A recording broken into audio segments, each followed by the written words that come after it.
Do you want to know? Do you want to know what it is in Chinese? Oh no! Don't say slurs on stream. That Chinese has a lot of slurs. What is the word? What is the word for running in Japanese? Here, I'm gonna unmute now. Exactly. Yeah. Exactly. So many people got banned in Apex for that, by the way. I know, right? My Chinese moderator told me what the Chinese word for it is. Nice. He's like, "Hey, do you want to know this?" Yeah, It's so like, I'm not saying it, but I know it. you know it too. I wonder how I learned the slurs fuck you find the unironically Chinese as a moderator. pastime because it's funny. no, so here's the don't know. thing. Anybody that plays FPS games knows the Chinese word for running because a bunch of these FPS games instituted like voice chat recording so they could make sure you weren't saying slurs over voice. And Chinese players were getting fucking banned left and right. Oh my! That sounds about right. The Yank strikes again.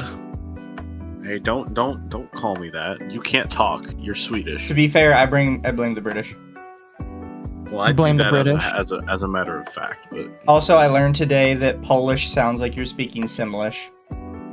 like, have you never heard like Polish people? You're drunk Polish people. That's the funnest version. Oh, what? I have not. Today was the first time I heard somebody speak Polish, and it was fucking Well, have you ever Saba, heard that? and it made me realize it sounds like a sim. I mean, it's the cow song, where it's like the really shitty PNG of a cow is Polish. So What? Oh, I know why it's not working. Hold on a moment. Hold on a moment. Hold on a moment. Atari. And then what's the other one? Is it There we go. Finnish? Is the one that sounds like a made-up language? yes, True. Oopsie whoopsie, the truck is fucky wucky. Listen, to be honest, the funniest thing is that I had actually an half Polish girlfriend for like a year. Half of the fucking vocabulary of a Polish person is just the word kurwa. Oh, Literally it's every like they other throw it phrase has that around. word in some context or the other. It's thrown around like candy. It's funny as shit. Oh, here, I'll put it in chat. Her mother was fucking funny. It's this one that I always think about. And I'm sorry, it's Dutch. Yeah. My Oh my favorite. god! Uh-oh, you made a fucky wucky. Time to get in the forever box. Oh, jeez. Chat, if you've ever seen the meme, it's it's somebody hacked like a train station thing, and it says oopsie whoopsie, the train is stucky wucky, Asian hard at work it to make Miss Kanj better wisten. Ooh. And then ooh, and it's just Dutch. It's not even ooh speak. It's just Dutch. So it is pretty much a furry language. Oh, absolutely. But have you met a Dutch person? It's made up. Oh, so somebody God damn it. somebody put that in actual Dutch in the replies, and apparently this is how you would say that in actual Dutch. Oh my god! Oh my So goodness, that's You beautiful. guys are crazy people. It's Indeed. actually not that different. It's really not. That's kind of how I assumed you'd say it. It's like broken God damn it. English. It's so funny. Wow. I mean, that is like again, you hear someone Dutch European speak languages like are weird. drunk. Drunk Dutch people just sound like really drunk English people. It's funny. Maybe Dutch is made up. It's so funny. How will the Dutch ever recover from this? I had How an convenient easier we're time opening learning Japanese than Spanish. I think. Oh, God, don't talk to me. Oh, it's because of Duolingo, and it's have you seen the YouTube short animation of the Duolingo bird? They like Yes. bust through the Starbucks window with the fucking golf club. Yeah. To love that be we honest, start- like never try to learn Italian. Like even compared to Spanish, Portuguese, and such, the grammar part of my own language is so fucked up that while I speak it perfectly, never ask me grammar questions because I wouldn't be able to fucking answer them. I used to jeez. watch a bunch of like Dark Souls memes from the Italian community because for some reason the Dark Souls Italian community is huge, and like I've seen like subtitles. And I'm That's like, you said because the this. trolled. Yep. I just like you Trolled guys is have so said the same good. words 3 different times, and you've spelt it differently each time. My favorite video is from Paul Prold. Is when Artorias is supposed to go down, and I hear just them fucking scream each other in Italian. I love that one. You're gonna become a green beast. So is it true that Italians get mad if you break spaghetti in half? Don't say that. Oh my god. It is something like we don't do generally, like breaking the spaghetti in half, because there is no reason to do so. But technically it does make them harder to eat, because making them shorter, it is actually fucking harder to eat them. It's also easier to overcook them. Yeah. I actually never got the meme of breaking spaghetti in half because I've never seen anybody do it except on YouTube to make an Italian joke. That's literally where My mom used to do it all the time. You sometimes, How if you got a dare. small pot and that's all you got, that's what you got to do. But My mom also did the sin of breaking him a lot. Why? What's the point? You just I put believe, it in the lot of pot. I believe she Flying all still over. does that, and unless I'm like literally right there, like complaining at her, like, "Mom, don't break it." She's like, "Oh, fine," but she's she'll looking do at it you if like, I'm "You're not there. Italian. Why are you complaining?" But you just put Because it in I the want to eat pot. it normally. I don't There is understand a why right or we're wrong way to breaking do it. it. With just racism. My mom, I like it long. Nice. Lie and That's a new whack. Saturn T-shirt right there. True. I need to add it to the merch line. Holy crap, That'd be the a good one. bass and the guest is almost enough to match the Whammon energy from the core Mizu Sphere members. True. I don't know who he's talking about, me or Pontius. I think they're saying that That you is two not together are mitigating the fact that the rest of us sound like women. Oh, fair. yeah, that's fair. I Even though- I do sound like an Italian that just woke up, which is actually I mean, very I close to also- reality. I also look like a lumberjack, which helps. Okay, damn To it. be fair, these that days, explains the the Iron Warrior skin. I was gonna say, to be fair, these days the lumberjack fit is typically associated with gay metrosexual Californians. Oh, thank no. God I'm not there. So you pretty much just described a cooler Bricky. Oh don't think- I don't shit! think you could Yo, be. fuck, bro. no! God damn. Oh, that's brutal. I will say I saw a short Ricky video today that actually made me not like hate him. It was him complaining at GW because GW doesn't know how to run a fucking merch store. Have you ever tried to find GW official merch, Pontius? Official But I've Why did I interacted do- with their website, and at the time it was Yeah. not working. So You know where it's behind the Right. end. It's behind the end license agreement is the merch store, and then there's also a separate merch website that's very convoluted. And Ricky was having a fucking breakdown about it because it was retarded, and I had agreed completely. I don't understand. Why would you do that? Because GW is British. Why would I try to? No. because Why they would are I try to run go by to their fucking website? incompetent people. Like Sounds about the minute right. you learn anything about warfare and combat, and you read any kind of like major like Warhammer book, you have a fucking aneurysm. I mean, not even just only for that. Even just on an organizational level, they are all over the place. They make yeah. releases that contradict each other's models that fucking suck. You see at the releases of some of the stuff they make, and you will actually notice how much of a discrepancy there is between stuff that talented people are working on and stuff that like very shitty artists are working on. Like in this last year alone, if you go and check, like AOS Age of Sigmar actually had very decent releases, including their own version of a fucking AOS chaplain that was actually cooler than anything 40k related. All the while, this is the year of chaos, but we got 2 Marneus Calgars that are completely different between each others in a single year. A lot of fucking minis that are all related to the Imperium, and Games Workshop actually managed to butcher my favorite sub-faction of Space Marines, which was the Sanguinary Guard, which went from looking like armored Space Marine Angels to fucking armored Space Marine and some Squid Wars. Oh, dude, it's bad.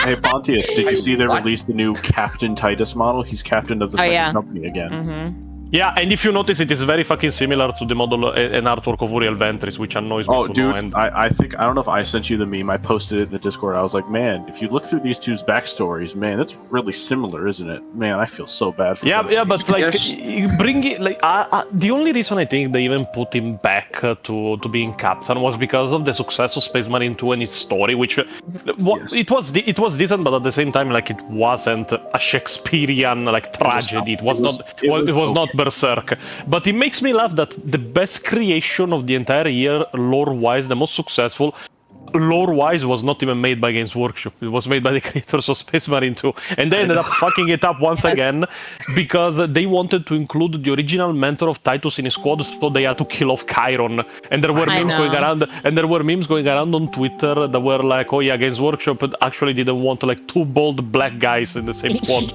Yeah, so they picked older God. black men. Which doesn't make any sense. The backstory of this guy is one of the biggest fucking stupid things of recent 40k. So you want to tell me that this Space Marine is the one that ended up finding and recruiting Titus? He was already like a battle brother by then, so he probably had already a century of combat under his own belt when he found Kid Titus. Titus went from being a normal human kid into becoming a Space Marine, went all the way through the ranks into becoming a captain in like M41 when the invasion of Gaia took place, disappeared for a century, went to the Death Watch for another fucking century, reappeared and rejoined the Ultramarines and was made a lieutenant and became a captain again, while this guy is still alive, he's still a Space Marine, and still a fucking sergeant after 500 years? I would be so upset if I was him. Like, Jesus fucking... This guy is probably one of the oldest fucking Space Marine going alive, and he's stuck at the sergeant level. I think he's probably one of the oldest, at least in the Ultramarines chapter, at least. Yeah, I think older there is only probably like the chaplain. Oh my god, what was it? Well, anyway, the fucking chaplain that you find an artwork around, the official chaplain, and then Calgar. And this guy is stuck as a fucking sergeant, while the guy that he recruited has become a captain twice by this point. Okay, Blacklist. I don't know how much you keep an eye on the tabletop side. Blacklist is crazy. But I like the funniest thing is they just released like about like 8 months to a year ago a Lieutenant Titus model, which is going to have to be retired because now there's Captain Titus has a new model. Yeah, and then the model of actual Gadriel fucking sucks. And if you look at the artwork they release with it, is even worse. I tried to block it from my memory. It's really bad. He's a fucking ancient now. It's retarded. He's a fucking. Galadriel's an ancient. He carries the banner of the Second Company. He shouldn't be old enough to do that. I'll send in the chat. It is not even a meme, it is just a comparison from the artwork and the game character of Gadriel. Keep in mind that for Games Workshop, this is the same guy. He's the exact same character. I don't even think much time has passed. Oh gosh. What happened to his face? Why does he look like he's he's either depressed or he's stoned? They tried the warp version of weed and it wasn't good. He's like, oh god, I have to be around Titus more. He looks so depressed. The study has that he looks like he de-aged. Yeah, no, but like I'm very upset tabletop-wise with the new, because the Ultramarines, of course, the Year of Chaos, by the way, not only did they get the new Calgar, they got their own detachment now. That's fucking disgusting. Oh, I think everybody. The year of Chaos, so double Calgar. I think you guys are misunderstanding what they meant by chaos. By chaos, they mean the utter chaos of their company. They didn't mean like actual chaos minis. See, we just got it confused. Darius's model upsets me greatly. It's a fucking blade champion, but better. We just misunderstood their intention. That was all. Vicatrix Guard are gross. It's for an Ultramarine brick. It's essentially a Custodian stat line with like -2 strength, but you can get easy +1 to wound bullshit because Space Marines, and it's very upsetting. They kill better than a Custodian Guard 5-man brick, and I'm upset. Oh no, listen, the Custodians actually had the most perfect storyline ever written, because I don't know if you guys know, but like I made a problem of this from the time the retcon happened. In the same codex in which they released the female Custodians, they nerfed the fucking Custodians into oblivion to the point of kicking them out of competitive gaming, and Twitter exploded when that happened, because everyone was like, add woman to the army, then nerf it to the point that it's not usable anymore. What did Games Workshop mean by this? What did they mean by this? Thing, Misu and Akko. You know the Custodians that a whole drama was around. Custodian wasn't... Yes, I'm vaguely aware of it. About it too, but like... Oh, yeah, perfect. Here's the thing. Before that, Custodians are one of they are like the elite army, which means you need very few of them, and cost-wise, they're like the most cost-effective to get into the game right now. Yeah, tabletop priced, yeah. They're like the most easiest army to get into, painting-wise, and... So it was my understanding that they were like also like the guard over the emperor. Am I correct? Bodyguard and Yeah. also advisors at times. They are the custodians of the imperial palace, like hence their name, kind of. You know. Yeah, but while they are personal bodyguards, like don't even try to confuse them with Space Marines. They were such to a superior level even compared to them. Like what pretty much if like a guardsman looks at a Space Marine will look at a custodian. They're pretty much perfect warrior in every single way, and they were superior in combat to Marines in general. In fact, I think that technically, if we go by lore, the war in the Webway was a ploy to not have them even involved in the main Horus heresy. Because if they were around, they would kick so much ass that I don't think Horus would even have a chance. Yeah, there's I can't remember the book off the top of my head. You might remember Pontius, where like so I think Erebus and some word bearers are looking at some Custodes fight, and they're like looking at them. It's like, oh, look at how they're fighting. This is so weird. And they're like, oh, they're fighting independently. They were not fighting as a unit, as a cohesive force. That's their weakness. They're fighting their own wars, is how they phrase it. When in actuality, they are fighting together, but their way of fighting is so foreign to a Space Marine's mind that what looks like a easy weakness is actually a trap. It's like that's the skill difference between them. Yeah, and even then, like, removing the fucking stupid lore of the female custodians that are probably one stupider than the other, like DEI hires. Generally, when it comes to custodians, they are actually, we can say, well written on a sense that after the Horus Heresy, they have become extremely fucking racist against Space Marines. They just look at that. They are just looking at an excuse to blast them in any way possible because they see them as failed creations. And like they like give me a reason, genetic. Which is actually what happened with the Brazen Drakes, the chapter of the Brazen Drakes. The chapter of the Brazen Drakes gave them a reason. They wiped out the entire fucking chapter. Entirely. Yeah, this is because of the Horus Heresy and. Okay. Oh, I'm listening. I'm letting it pull in here. So I'm slow. Okay, I'm slow. I internalize it slowly. All right. Unfortunately, no. Pretty much what happened because I don't know if you're aware in detail what the Horus Heresy was. I have a basic overview. We talked about it 2 weeks ago, and I basically understand what happened. One of the quote unquote children of the Emperor betrayed him for chaos because they thought that was the only way, and in doing that, basically sealed the fate that like he was trying to avert. He pretty much like was tricked into a self-fulfilling prophecy because like the future he was shown was not the one that would happen if he didn't do anything. It was the one that would happen if he actually betrayed the Imperium of Men. Like even even during the vision, one of the main problems that Horus had was that like of the 18 Primarchs that there were around, he saw around the Imperial Palace only 9 statues, which were of the ones that remained loyal, but he didn't know it. And it was like if my sacrifice must be forgotten, then I will become the Emperor myself, like and stuff like that. But like generally, but the problem is that when Horus betrayed, then he started pretty much his plans to make 8 others betray, because the entirety of the Horus Heresy is pretty much a 9v9 between the Primarchs together with the Space Marine Legions that started in the worst way possible with first the Isfantry atrocity, where the Traitor Legions pretty much purged their own numbers of Loyalist members to the point that like they destroyed the entire planet after all the Loyalist elements of their own legions had went on it, and even then they had to still deploy on the ground because some of the Marines had found refuge in like bunkers because they had virus bombed the planet, and they even had to deploy like Titans. This Irae was deployed there during the virus bombing, and like after that they had pretty much the traitor origins of Horus, like the traitor pretty much the traitor demeanor came out, and the Emperor sent 5 legions to deal with him, and that would lead to the drop site massacre because unbeknownst to the Emperor of Mankind, of the 5 legions he sent, 3 were already traitors.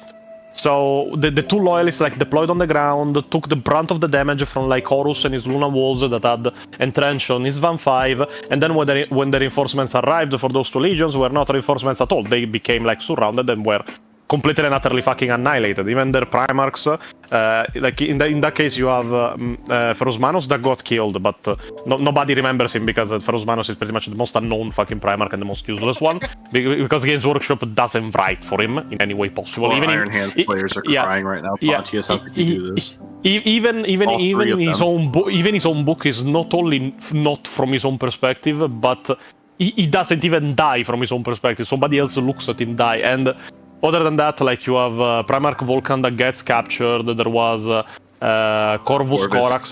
There was Corvus Corax deployed, and he ended up like fighting Lorgar. Yeah.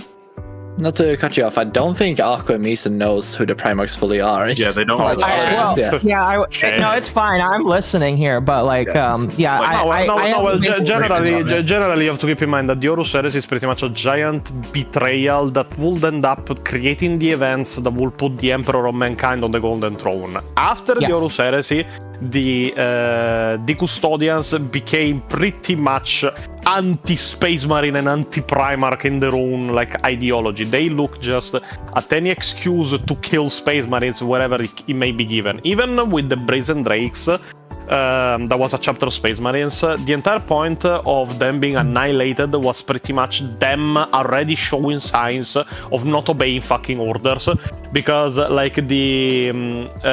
happens was the Custodians were escorting the Primaris technology, which was the genetical upgrade that Space Marines got after 8th edition, and they were escorting the technology and the new Primaris reinforcements for the chapter of the Brazen Drakes. And had spent months fighting in the warp against demons, traitors and such. When they arrived on the planet of the Brazen Drakes, they found the chapter pretty much locked in a civil war between loyalist and traitor elements. And when the Custodians saw that, they pretty much turned on the Primaris reinforcements of the Brazen Drakes and was like, okay, down there they are actually killing each other. So lay down your weapons, because we don't know what to do now. We need to ask for orders, and we need to evaluate the situation. And the Brazen Drakes obviously were like, listen, we weren't even down there. Send us down there. We will aid the loyalist side. And the Custodian was like, did I stutter? Drop your fucking weapon. The Brazen Drakes went, no. And the Custodian started blasting and killed everyone. So one of my favorite the only good new part about Guilliman's resurrection, in my opinion, is that there's kind of a split within the Custodians as to what to do with him. Because there's parts of them where well, he's Guilliman, we can trust him, he's good, he's the good blueberry. And then the other faction is like, okay, well, we trusted Horus, and he was the Emperor's favorite son, and look what happened. Do we actually trust him to do anything right? And they don't quite know what to do. Yeah, in fact, the Custodians don't trust them very much, generally. I'm amazed it's only a 50-50 sort of split, and it's not like a fucking 90-10. So, Primarch Guilliman arrives on Earth and he finds a Custodian with the 40k version of a Burger King crown on his head. Honestly. What do you want, blueberry? Says it with a hard R. Oh, goodness. But I guess that was basically my understanding of it. And I am planning eventually to either read or try and listen to an audiobook of some kind of the heresy, because I'm I'd like to listen to it. To the best of my knowledge. There is 67 books in total. Even Arch couldn't get through all of them at one point. He got halfway through and was like, these That's the thing. Okay, so then I heard that I'm supposed to read or listen to all of this shit instead of listen to YouTubers. So where can I find the best way to ingest this into my body? Some people say there's technically filler books, what people would consider filler. Technically, it depends on how autistic you want to learn about it. You could probably skip a good chunk of it, but I mean, to be honest, you could skip Fulgrim because nobody likes Fulgrim. True. That's one of the few books I actually bought. No, but the main problem of stories like this one is that it really depends on what you want to learn, because a lot of stuff happened during the Horus Heresy, but the Horus Heresy by itself is just an amalgamation of all the events that of all the events that happened during the Horus Heresy itself. But the story is so spread out that at some point, like even reading like half of the books doesn't give you the full picture. At that point, if you want to learn about the Horus Heresy, you are better off doing that from like the black books of the Horus Heresy, which are technically codexes. They are Horus Heresy version 1.0. So. And honestly, like for learning, you can learn about like the main big points about the heresy and be fine for 90% of the stories and lore you're going to read about the current Imperium. Essentially, what it's going to be, it's like a lot of books goes into detail about what happened in significant situations, but you only need like a brief sentence of what happened during that, because they're not that important to the major plot. If you want to go to the specific things, that's when you can go back and indulge yourself. I mean, unless you want to learn that technically, Fulgrim used his own shit to make a painting. You want to learn that? I don't want to talk about the painting. Yeah, it is canon lore. I'm not making it up. It is canon lore. Listen, that sounds like a Twitter artist. All right, I'm already used to that. Honestly, describing Fulgrim as a Twitter artist is pretty accurate in my opinion. Put shit on a painting. Hey, look, it's art. Pay me $100 for it. That's too. Well, now they're just putting dirty mirrors in places and calling that art. Fulgrim would do that and then flip his hair when you said no, because he's a sassy bitch. I feel like he'd definitely have a DeviantArt page. I mean, to be honest, if we go by logic, the guy was probably the fucking most idiotic of all the Primarchs. Oh yeah, this Xenos race called the Lair that actually like has shown at least chaos tendencies and strange ways of worship, and that I'm spending my time annihilating because Go Imperium has actually a blade in a temple that they were protecting and were actually worshipping. Mine! And just takes the fucking sword. I have a meme for this. I gotta find it. Hold on. Go ahead and talk. Okay. Yeah, there is a reason his Chaos version looks like a four-handed, like a four-armed, pretty much snake. The Liar looked like that. They were Chaos corrupted. Yeah, like essentially with the entire heresy is like, because they are like, all you need to know, they are like 18 Primarchs that were working essentially for the Emperor before the heresy, and then 9 of them turned to chaos in various forms and shapes. Right. Essentially. Right. And that became a civil war. And during the end of the civil war, the Emperor was on the throne, and the chaos lost the decapitation they would try to do on the Imperium, and the loyalists were able to quote unquote lost, yes, and they were driven into they were driven back into hell, essentially. Eye of Terror, they were pushed back into the Eye of Terror, that technically, like, depending on the edition of the lore, changes what the fuck it is. Because in recent lore, it is a wound left in reality after the war in heaven. But in original lore was the wound left in reality after, like, Zalanesh was born. So it is pretty much just like a giant like birth scar.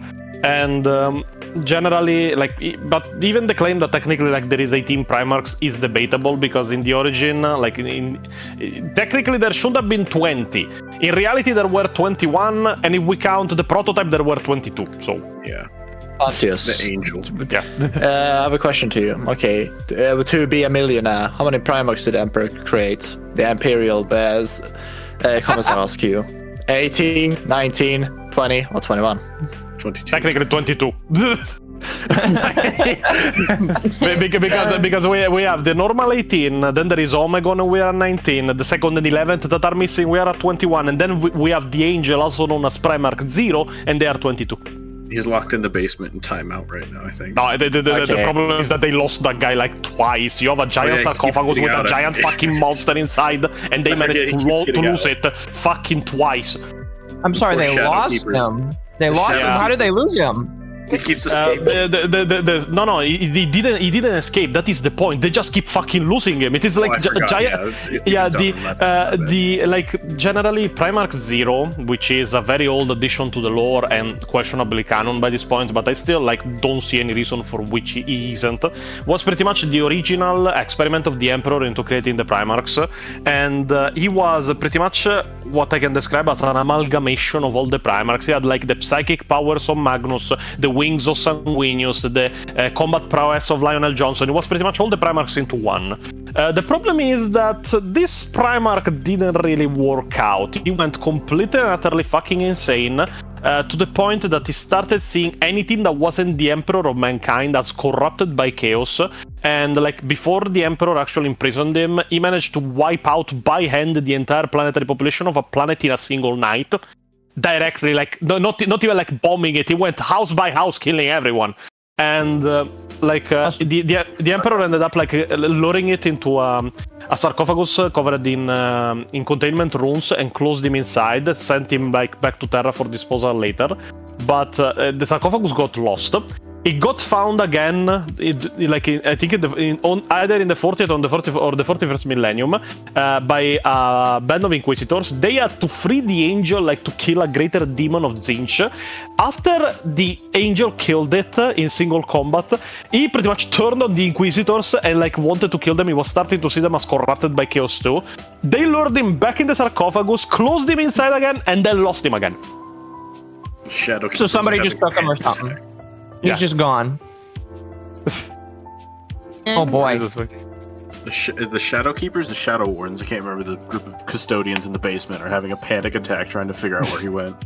We can't let Space King find out before he wakes up. We gotta find him. That sounds like a good plot point that they may never go through. So the Shadow Wardens, I mentioned them. The Shadow Wardens are a group of custodians so in the basement of the palace, essentially, there's a bunch of ancient archaeotech and weird crazy shit eldritch horrors that the Emperor locked down there, and their entire job is just to keep it locked up.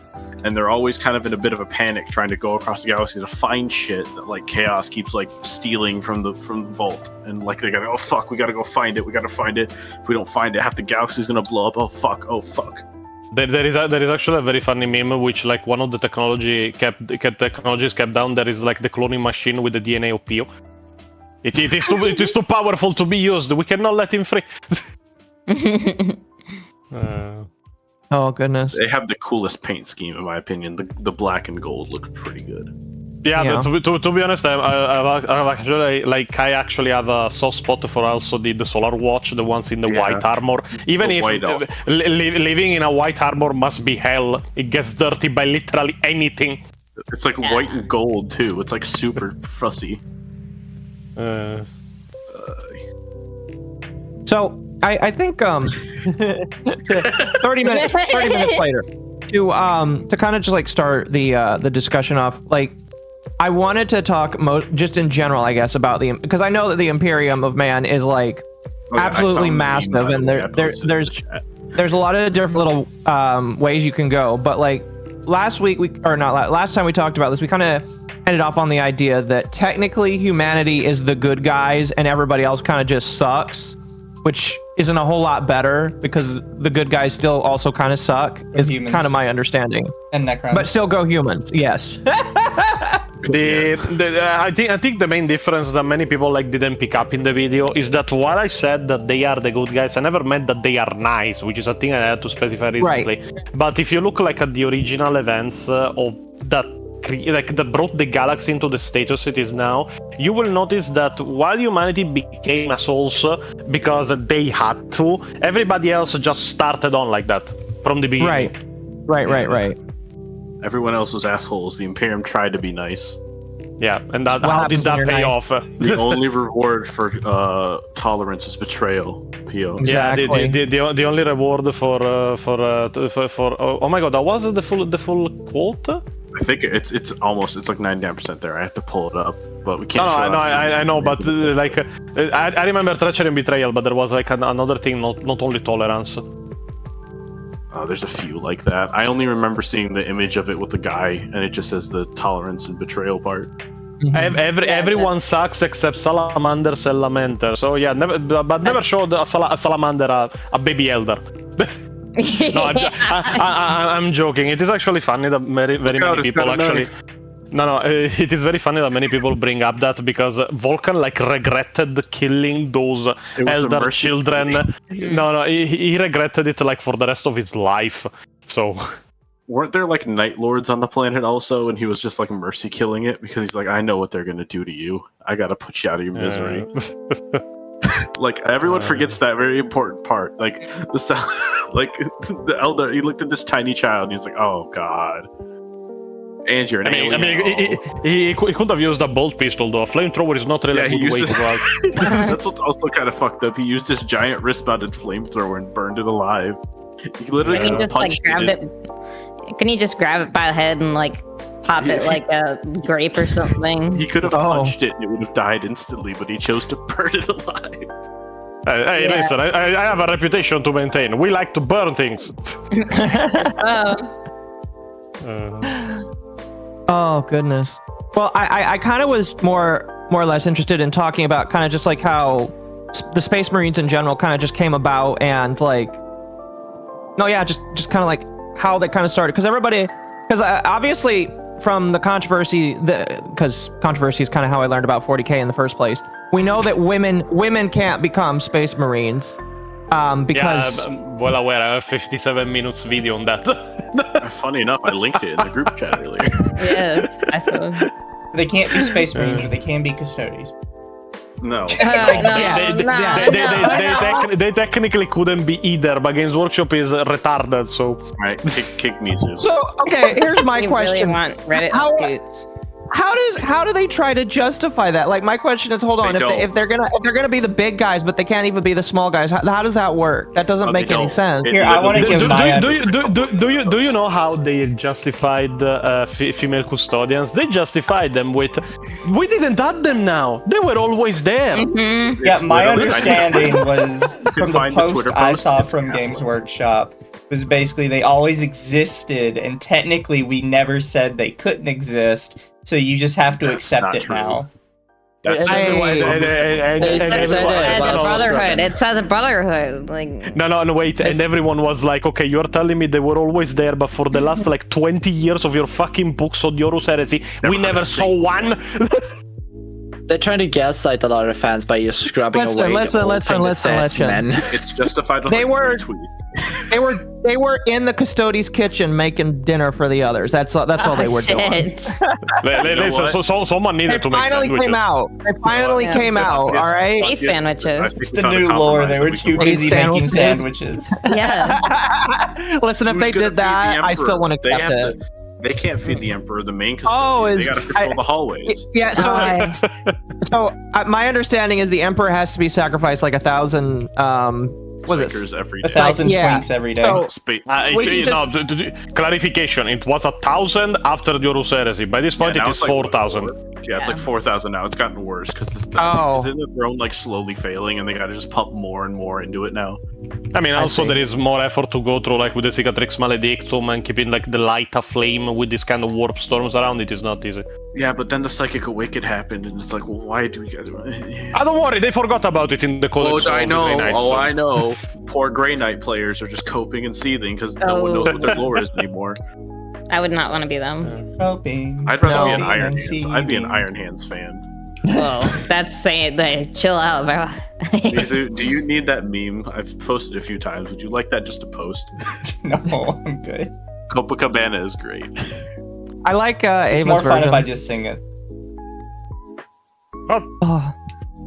But yeah, I don't really get that, how they're just trying to justify by saying, oh, technically we never said they couldn't be there. And then they make the fuggliest looking woman into because it's just like, couldn't you like make her look pretty, you know? Which is like, actually, well, like when you look into the lore, it is actually a second way to break the lore of the Custodians, because the main point of the Custodians, how they are described in their own lore and such, is that they are pretty much perfect. They aren't like what you see a Space Marine as, because the Space Marines usually when it comes to the physique, they are more like strong men kind of physique. They are like bodybuilders. But when you look at a Custodian, they are leaner, more sculpted. They're pretty much what you would imagine, just like an extremely healthy and an extremely well like training man without any kind of heavy weightlifting or steroids. Because they're pretty.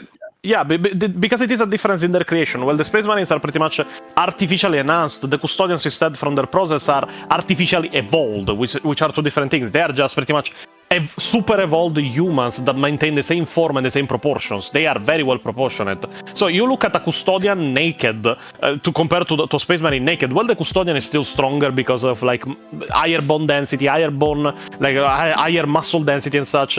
They are still like leaner than a Space Marines, and they are more than once described as pretty much being sculpted like fucking Greek gods.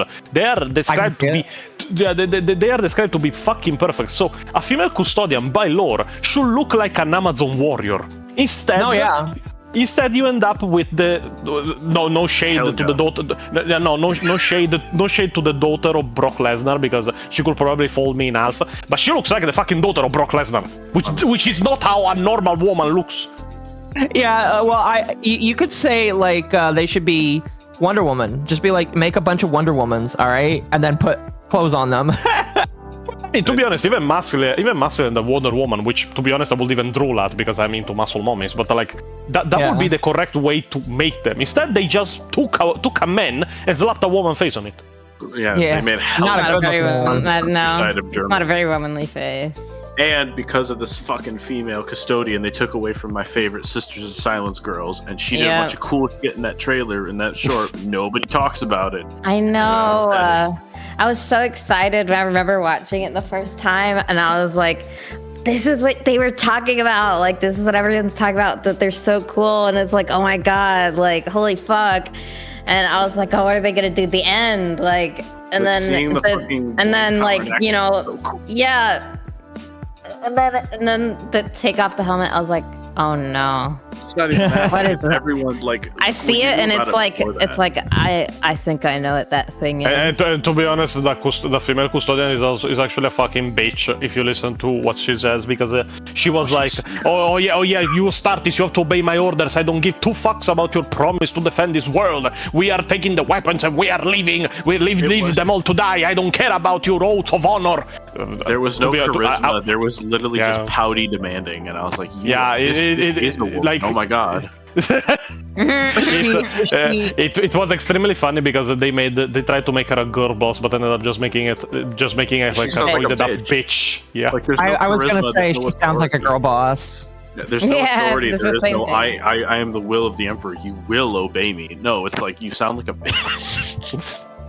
Like, to be honest, the demeanor would have been correct even for a male Custodian, but I think a male Custodian would have been a little bit more delicate than, oh yeah, don't give a fuck about your oath of honor. Just take up and leave these people to die. We don't care.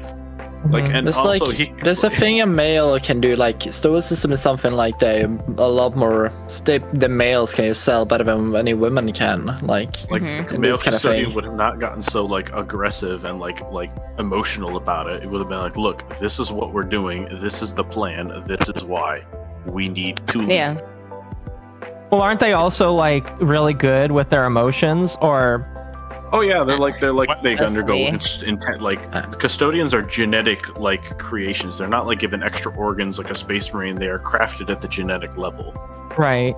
Their training is infinitely more rigorous. Like, there's no reason for her to be like throwing that kind of fit like she is. It's like, Jesus Christ. Yeah, it takes centuries to train a Custodian, even in the most basic of their arts. And to be honest, they should be like as fucking stone. Like, they should be even less human than Marines, which actually is a pretty big achievement. And generally, like, even the female Custodian that appears in the next book, which is the first book of the Age of Scouring after the Horus Heresy, the first thing she does when she's confronted is for a split second break the facade, and you can see like the sadness for what had happened. And I'm like, that's not how a fucking Custodian works. Fucking writers, I don't need to know they're fucking weak. Yeah, that just sounds like less than. Yeah. Yeah. I have chat saying that like the Sisters of Silence are basically like custodies. No, but they're technically pretty no. fucking... The Sisters of Silence are not genetically enhanced in any way possible. Like when you're looking at a Sister of Silence, you're looking just at a normal woman that has trained so fucking rigorously that she can go toe to toe with a custodian and fight side by side. Like even like, in the very least pace, which is impressive. Even in the Watchers of the Throne series, the protagonist of that series of books are a custodian and a Sister of Silence, and they even have minis. They are so popular around.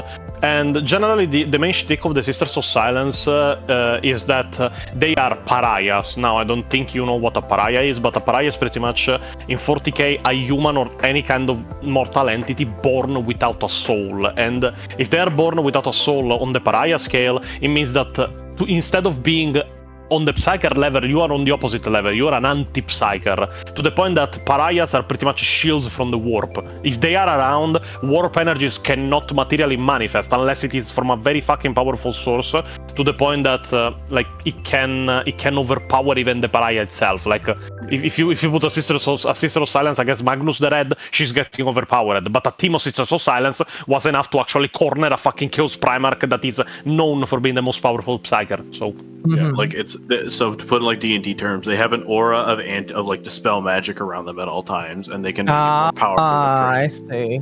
Yeah, but this comes with a very big disadvantage because of their lack of souls. Every single human they will ever interact with or they have interacted with in the past will have pretty much a natural reaction of either complete and utter disgust or active hostility, to the point that there have been cases where pariahs were tried, had been almost murdered just for being around. Like even in one of the original books, the trilogies of Eisenhorn, when we meet Bekin, that was like an escort in the first book. She was an escort for criminals. She was like, when Eisenhorn explained to her what the fuck she was, because he noticed that she was a pariah, she was like, so I spent my whole life trying to be accepted by people and not understanding why the fuck they would hate me at all times, and now you are telling me that it wasn't even my fucking fault? Yeah, because she's also described as like drop dead, like supermodel gorgeous, and she's confused like why everyone hates her, and it's because you were born wrong. Yeah, and to be honest, the love story between Eisenhorn and Bekin is fucking funny, because the guy was pretty much blackpilled by the fucking warp. Eisenhorn is a Psyker, Bekin is a pariah. Yeah, like if they had sex, he would literally probably pop his head off and die. Oh my God. Maybe that's the way he wants to go out. Who knows, you know? Honestly, the way she's described, it's probably worth it. Yeah. Like, I mean, to be honest, though, remember, she was an escort, so... Hey. Love is love, Pontius. Don't be so bigoted. I didn't think he needed love, because all of the males lost their sex drive because it was unnecessary. He's not a space marine. He's a Oh, are you talking about the Sisters of Silence?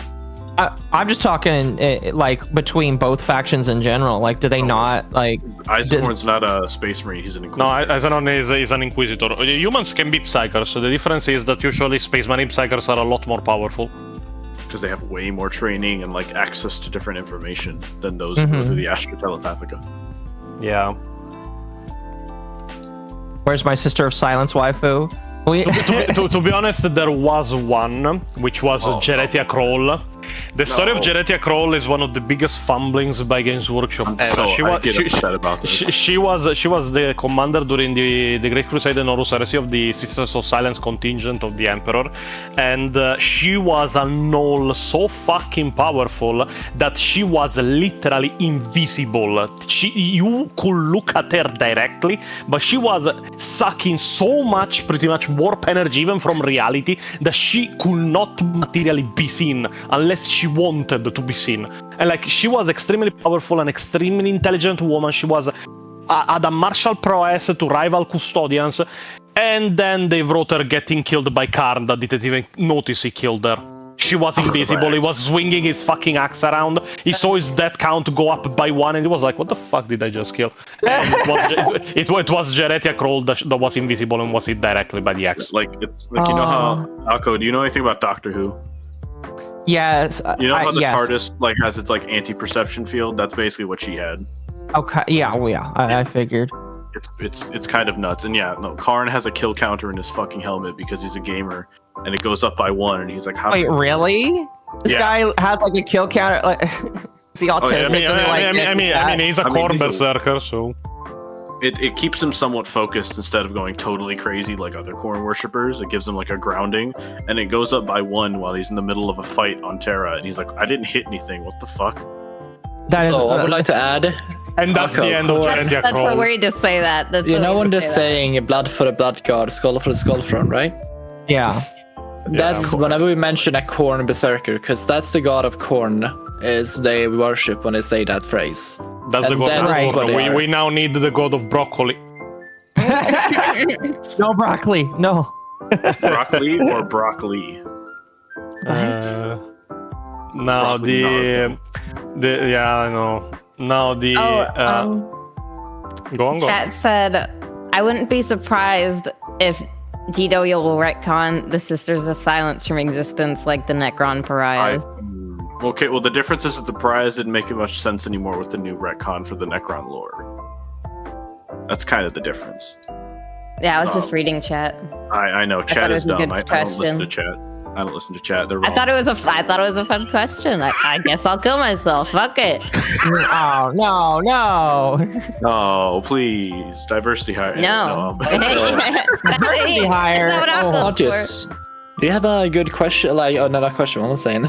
Do you have a good video that we can watch to have something visual to show Jingle Jangle Dangle to Mizutamari so they can... I mean, I've got the Space Marine video, and there was the like. It depends about what. If like you want to learn about the Space Marine, so it is not a problem. We can watch the. I think we can start with the.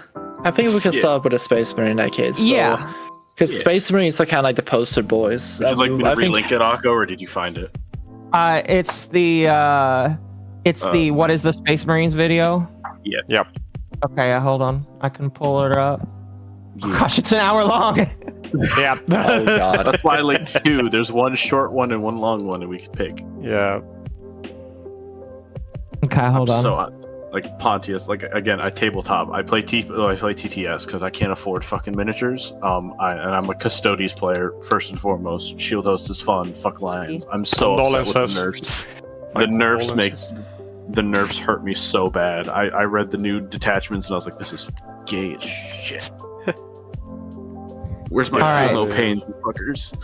And chat, I will read some supers here after we go through the video here, just because wanna watch the video. But thank you so much, everybody. That's been very nice and gracious, and I appreciate it. I appreciate you guys for tolerating the autism. It's been fun. I also just wanted to ask because I wasn't around when that retcon happened. I believe. Yeah. Oh, for the Pariahs? Yes. Yeah, they used to be they were a Necron unit that was like, it was made of like, I think they were human blanks converted into like Necrons, and they were like this Necrons like special like anti-psyker hunters. I mean, they were actually pretty cool visually, but they made no sense for the simple. Yeah, they made no sense for the simple fact that technically every single fucking Necron is a pariah. Not on the sense that they can like absorb stuff, but the fact that they are soulless robots makes them pretty much immune to the fucking warp. They can still be killed by the abilities of a psyker, like if they manifest physically like as a fireball or something like that, but general warp influence doesn't work of them because they are soulless robots that have no soul. So using the pariahs, the entire point of a pariah is that they are anti-psykers because technically they have no soul, which is a thing that has been confirmed in various like works. But then you have like the normal Necron that is also the same. So yeah, it doesn't again. And if they want that, just put a piece of black stone in everyone's chest, and there you go. Hey, let's be real though. The Blackstone has 2 different orientations, which is the entire main point of Space Marine 2, because many people don't know what happens in Space Marine 2, but what they found in Space Marine 2 was Blackstone pylons, which is a Necron material that is extremely useful in like blocking the warp energies to the point that it can create like a giant galaxy-sized null field if there is enough of them, just pretty much to banish the warp back to the warp and separate it from reality.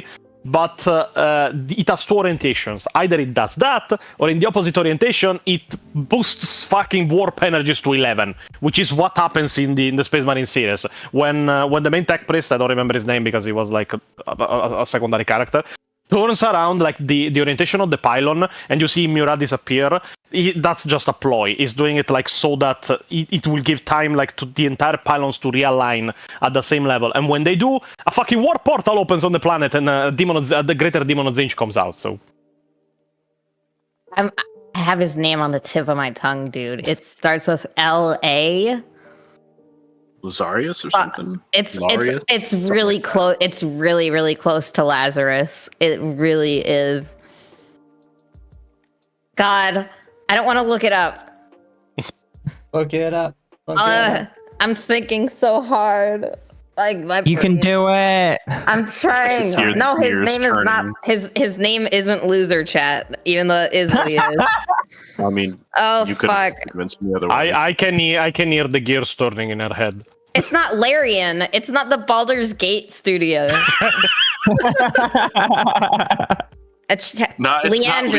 No, it's not Leandros. That's just a piece of shit that doesn't like it. I hate him. It's a piece of shit that's jealous of Titus. There's a lot of allies in Warhammer. I mean, we have Nozick, which is the one that dies, and then we have Moriah's Lose, which should be that one. Lose something. Yes, lose. Yes, I think it's lose. Yeah, I think. So you know what? Actually, so loser was actually pretty close. Saturn. Fuck, we were almost there. Maybe that. Yeah, I suppose so. Handsome Larry. To be honest, the only Larry I accept is Larry the Handsome Butcher. Yes.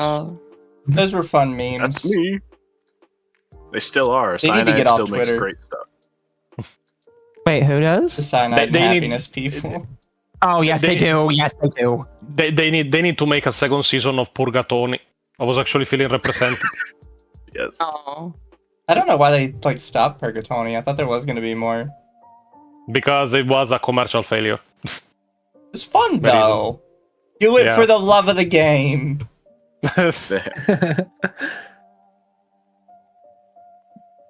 Terry the Handsome Butcher. Yes. That's me. Okay.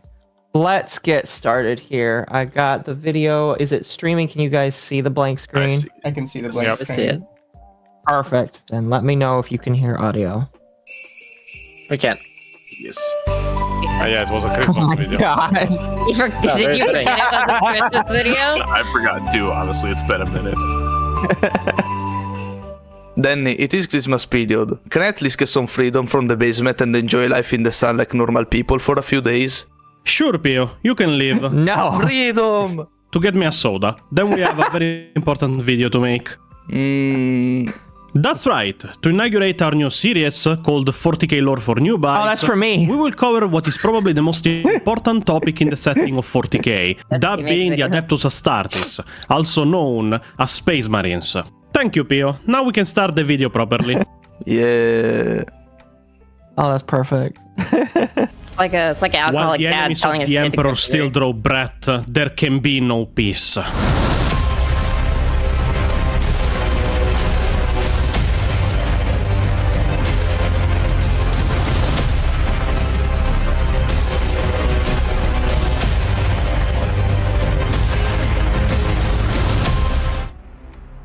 Now, I'm aware this channel doesn't really deal with the basics. Our first lore video was on one of the most obscure wars the Imperium ever fought, after all, and it was something we covered only because we needed it to solve the mystery of the missing Primarchs. Nobody answered my question about where the Cardinal North is in space, and that video is 8 months old. But today we decided to start this new series with the most basic of lore you can find, the real identity and nature of Space Marines. But if you have watched our other videos, you know that we will start from the surface and go deeper as we go on, to the point that we will probably reveal new information even to people that are veterans of 40k. So, I will say it is time to start. But I am curious, how often does that happen? Oh, what? That you show new information to veterans of the series? Pretty much every video. Depends on who's calling themselves a veteran, also. Ooh, Yeah, true. even in the new video that we are making, because like yesterday we had an hangout with all the Patreon members of the channel, and I started explaining like what we will cover in the next video, and have you guys ever heard of the Battle of Gate 9 of the Third War for Armageddon? And everyone was like, no, what the fuck is that? There is a Battle of Gate 9. There is a gate. There's a Gate 9. There's 9 of them. What? What happens to the 8 other ones? I feel like that Warhammer- happens with a lot of Warhammer things. Yeah, There's so many books and so many things to read. No one actually goes to read them. And actually, some people actually had a bad reaction when I told them, oh yeah, there is actually a menace even returning from the First War for Armageddon. And they were like, okay, you mean like there were Khorne Berserkers and Angron coming back to the planet? No, I mean that some Khorne Berserkers from like the First War for Armageddon 500 years before traveled in time and entered the Third War for Armageddon to fight. And they were like, what the fuck? Are you just telling me? What? Somebody from the First War teleported through time in the third? What? Yeah. Starts a conversation like that. I just sat down.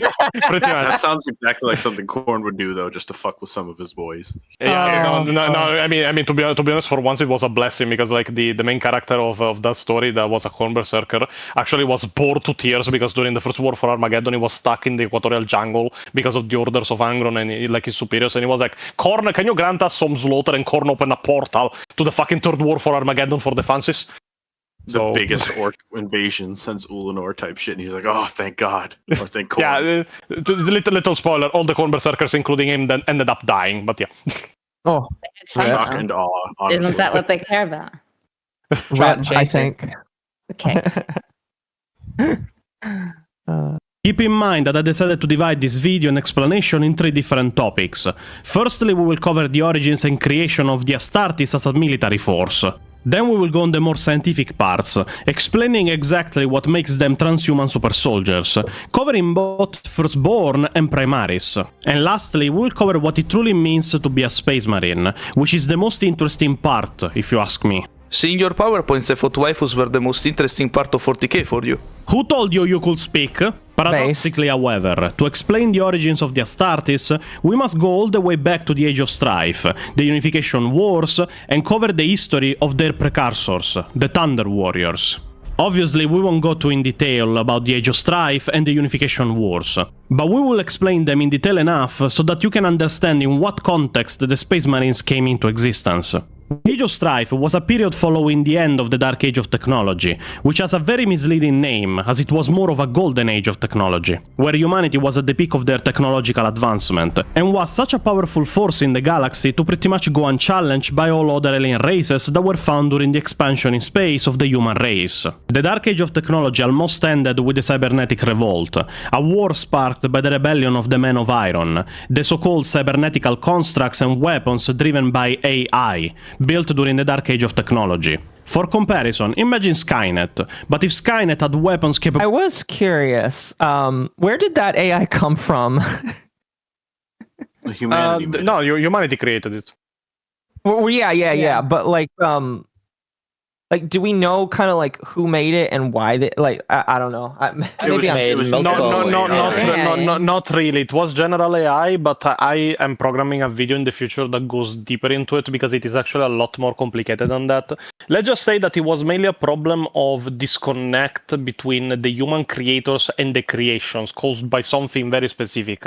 It was pretty much at one point, wait, if we are more powerful than the fucking people that actually created us because like we control all the armies and weapons, why the fuck are we still serving them? And just turned on them. It was unironically very much Skynet. Chat says probably Grok. I'm tired of all this hentai you guys are making me. I'm done. Honestly, I think it was probably Jenny. Hey Grok, can you explain them can you explain them per capita? And he just goes, fuck this, I'm out. And just goes the Cybernetic Revolt. This is the 37th time this minute, Jimmy. Hey. There's a fucking search shooting. Yes. Grok is just modern day hate mace. What the fuck? I love Grok now. Oh yes, I love it too. And technology so advanced to be able to lift continents off from planets and shoot them back as artificial meteors. The war was very violent, and humanity had to ally with several alien races to fight against their own war constructs. But in the end, after what we can imagine as centuries of war, the machines were defeated, and humanity and organic life in general emerged victorious. But the war had pretty much ravaged the human federation of the dark age of technology, that lost a giant amount of knowledge and was pushed back in technological level by millennia. They couldn't use AIs, and their most powerful weapons were now gone. Add to this that in this period, the psychers had started emerging on human planets, and at this point in history, humanity didn't know how much of a danger psychers were. This was an age of curiosity and pursuit of knowledge, so humans started studying them, unaware that they could be possessed, and cause demon incursions on planets. All the while, giant warp storms erupted around the galaxy and made warp travel in many parts of the Milky Way galaxy completely impossible. And to add insult to injury, the aliens, by that point allies of humanity, seeing the weak state in which the Human Federation was after all the catastrophes that were happening around them, decided that it was the best time to strike and either enslave humanity or wipe it out completely if possible. These are the events that led to the beginning of the Age of Strife, also known as the Long Night. And people still think humans are the bad guys of 40k. The Age of Strife itself began in M25. Humanity became isolated in pockets, stranded far away from each other and with no way of communicating or even reaching one another. You have to keep in mind that even at their zenith, not all planets or systems were self-sufficient. This means that over time, planets started running out of supplies. They started losing their technologies and regressing into more tribalistic states.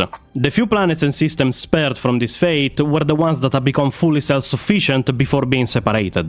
The main example of this was the Ultramar system, that under the guide of the Gilliman bloodline was kept as one of the few still functioning coalition of planets under human rule of the galaxy. And just a little trivia, this line will continue all the way down to Connor Gilliman, adoptive father of Primarch Robute Gilliman, that is still the de facto ruler of Ultramar. Earth, also known in 40k as Terra, was among the planets that wasn't self-sufficient when the Age of Strife started. Oh, that's the planet unfortunate. started regressing rapidly into a tribalistic Mad Max-like state. The solar system was surrounded by warp storms, leaving the planet isolated for thousands of years. By the 28th millennium, almost all traces of civilization on Earth were gone. The planet had been split under the control of factions known as Techno-Barbarians. But don't be misled by the name. They were factions controlled by powerful warlords, with territories spanning entire continents. Their soldiers used Dark Age of technology weapons. The wars they fought with each other for the scraps of the ancient culture of humanity were apocalyptic in scale. To the point that in 40k, many of the weapons they used are still kept locked down in the vaults of the Imperial Palace, considered too dangerous to be used or replicated. It is at this time, at the end of the Age of Strife in M30, that the Emperor of Mankind would appear, and with him will be his first genetically modified super soldiers, the Thunder Warriors, also known as the Thunder Legion. The Thunder Warriors were the first experiment of the Emperor into creating gene-enhanced... You might talk about it in this video, and I should just shut up, but does it mention like where he came from? The origins of the Emperor, we actually made an entire video about. It is also that one almost an hour long. But technically, the Emperor was born 7,000 years before year zero, like by religion. And he was born in the territory of ancient Anatolia, which is the current day Turkey. So he was born, by this point of the story in M30, almost 40,000 years before, during pretty much the age of hunter-gatherers and like the first wars, like with people with armors and spears. And he was born there, and he was born in pretty much a proto-Hittite village in the territory of modern day Turkey. So the Emperor is Turkish, so we can have very good kebab if we want. It's canon. The Emperor is the kebab master. He's a Turk. Oh my god. Hassan finally gets a win. God. I wasn't gonna say that, but That's fine. I'll take the hit. I don't care. I'm nobody. I mean, I ask is just like how I'm assuming by this point they figured out how to extend life, or is he just special? No, Yes. the Emperor of different, Mankind is special. Like if you watch our video about the origins of the Emperor of Mankind, you will see practically that technically it is a theory, but it has very many supporting elements.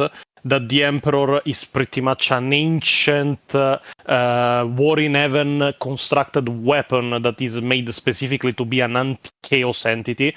But generally, the Emperor was born as the most powerful of the human psychers, and at the same time was born what in 40k is called a perpetual. Perpetuals are pretty much the 40k version of immortals, but instead of being invulnerable, if they die, they just come back. So, I see. I see. I mean, like the chaos gods in most chaos like forces refer to the Emperor as the anathema.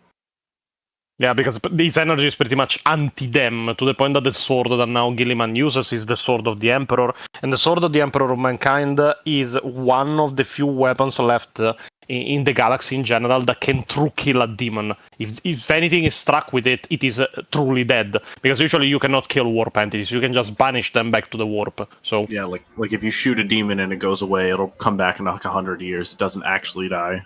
Jeez, yeah, but if the Sword of the Emperor hits him, no, 100% dead. He's not coming back. Which could mean, depending on how demons are made, you could actually weaken the Chaos God if you kill enough of the demons, depending on how they're made.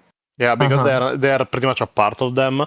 And like generally, when it comes to the Emperor of Mankind, many people think that like about the statues and such. The Emperor of Mankind was a fucking walking apocalypse. We actually have a direct comparison to someone very similar in power to the Emperor of Mankind, which was the Cacoddominus. The Cacoddominus was an alien psyker, pretty much of the same level of the Emperor of Mankind, which was Alpha Plus category. So pretty much the most powerful like level of psychic power a human ever achieved. In fact, the Emperor was the only stable one.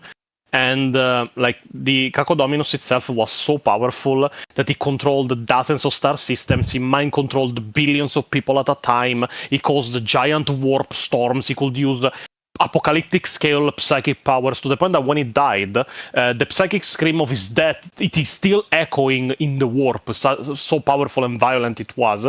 And like generally apply all of that to the Emperor of Mankind to the point that during the war in the Webway, when the Emperor entered the Webway to fight together with the Custodians, even the Custodians like described that the sun arose in a sunless realm.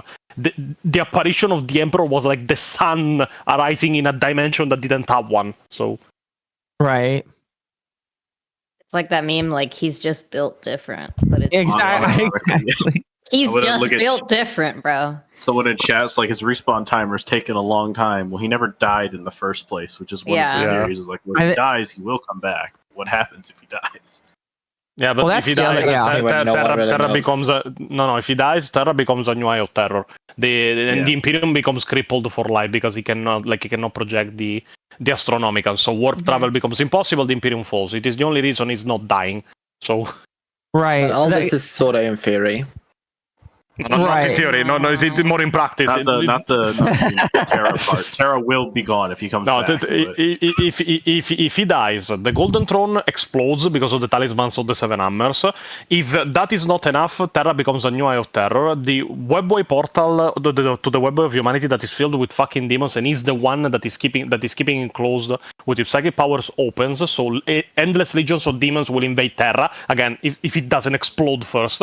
Other than that, you have pretty much the entirety of the concept of the Astronomicon, which is the light the Emperor emits in the warp to allow warp travel, because it is the main thing that navigators use to orient themselves in the warp and travel around. Without the Astronomicon, then the Emperor projects if he dies, the Imperium becomes crippled to the point that long-term warp jumps become impossible and a new long night starts. So a new pretty much Age of Strife. He projects the North Star into the warp, and that's how you kind of figure out where you're heading. If that goes down, no faster than light travel. Are you okay, Octo? No, it's just like, man, that really sucks. It's like my first thought is like, well, if Earth is just fucked, why don't you just move everybody off Earth and then just let that happen then? But no, you can't do that, because if you do that, then you can't go anywhere. Yeah, and also there's like you lose your GPS. Tens of trillions of people on Earth. Like, you're not moving them off in any reasonable time. You can do it slowly. I mean, like, you can start right now. Arco, there is only one throne that has this beacon like thing. Yeah. So they can't really move it. No, that's not true. That's not even true anymore. There's something the Mechanicus did on the other side of the Great Rift that functions like a mini Astronomicon now. So that's not. Yeah, I mean, it needs a very powerful psyker, but yeah, generally the problem is also the Golden Throne, and you cannot move the Golden Throne because it is pretty much a mountain-sized piece of machinery. So I'll say it. I wouldn't really consider that too much. I feel like it was made by a writer who just needed I to know. call I'm just something. saying, like they're also like they're slowly retconning that. I wouldn't be surprised if they try and basically go, "Oh no, this is the new thing. We don't need the Emperor anymore." I feel like that's Yeah, but I will say let's avoid mentioning like too obscure stuff. That may or may not be No. really fun. I listen. I'll keep it. It'll stay in my brain and all that kind of stuff. No, I'm just sitting here like, they really fucked themselves into a corner with that, and it's just like, well, I feel like that's kind of intentional. yeah. It's more so they don't really have a choice, really, if they want to like have the thing running smoothly or working at all. So they kind of don't really have too many other options. I blame Ricky. That's the thing. You know what, chat? You are maybe you're not so bad after all, chat.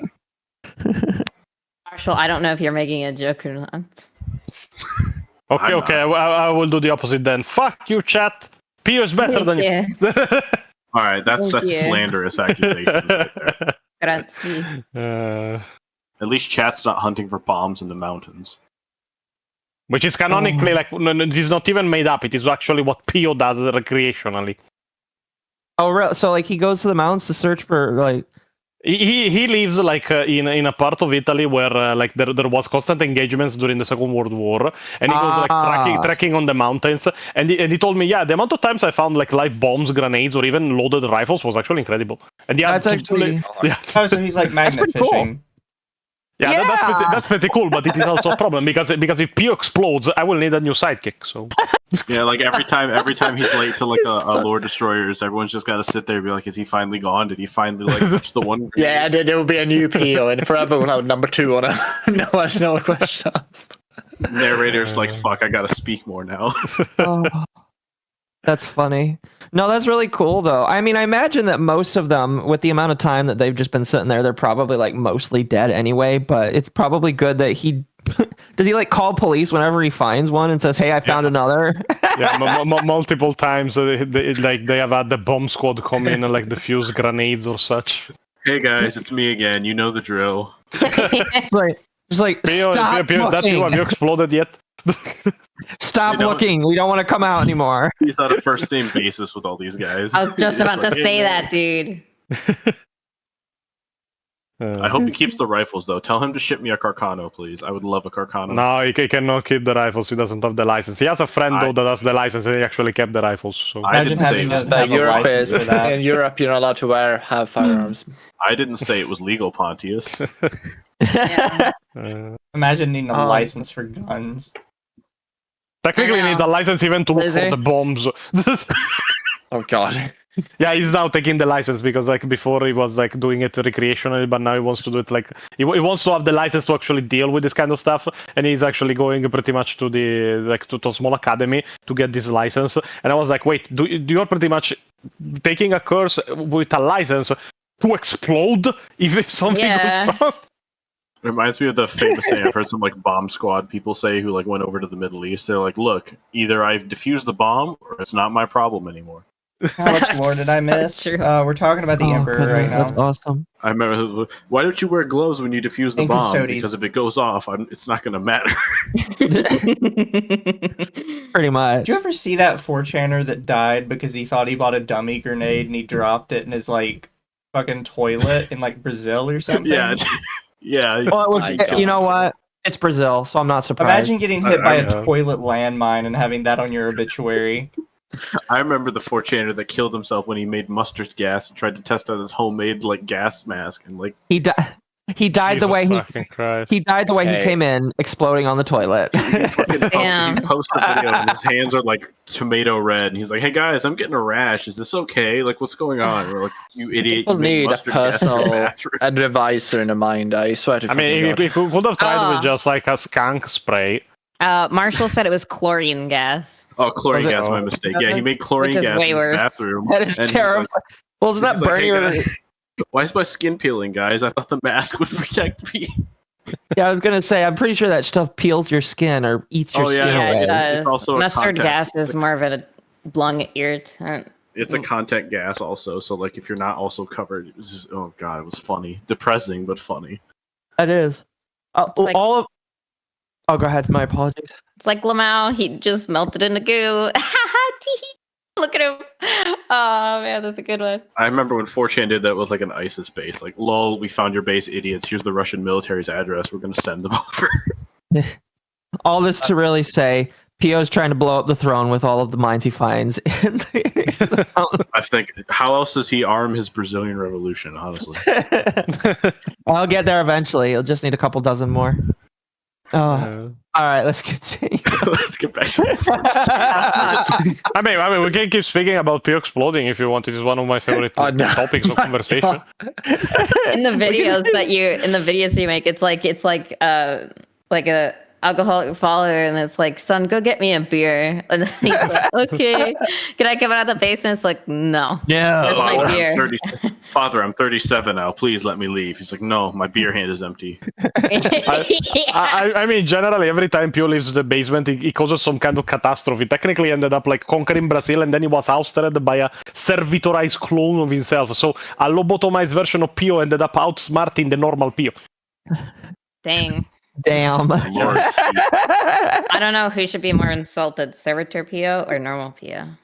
There's not much of a difference at the end of the day. Yeah. True. That's what's hard to figure out about this existential question.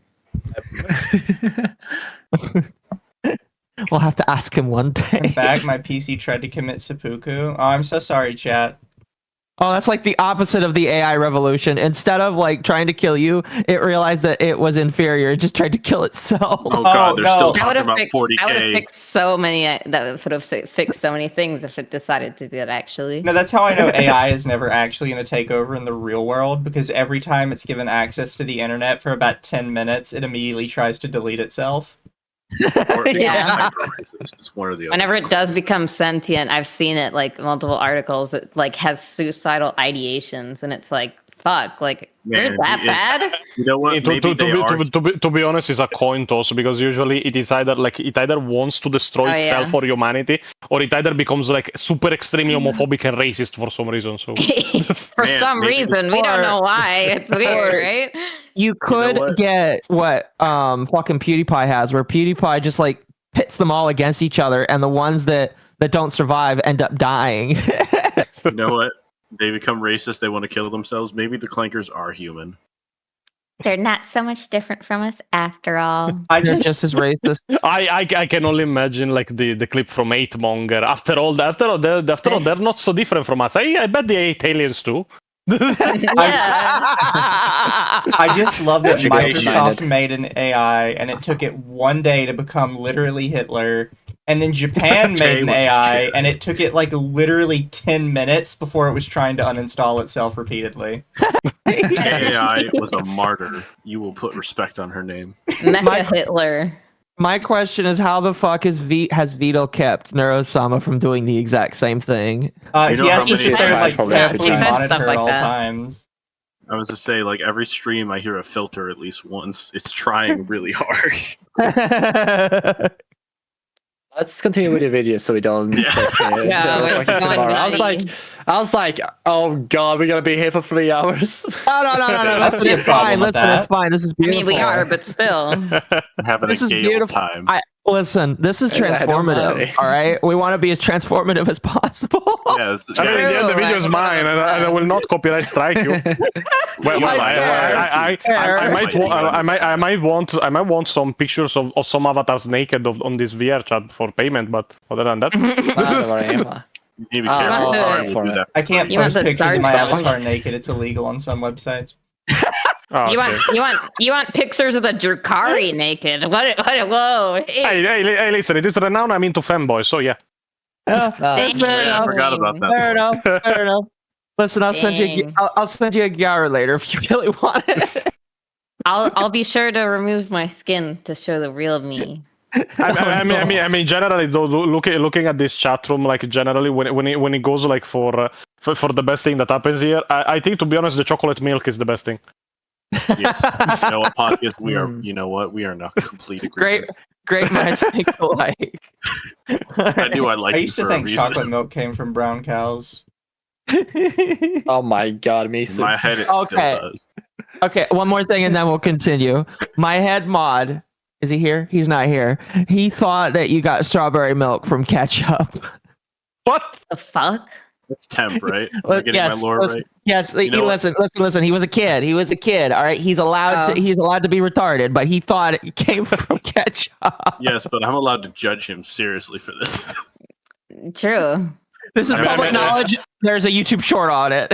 I mean, to be honest, I cannot really speak. Like, I'm friend with another YouTuber and streamer called Majin, and like, just for reference, Majin is a black man, but I am extremely racist against him because he plays Dark Angels.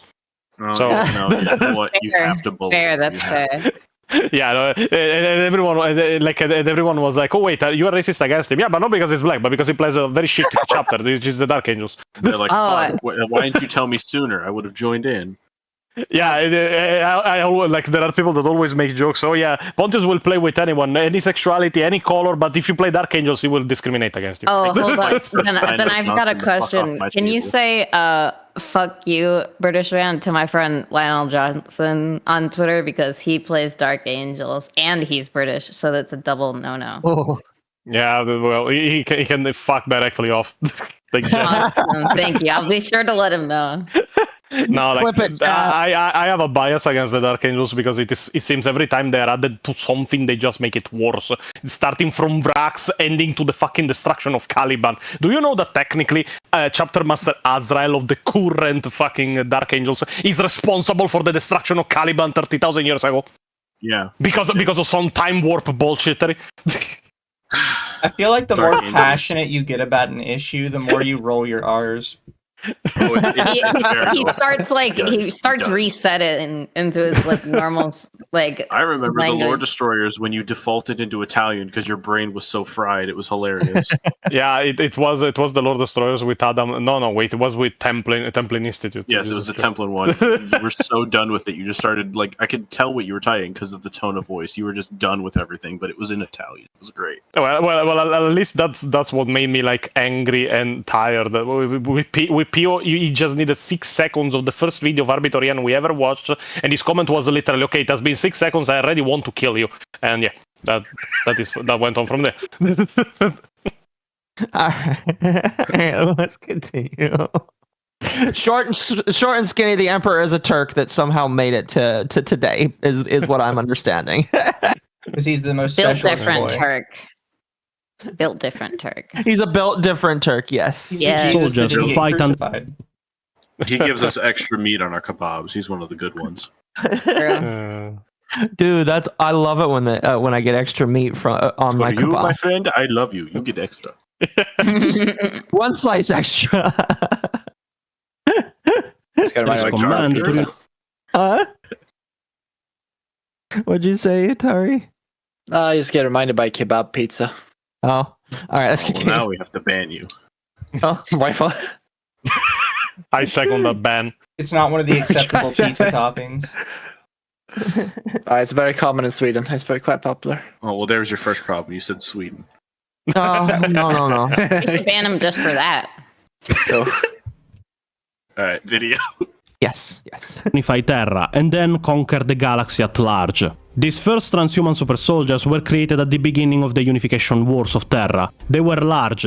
In fact, they were larger than most space marines. They wielded prototype lasguns and bolt rifles, and were armored in the so-called MK1 Thunder Pattern power armors. They were just a basic mean of powered armor, and not an enclosed life support system, meant only for protection from damage, and not to function in perilous conditions. But their flaws started showing almost immediately. The gene enhancing practiced on them was not efficient nor stable.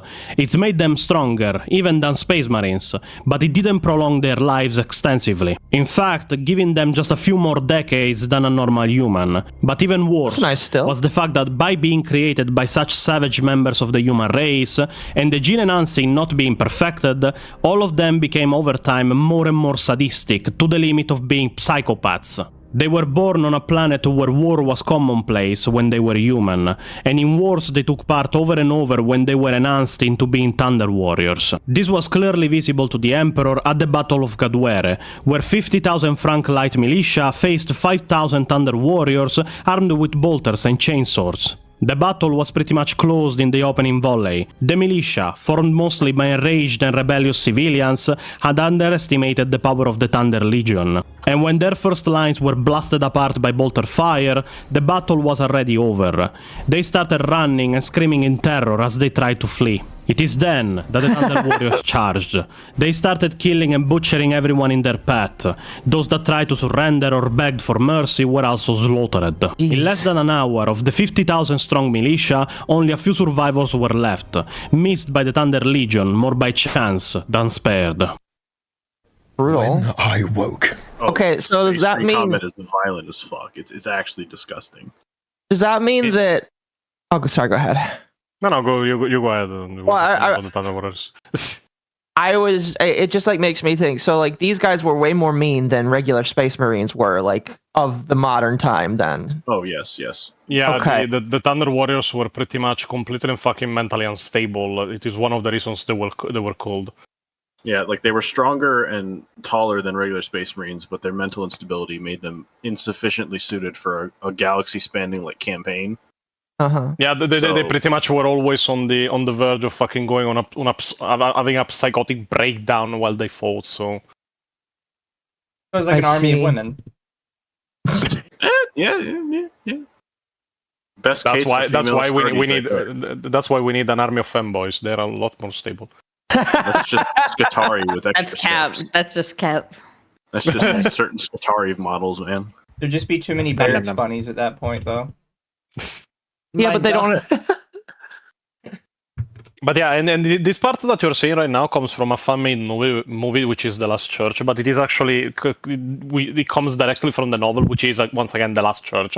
So what you're seeing technically is directly from the books, even if it is animated. So Fair. It's a very vicious scene.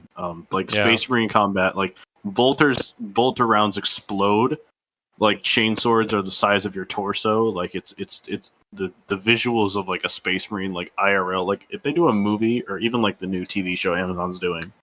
It is why the battle like closed in the opening volley of the bolter fire, because like they didn't expect the Thunder Warriors to be so well armored, and like even so strong to fight. So the moment they opened fire with the bolters and they saw pretty much the first three lines of their own army explode into a shower of gore, yeah, they went into a panic and just started flaying. It's rough. Like, go ahead.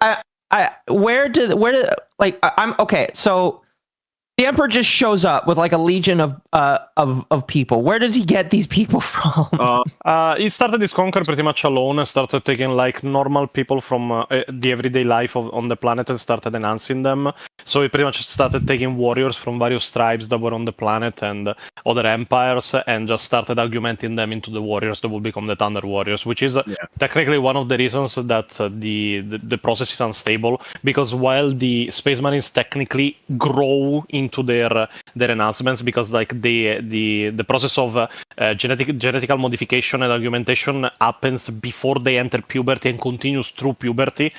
This once is implied that they were already adult when they were enhanced. So add to the mental instability of like techno barbarians at this time as well, and it's just kind of like a slap together like impromptu military. Yeah, it will be pretty much just take like I don't know, like probably like Crusade era people, like during the Crusades and during the battles, and just make them superhumans. You will not have stable people doing that. Mm-hmm. Yeah. People might hate me for this, but like when I heard, because they're like basically the pre Space Marines, it made me think of like Destiny, when you had like the very first Guardians and they were all assholes to everybody, and that's just kind of what it reminded me of. Well, yeah, technically. I'm sorry. I'm a former Destiny player, so that's I've never touched that game. Me neither. Let's go. I'm a former Destiny player. I have a good recovery. It's basically like being in an abusive relationship. That's like every game like that. Even 40k is like that. I don't need sex. So Games Workshop fucks me in the ass every day. Oh, true. Like, in case you guys aren't aware, also in chat, like Games Workshop models are almost or more expensive per ounce than actual silver. Yep. Yeah, but silver market crashed, so it's really not worth that much. No, it's been like that for a while. You know the funny thing, like getting a full Blood Angel army is far more expensive than the singular Blood Angels tattoo that I have. Yeah.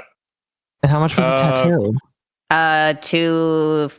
About $275. Oh gosh. Oh, it's like even the cheapest army you could probably build right now is a Knight's army, and I workshopped it out for me because I like Knights, and it's like $600 before painting in a set.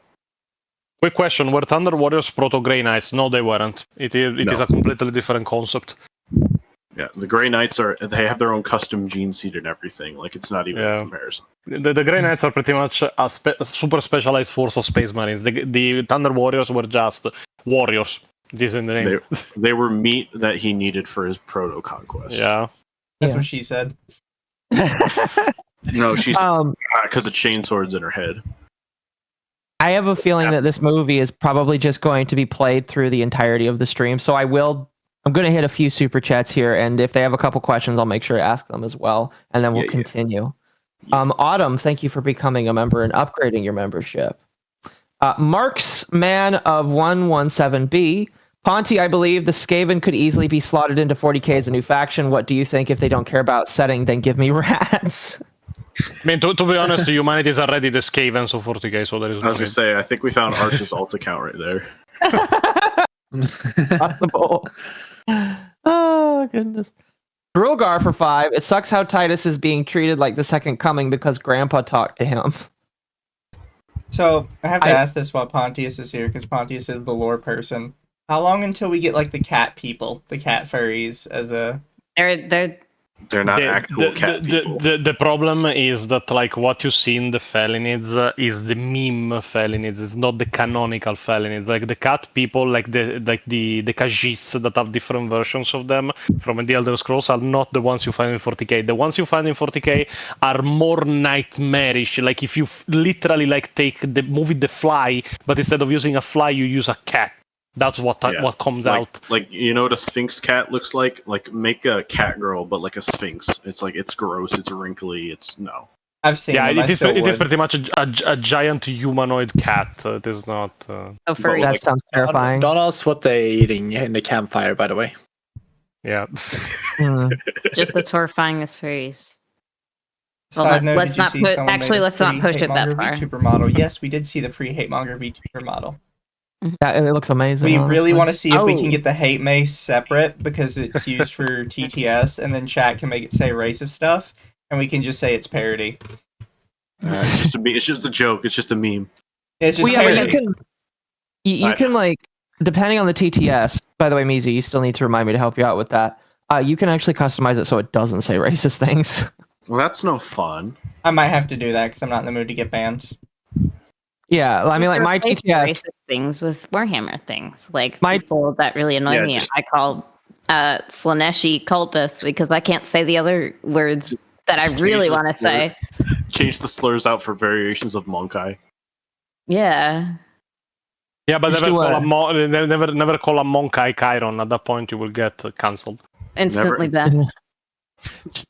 Just do what Tactical Templar does and call them all degenerates. Never asked a Vindicar the race of his wife.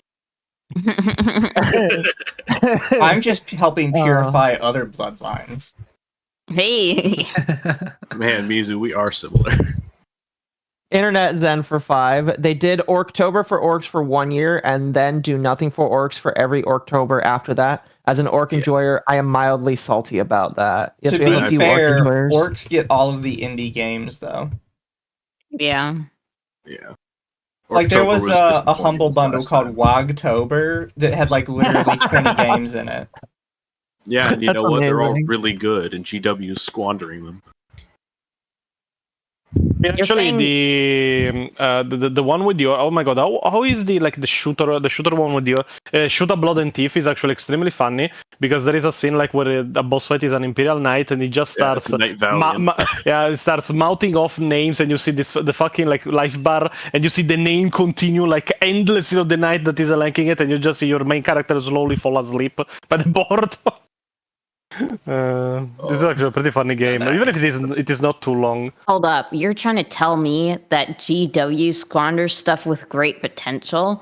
This is the first time I've ever heard something like that, bro. Feels like a day. No in way. July for me. Like, when are we gonna get an entire game about the Sisters of Battle? Oh, we Technically, do. we have one, but it's, Yeah, we it's do. war only. It's war only, though. Yeah, we're kind Are we of getting another one? well. So Or is this with the the first new, one? what's it? The new bolt gun. There's going to be a Sisters of Battle character. All right. Yeah. It's got to be and- voiced by Valkyrie.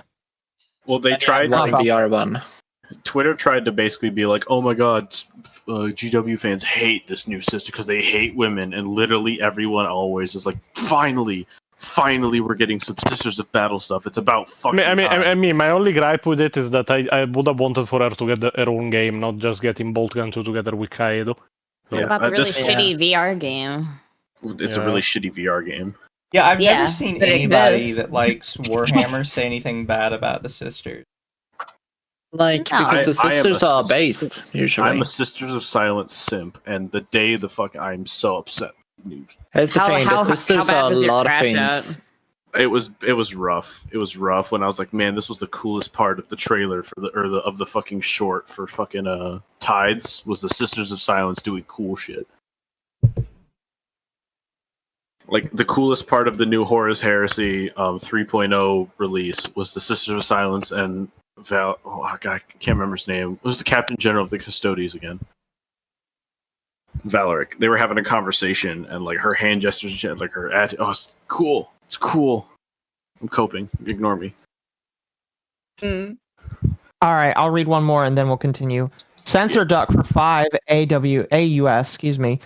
We are truly realizing Matt Ward's dream. Who is Matt Ward? As The- Ultramarine simp. Yeah, technically, like, it is not even true. He was a Games Workshop 40k writer for codexes. He made like a codex. He had been contracted to like write the Codex Ultramarines, but then the official codex of like that edition got cancelled, and his Codex Ultramarines became the official codex of the edition. So as by now, they're pretty much Games Workshop is making everything fucking Ultramarine. Everyone is like, oh yeah, it was not so bad even at the times of fucking Matt Ward. So Yeah, Okay. he's part of the reason the Ultramarines are the poster boys. Okay. And All right. yeah, even now it's like oof, we were so much better off. I get you. Okay, let's continue. Thank you, chat, by the way, for your support tonight. It's very much appreciated. Surprised I'd still lived. It was dark. In the distance, I heard the victory chants of the Thunder Warriors drifting across the fields, along with the smoke of victory pyres. Havelec's army had been destroyed. Not routed, not put to flight. Destroyed. In less than an hour, 50,000 men and women had been killed. Jeez. I never learned of any other survivors. That's a lot. That's a very small amount of time. And laying in a field was of a human complete parts, I began to one-sided weep once more. down.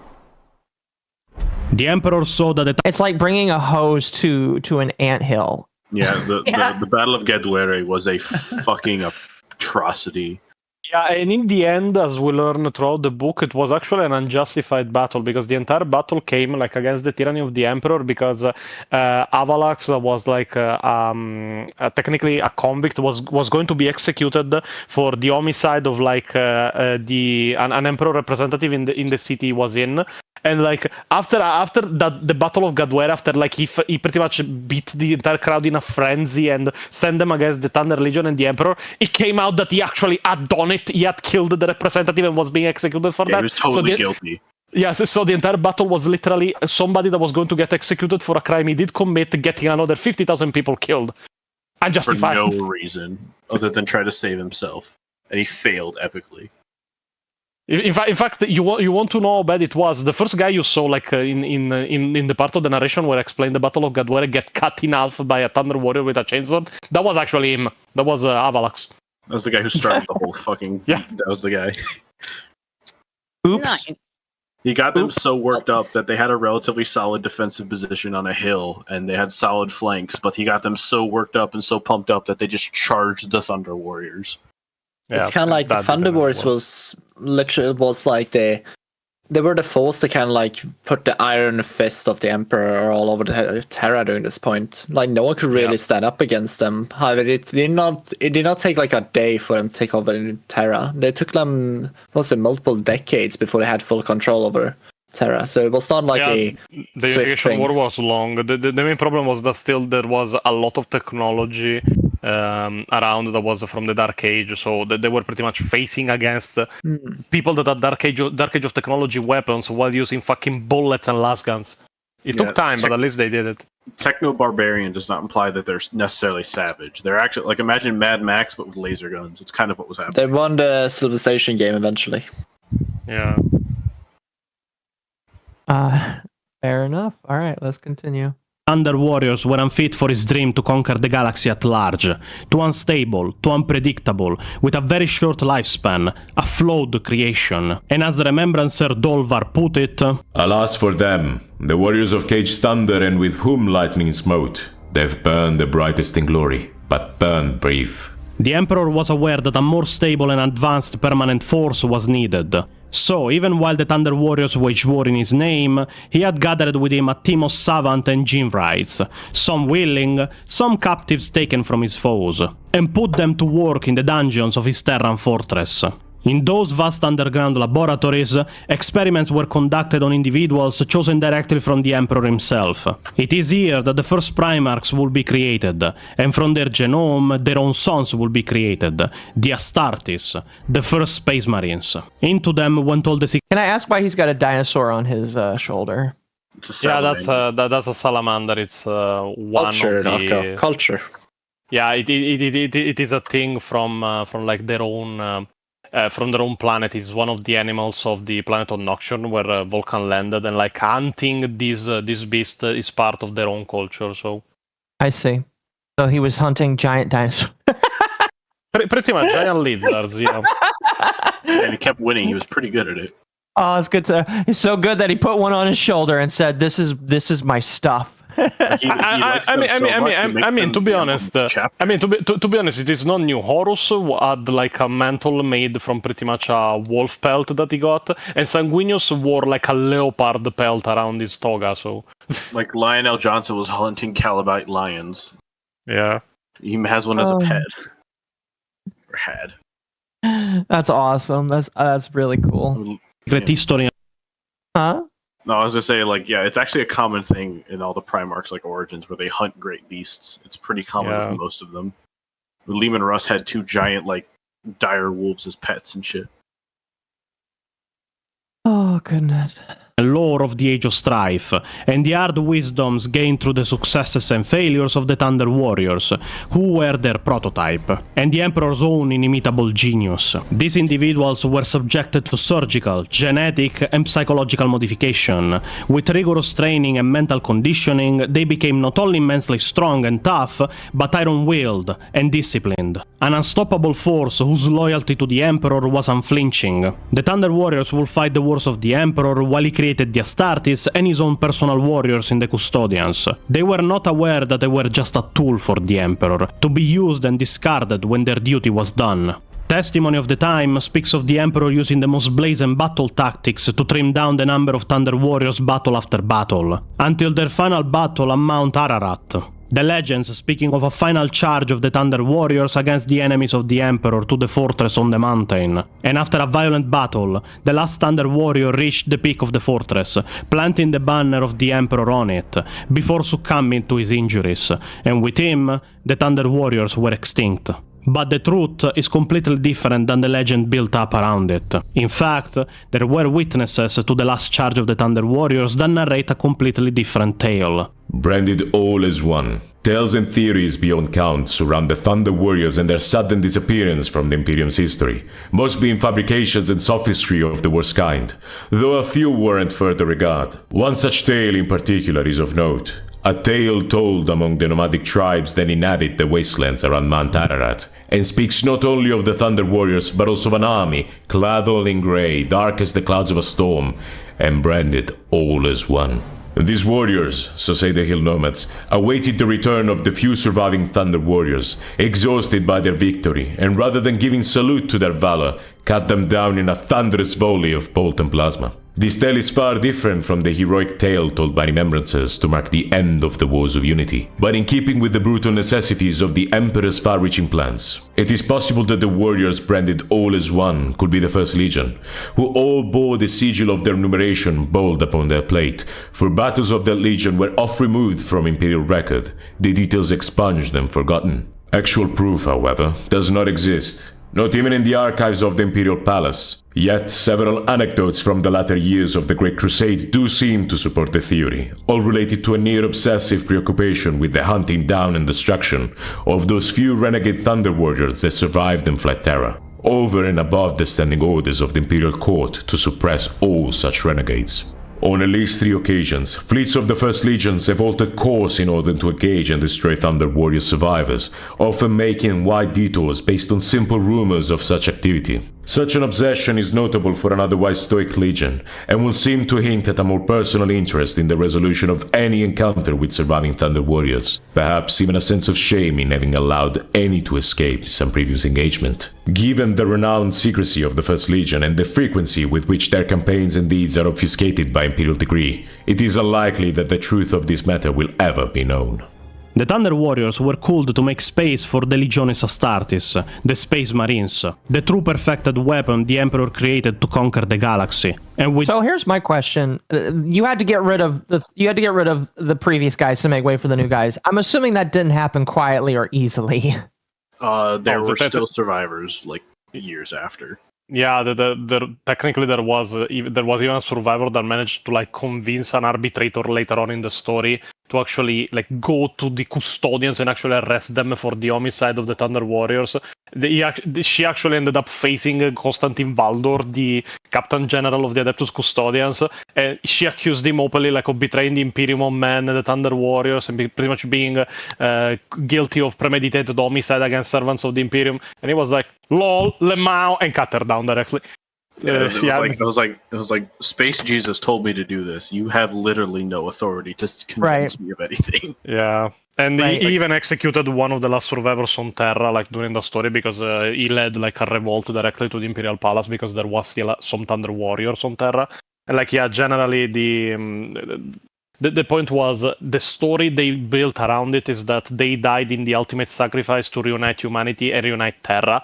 But in reality, they survived, they came back, and they were greeted by the First Legion, which are the Dark Angels, by the way. And the moment they were seen, the Dark Angels just fucking opened fire and just started cutting them down in droves. Yeah. And then the Custodians kind of helped in the background, I think. Yeah. Yeah, it was, yeah. I see. No, I was just sitting there like, well, these guys are really ultra powerful, and they sound a lot like guys that wouldn't go down quietly. I imagine it wasn't very easy. There is even battles that I mentioned later. There is the battle on a prison on Luna, and they found out that like there was a revolt on the prison, and it was led by Thunder Warriors. They sent the Warhounds that then became the World Eaters and then the Corn Berserkers, and they decided to engage the Thunder Warriors in a melee. And like the main point is, these fucking idiots, instead of shooting the unarmed Thunder Warriors, decided to go in melee with these guys. And like for every Thunder Warriors that they brought down, they lost 5 Marines. Yeah, it was bad. And the funny little end to that story is that when the Imperium was like, okay, what happened to the prison revolt? What happened to the prisoners? And the Warhounds were like, well, we weren't told to keep them alive. What do you mean, what prisoners? You didn't tell us to keep the prisoner revolt like contained. We just killed everybody in the prison. Yeah. Those poor men. Damn. Yeah, the Thunder Warriors is drunk. Yeah,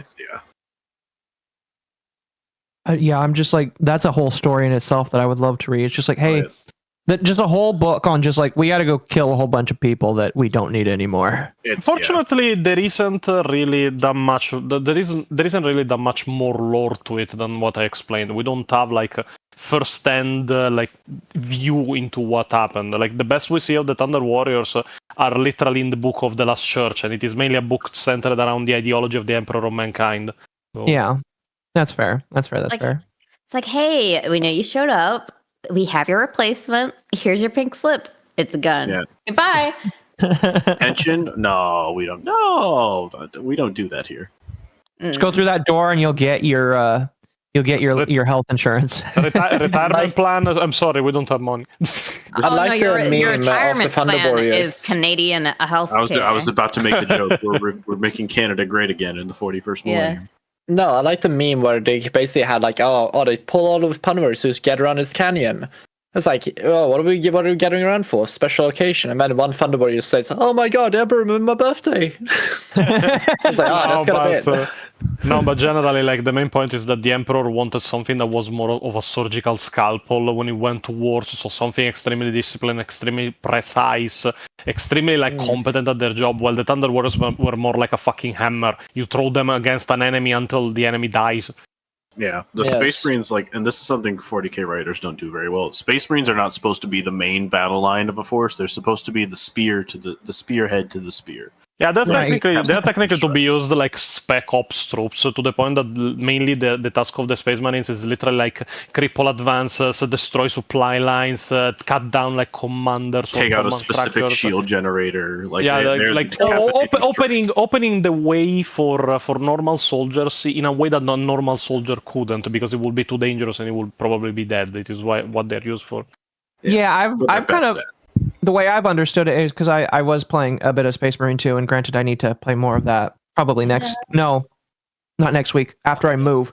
But like the idea I kind of got is just like they aren't like the first guys on the ground, but they will come if they need to, and you've got regular people that just do the fighting anyway, basically. And you will notice a thing in this story that will start happening a lot is that they will start suppressing a lot of kind of truths that happens in a lot of these stories, because the stories needs heroes, but however, they are, because they won the battle, but they need them to get rid of the old guys to make way for the new ones. But they can't just say we just snip them out. So they need stories.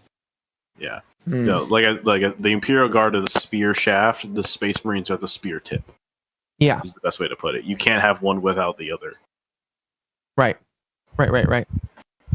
They're genetically engineered forefathers, born from the genius of the Emperor, that used his own DNA as a template to create genetical sons to lead the legions, and used them as a basic template to create the Marines. But this wouldn't be the end of the Thunder Warriors, as pockets of them will be encountered in the decades after and will fight against the Legionis Astartes of the Warhounds as the Great Crusade was declared, in the Cerberus Insurrection, where they will show their physical superiority, managing to slay up to 5 Marines each before they will be defeated in battle. I also know that there is Erda and the whole story of Amara Astarte. Erda is not important for my explanation, and Amara Astarte contribution to the project of Primarchs and Astartes is greatly exaggerated. So, this is actually a very funny story, because like, I will go over it briefly, but like everyone was like, oh yeah, they added Erda, the mother of the Primarchs. They wanted like a strong woman to go against the Emperor of Mankind because she didn't want her own children in the Primarchs becoming monsters. And then, unironically, the writers made her pretty much at fault for everything that happened in the Imperium of Men. The Primarchs getting scattered, the Horus Heresy, the Dark Ages, the Emperor on the throne, all her fucking fault. Because she was so emotionally weak that she preferred to literally throw the Primarchs into hell instead of having them raised by a warlord like the Emperor. And then you have like Amara Astarte. The point is, Amara Astarte, and I always forget the name of this fucking character. Amara Astarte is pretty much credited in part as being one of the main creators of the Space Marines. She worked on their genetics. She worked on she worked generally on the Black Carapace and such. And like people are, oh yeah, you see, the Emperor couldn't do it, so they put a woman to do it. And then you get Belisarius Called the Great Work, where you have like one of the people that worked on the program, that was Ezekiel Sedane, that was actually a very big expert on technology during the Unification Wars and like the General Great Crusade. And this man despised Amara Astarte. And you think, oh, was he sexist? No, it was like, this fucking idiot of a woman. Why the fuck do we keep her around? I've been spending months just fixing her fucking calculations because she's fucking incompetent. Why have we not executed her yet? Like, this guy spent 2 pages just insulting Amara Astarte for how fucking incompetent she was at her job. And she was like, why the fuck are we still like employing her? Can't we fire her? Like appropriately from a cannon if we have one? Like, She sounds like a DEI hire. GW has this weird habit lately of introducing strong woman characters and making them complete morons, and I kind of think I don't know what to feel about it. What does that mean?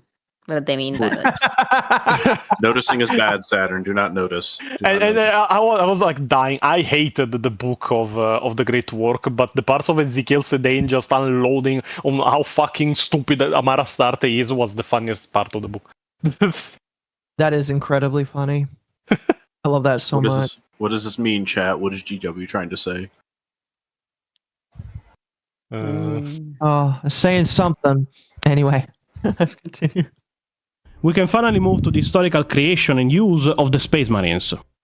The Space Marines, or Legiones Astartes as they will become renowned, will be the choice of the Emperor to expand his domain across the stars. They will be organized in 20 separated military forces known as the Space Marine Legions, each one created from the genetic material of a Primarch. They were genetically modified super soldiers, like the Thunder Warriors, but more refined, even if slightly smaller and a bit weaker if compared to the legendary warriors of the Unification Wars.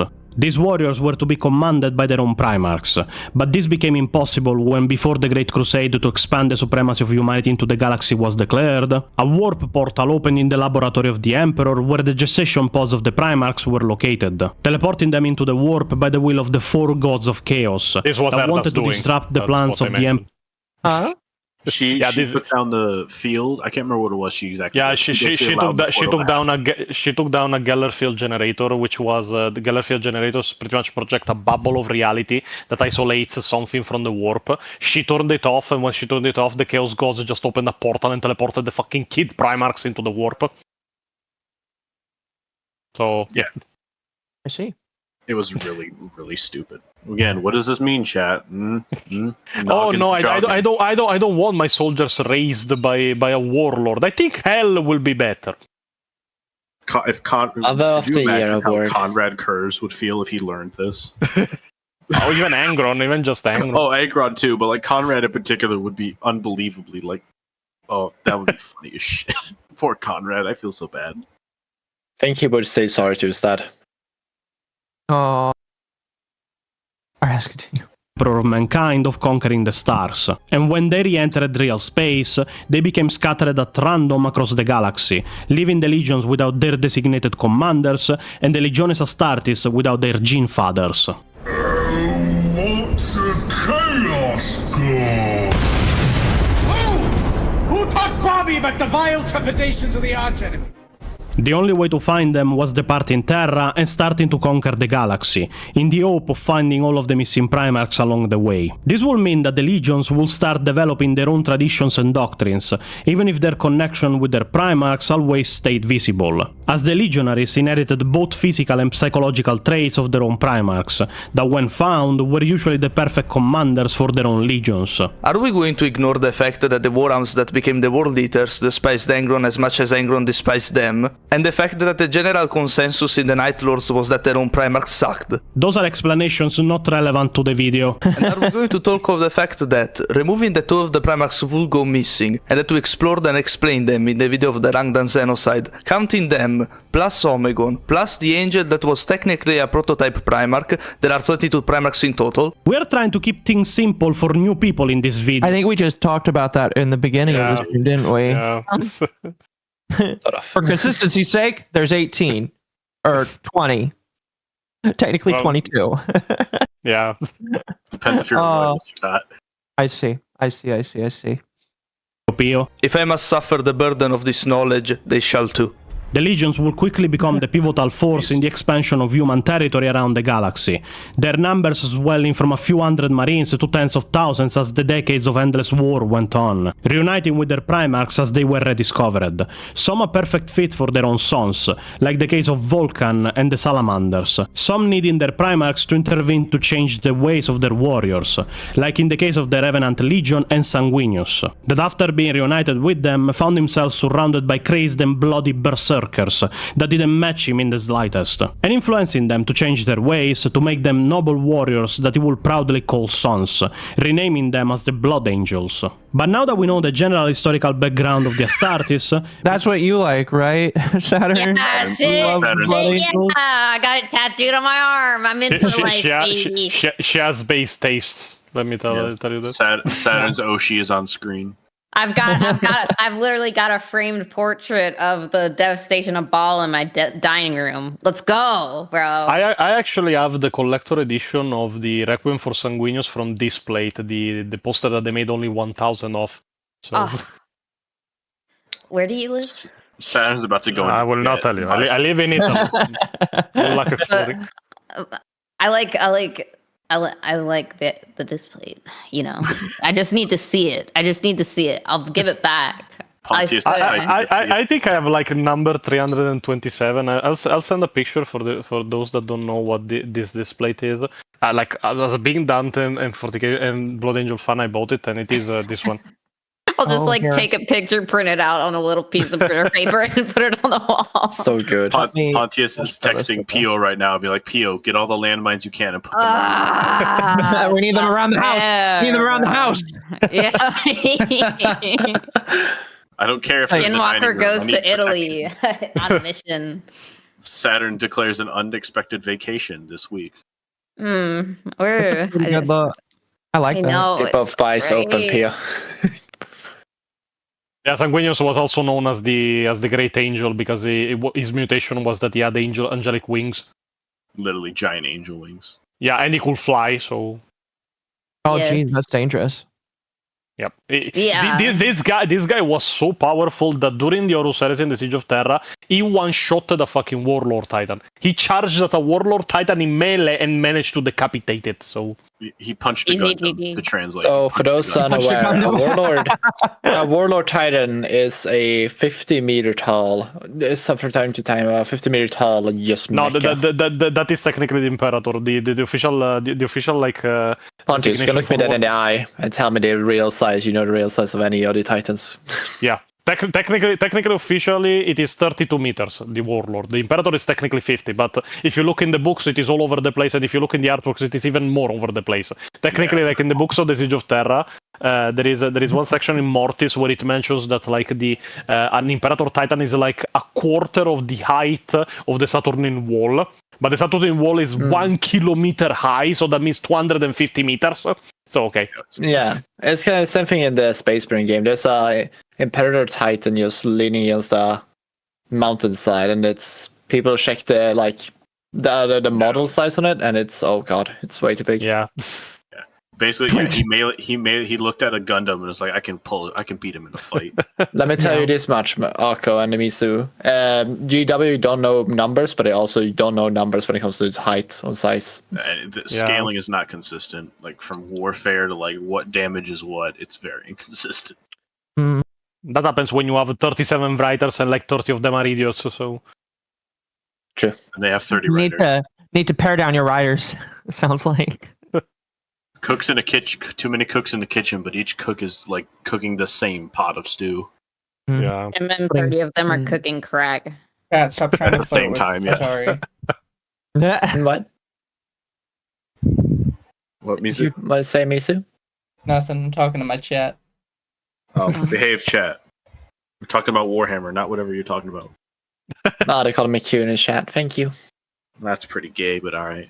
Chat's not time for chat. All right. Chat, are you simping? Don't simp. We only sit for bald ladies with ponytails. Oh my gosh. No, listen, the ultimate sexual fantasy is Chibidoki.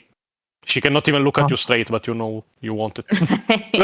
Listen, I'm pretty sure Chibidoki is another chaos god. We just don't know it yet. Yeah, pretty much. True. Malice, is that you? Oh, goodness.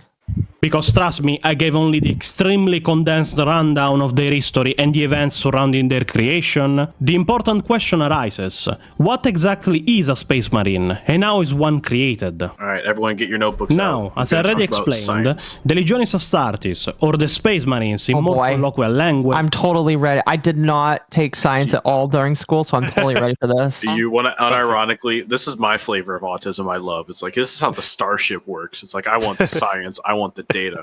Just put a black hole in it. I like the medical explanation, like a doctor. That guy's videos are pretty cool. I like those videos. I've seen. Yeah, a doctor went over like how it could technically be possible to make Space Marines in like about 7 videos. Trust me, we're gonna have cat girls before we have Space Marines. I know. I mean, I'm not complaining. So cool. Oh no, I wouldn't complain either. I'm gonna be honest with you. I'm totally fine with that. Now, immediately after getting cat girls, we're going to have Space Marines because the U.S. government is going to see that and then be like, we can use that for military. Mm-hmm. I'll be like, thank you. You can use that for oil. I can finally be a Marines malevolent. Somebody say oil? I always to. That shit, man. Yay! Well, it's kind of funny because like you guys say that you love the autism of learning the science of this stuff. All you got to do is just say black hole, and that's the answer. Because we're not talking about Romulan warbirds, Akko. We're talking about Warhammer, not Star Trek. Get with the program. No. I was referencing a yellow cake video. I was being for real. I was being for real. That's how they power their warships. Is with singularities. But well, here I'll post this in the chat. We won't watch it, but basically, there's a little 3D animation by this guy who's like, you can explain everything with black holes, and everybody will just universally agree with you. Something that will kind of help learn about like warp travel. Not really, kind of really, not really. Event Horizon is pretty good. I just use the nether travel explanation because it's the simplest. Yeah, but it's a really good movie, okay? Yes. No, remember, like it's really, really good. 40K is not my autistic fixation. That's Star Wars, Star Trek, and Stargate. Give me I'm so sorry for you. Well, you actually ended up like being the lucky one. My next video, which is on the 4 Wars for Armageddon, we finished recording like yesterday morning with Pio, and it is a 77-page script that is shaping up to be over 4 hours long. So. Holy shit! And I thought my script for long. The reason I love this video 27 so much, pages.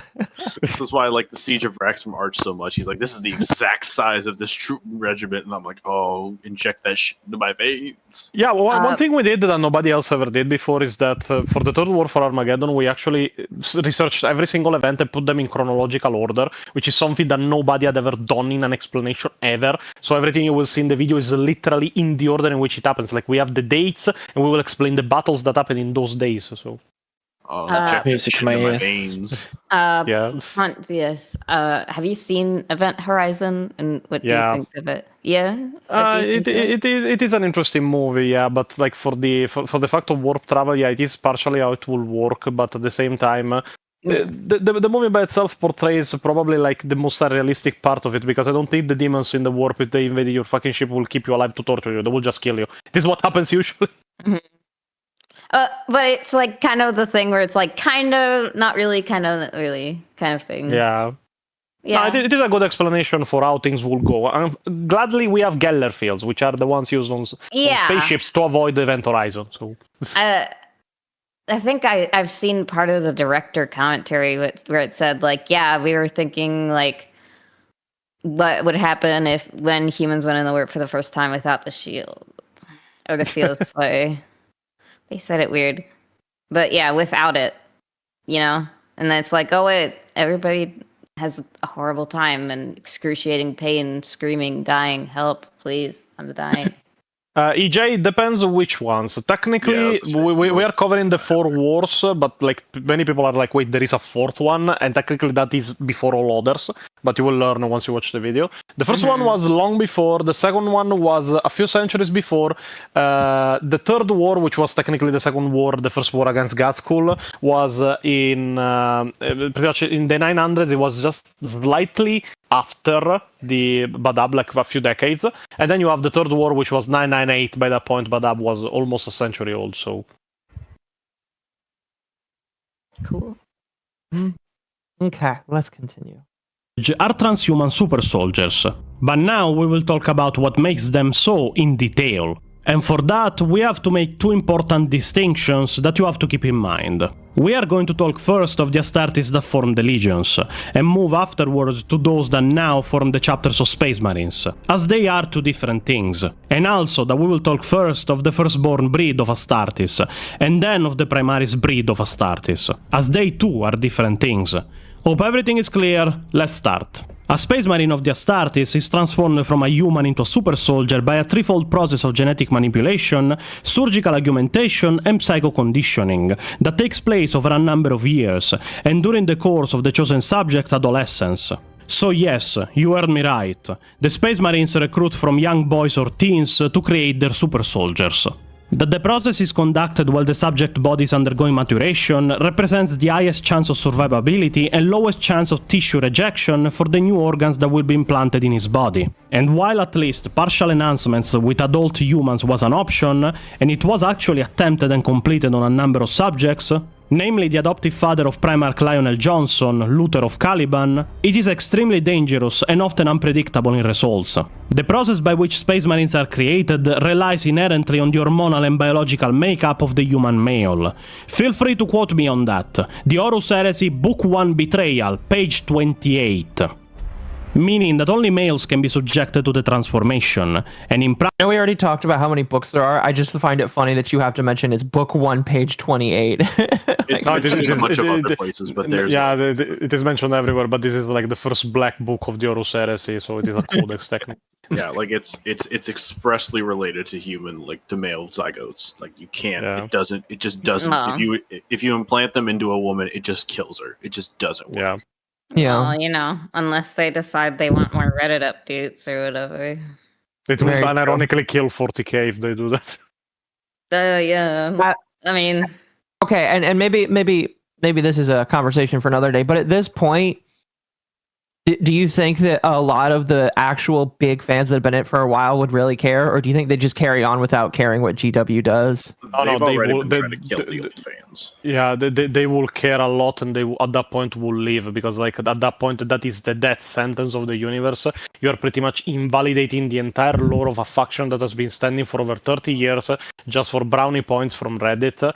And to be honest, I've known a bunch of people that have left just over the female custodians, but if female Astartes fucking drop, you will see pretty much half of the fucking just fan base leave, because at that point there will be no reason to continue. You will invalidate entire armies, you will invalidate the lore. Like the models sell because the lore behind them is good, not because the system is perfect, not because the models look good, but because the models represent something. If you damage that something, people will not buy your models anymore. Yeah. If you destroy the story behind, like that's how, if half those fans leave, GW is going to kill itself in 10 years after, because the new fans are not going to invest $5,000 into an Astra Militarum army. They're not going to do it. They saw Space Marine 2 and it was like, man, this is cool. What are these books about? $5,000? Fuck that. No. I guess my question is, do you think that people would just continue enjoying the game without further supporting GW, or do you think they would just be like, fuck it, and then leave it like all the people are leaving Star Wars in droves? I'm sure they wouldn't buy anything anymore, but at that point they will probably do, if they are very passionate like me, the same thing that everybody does for the female custodians, which is we don't give a fuck what Games Workshop say, they're not canon. Yeah, that's what I figured. You're not canon. But there's going to be a lot of like, oh man, our sales are tanking right now. Like it's it would be very bad. It would be the stupidest thing they could do, honestly. Well, one of. They're pretty stupid. I know.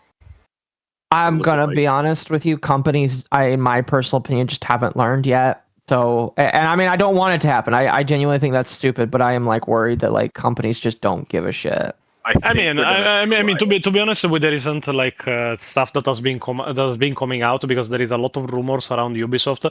Like I had to believe, like to rethink for myself the concept of Yasuke as an assassin, because he is actually managing to kill fucking Ubisoft. So yeah. Like, I think they're gonna try it, and they're either gonna fucking do the most back down of backdowns in history, or they're gonna double down on it.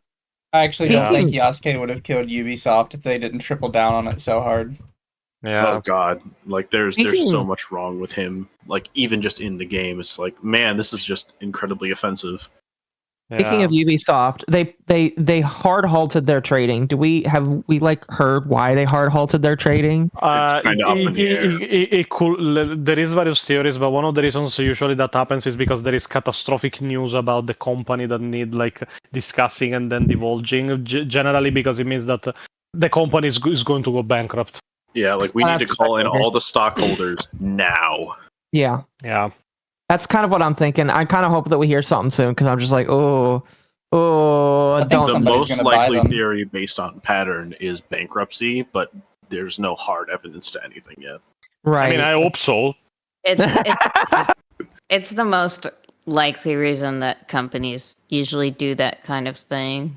Yeah, I mean, let's cite directly a Ubisoft executive. Players have to get used to not owning their games, and everybody after that answered, well, then Ubisoft must get used to not being a company. I'm just gonna put this little pirate hat on real quick. Ubisoft. Well, okay. My question is, wouldn't what even have they pirate a made Ubisoft recently? game. That's what I was gonna Nothing. say. I was like, what games have they made that's worth pirating? Nothing. Nothing. That's the other thing. Like even the pirates are like, we didn't even make a rip of this because it's just not. Nobody wants to play Yeah, it. I don't worth want to it. play it. Imagine if your shit is so awful that even like people at pirate games don't want to even bother. Like that's Listen, I played it for free and I still feel ripped off. I know a Yeah. guy who hasn't bought like a single AAA game in like 8 years, and like I should sue you he for hasn't- my time. He hasn't gotten anything from the past like 3 years from any of the mainstream companies. He hasn't Is this- pirated shit. It's the same energy as people saying if I saw this movie when I played it, will still work out. Yeah. Okay. Before we continue, I'm gonna read a few more supers just to Yeah. make sure I'm not scamming the chat here. Excuse me. Scam Internet co. Zen for exactly for 20. Let's put it this way: Custodies get a lot better after the disrespect by filthy harlequins in the Beast Ares series. It was so bad, Custody fans cope by saying the writers got them mixed up with the Lucifer Blacks. Probably. I don't see. I've heard about the Harlequin thing. to be honest, at the time of the War of the Beast, it was more that the lore of the Custodians was more up in the air. Like there wasn't hard lore at the time because it is a very old series. And yeah, generally it was more of a problem of the lore was not known and the writer was not briefed. Because from what I remember, like the writer went on to an interview and said, "Yeah, from what I was explained, I thought they were just humans in fancier armor and weapons." So Yeah, he didn't even know. Oh my god. It's like in the age of apostasy when it was like the custodies were like, we have no idea what's going on. I was like, you guys literally have like old custodies become like the eyes of the emperor in the universe to be a spy network. What the fuck do you mean you don't? yeah, know? we didn't know a civil war was going on until 4 chapters were attacking the planet. Then we noticed. Yeah, it's like you guys literally have a Fucking- spy network of old custodies. What are you talking about? Oh, so dumb. Oh, they took a nap. Yes. just a brief one. Yeah, no, they Very were. brief one. Don't you remember the custodians after the emperor was put on the throne and they failed or felt ashamed, so they removed all the armor. So now they're running around. naked. Everyone was on holiday that century. Yeah, they had to take a Yeah, vacation. exactly. It was Sanguinilla. They had to take a vacation. Yay. Yeah. Anything Internet. sanguine, it's like my brain like tingles a little bit. It turns Get a on little like the you get a giga little dopamine retard. rush. Okay. Let's speak of something sanguine. It's technically, as I saw even in the comment, is the Red Rage technically Slanesh or Korn? Yes. I would say. Go Half ahead. Half of the people here will not get the reference. No, I do. Depends on what time of the month it's happening, Pontius. I'm too tired. I don't know if I like ice cream sandwiches that much. Oh, You're a fuck. Can't Druki, really it's eat ice different. cream. Oh, I'm sorry. It's made of milk. You could I if will you take the weren't ice such a cream skill instead issue. and happily eat Is it. made of cow milk, better with human milk. Yeah. My wife doesn't. My wife is also lactose, and she refuses to not eat ice cream. And she's always like, "Why does my stomach hurt all the time?" I'm like, "Well, I There's fucking really good- wonder why." Jeez, that There's sounds really like good Lumi. coconut milk or ice cream or like almond milk. like ice if you ever cream. have conversations left with Queen, you're gonna be like, "Man, you two sound really similar." And you'll I'm see- sure. I'm sure. Like I just remember one time when Lumi is like, I really wanted this cheese. And I was like, so do you hurt? And she's like, yes. It's a meme in Lumicord that like Akko or that Lumi and Queen are the exact same person with different accounts. That's why I said he's seeing stuff. He sees anyway, any women, anyway. and he's like, Oh, they did the same thing in Queen. He like I think Sid just sees any woman as like, oh, they're the same person. Well, all the women in Lucky Corp are mentally disabled, so. Damn, I've been exposed. Are you contesting that, Saturn? You can do it right now if you want to. I can't contest the truth. Okay. Yeah, Okay. see. Okay. Yeah, we all knew Internet- Saturn was. Internet Zen for 5 again, and this is why 40k Xenos players like me don't pay attention to the heresy. We orc ain't got time for who me faffing about. Based. Let's see here. Internet Zen again for 5. Quote, everything is canon, unquote, paraphrasing what G-Dub's tweet said regarding the Femstoties, which implies Malal is canon again, copyright be damned. All right. Technically, it is canon again. They got their eyes back, so. What's their chaos chapter from Malal again? The Sons of Malice, the Sons of cannibal Malice? space marines. All right. Honestly, one of the best chaos paint jobs. I'm gonna die on this hill. I mean, it is half white and half black. Just Yeah, but pure color. it alternates on every piece. It's great. Yeah. Plastic Wen King for 5. I wouldn't be surprised if GW will retcon the Sisters of Silence from existence like the Necron pariahs. Yeah, we read that asked earlier. that. Yeah.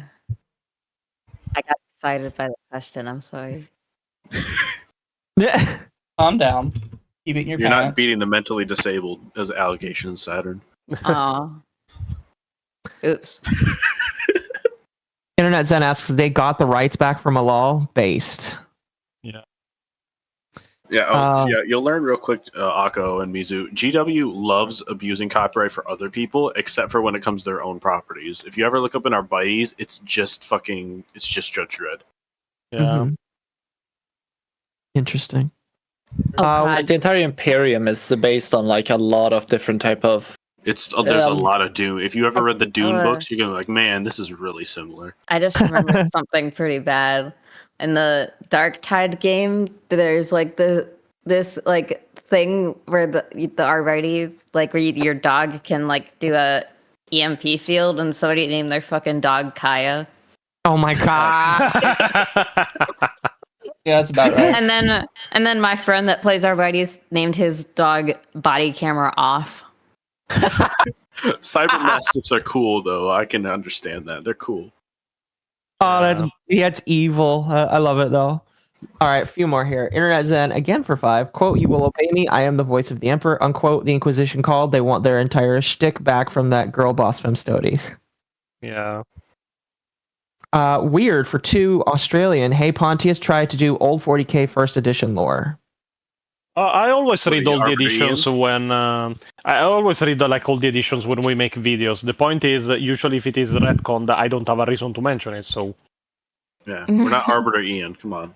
I must ask. Arbiter Ian works in the worst way possible. The man knows only first edition and whatever the fuck the current edition is. If it is 9th or 10th, he doesn't care. There is nothing in between, which is a pattern Pio noticed even in his videos. He made 2 videos on the wars for Armageddon. He covered the first and the 4th. Nothing in between.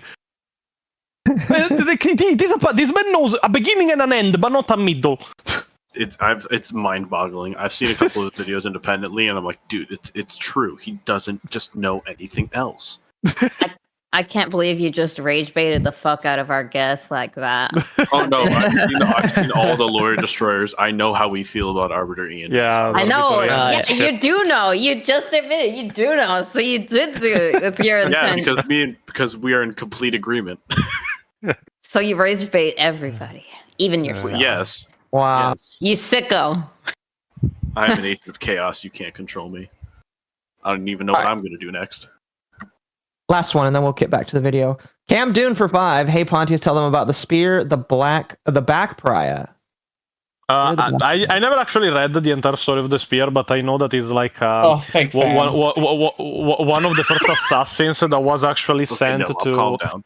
To kill to kill Horus Lupercal in a mission that failed, but yeah, he was one of the first assassins ever deployed. Okay. Fair enough. Alrighty. We'll continue reading more of your chats later. Chat, thank you very much. I appreciate it. All right.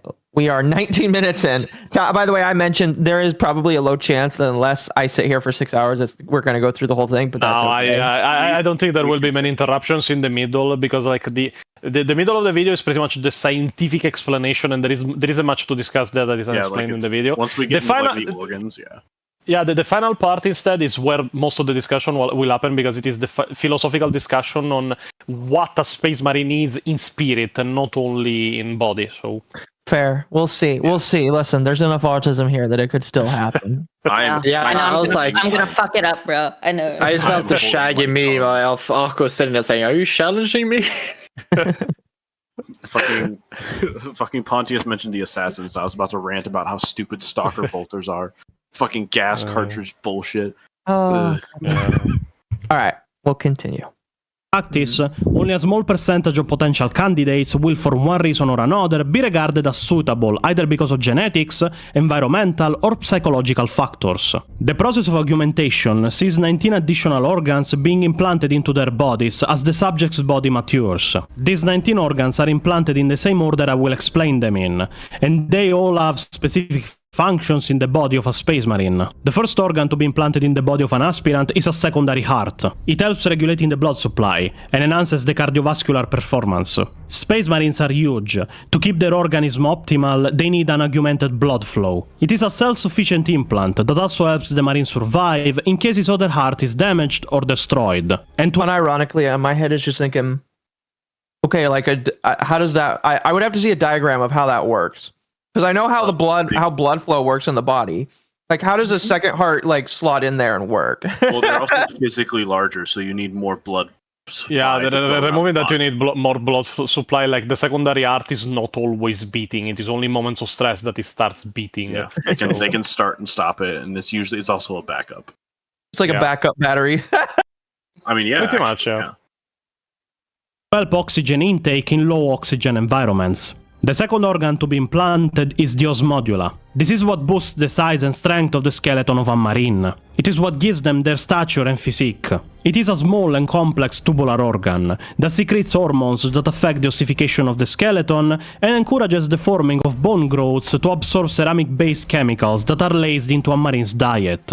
2 years after this organ is implanted, the long bones of the subject will have increased in size and strength, and the rib cage will have been fused into a solid and bulletproof mass of interlocking plates. The third organ that will be implanted is the biscopea, similar to the osmodula in function, but for the muscle growth of a space marine. It is a small circular organ that is inserted into the chest cavity and releases hormones that vastly increase muscle growth throughout the entirety of the body of the subject, and it also serves to form the hormonal basis for all other implants. Now, keep in mind that it is here the firstborn and primaries deviate in their implantation processes. Between phase 3 and 4 of implantation, we will continue as normal. I just love this art that Art commissioned for the War for Badab. It's just this is the execution of the ruling elite of Badab Primaris. Like that's what happens when you get shot with the bolter. You just kind of blow in half. Yeah. I mean, I'm sorry, that wasn't supposed to be funny. The gun is literally bigger than their heads, so I would expect the bullets to come out of it. Pontius, you can tell me. Do you? I forgot. Do you go into bolters in this video? No. No, not really. But bolters are pretty easy to explain. Pretty much fuse like a grenade launcher with a rocket launcher. It is a bolt round is a rocket-propelled, armor-piercing grenade that is programmed to explode once it is inside you. So I take contention with the grenade rocket launcher terminology, but that's because I'm an autistic gun-loving American. But here's the issue I have with some people who, because I used to be in the versus things back in the day.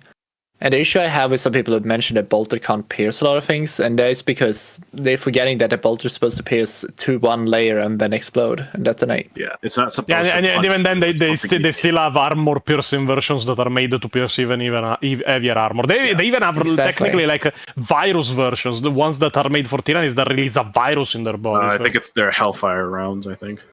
Yeah. But yeah, these things are very scary, and they are basically demoralizing weapons. So, if you for chat, you can look this up. Raufoss 50 caliber rounds. It's basically what a bolter round is. We have these basically in real life. It's exploding armor piercing rounds.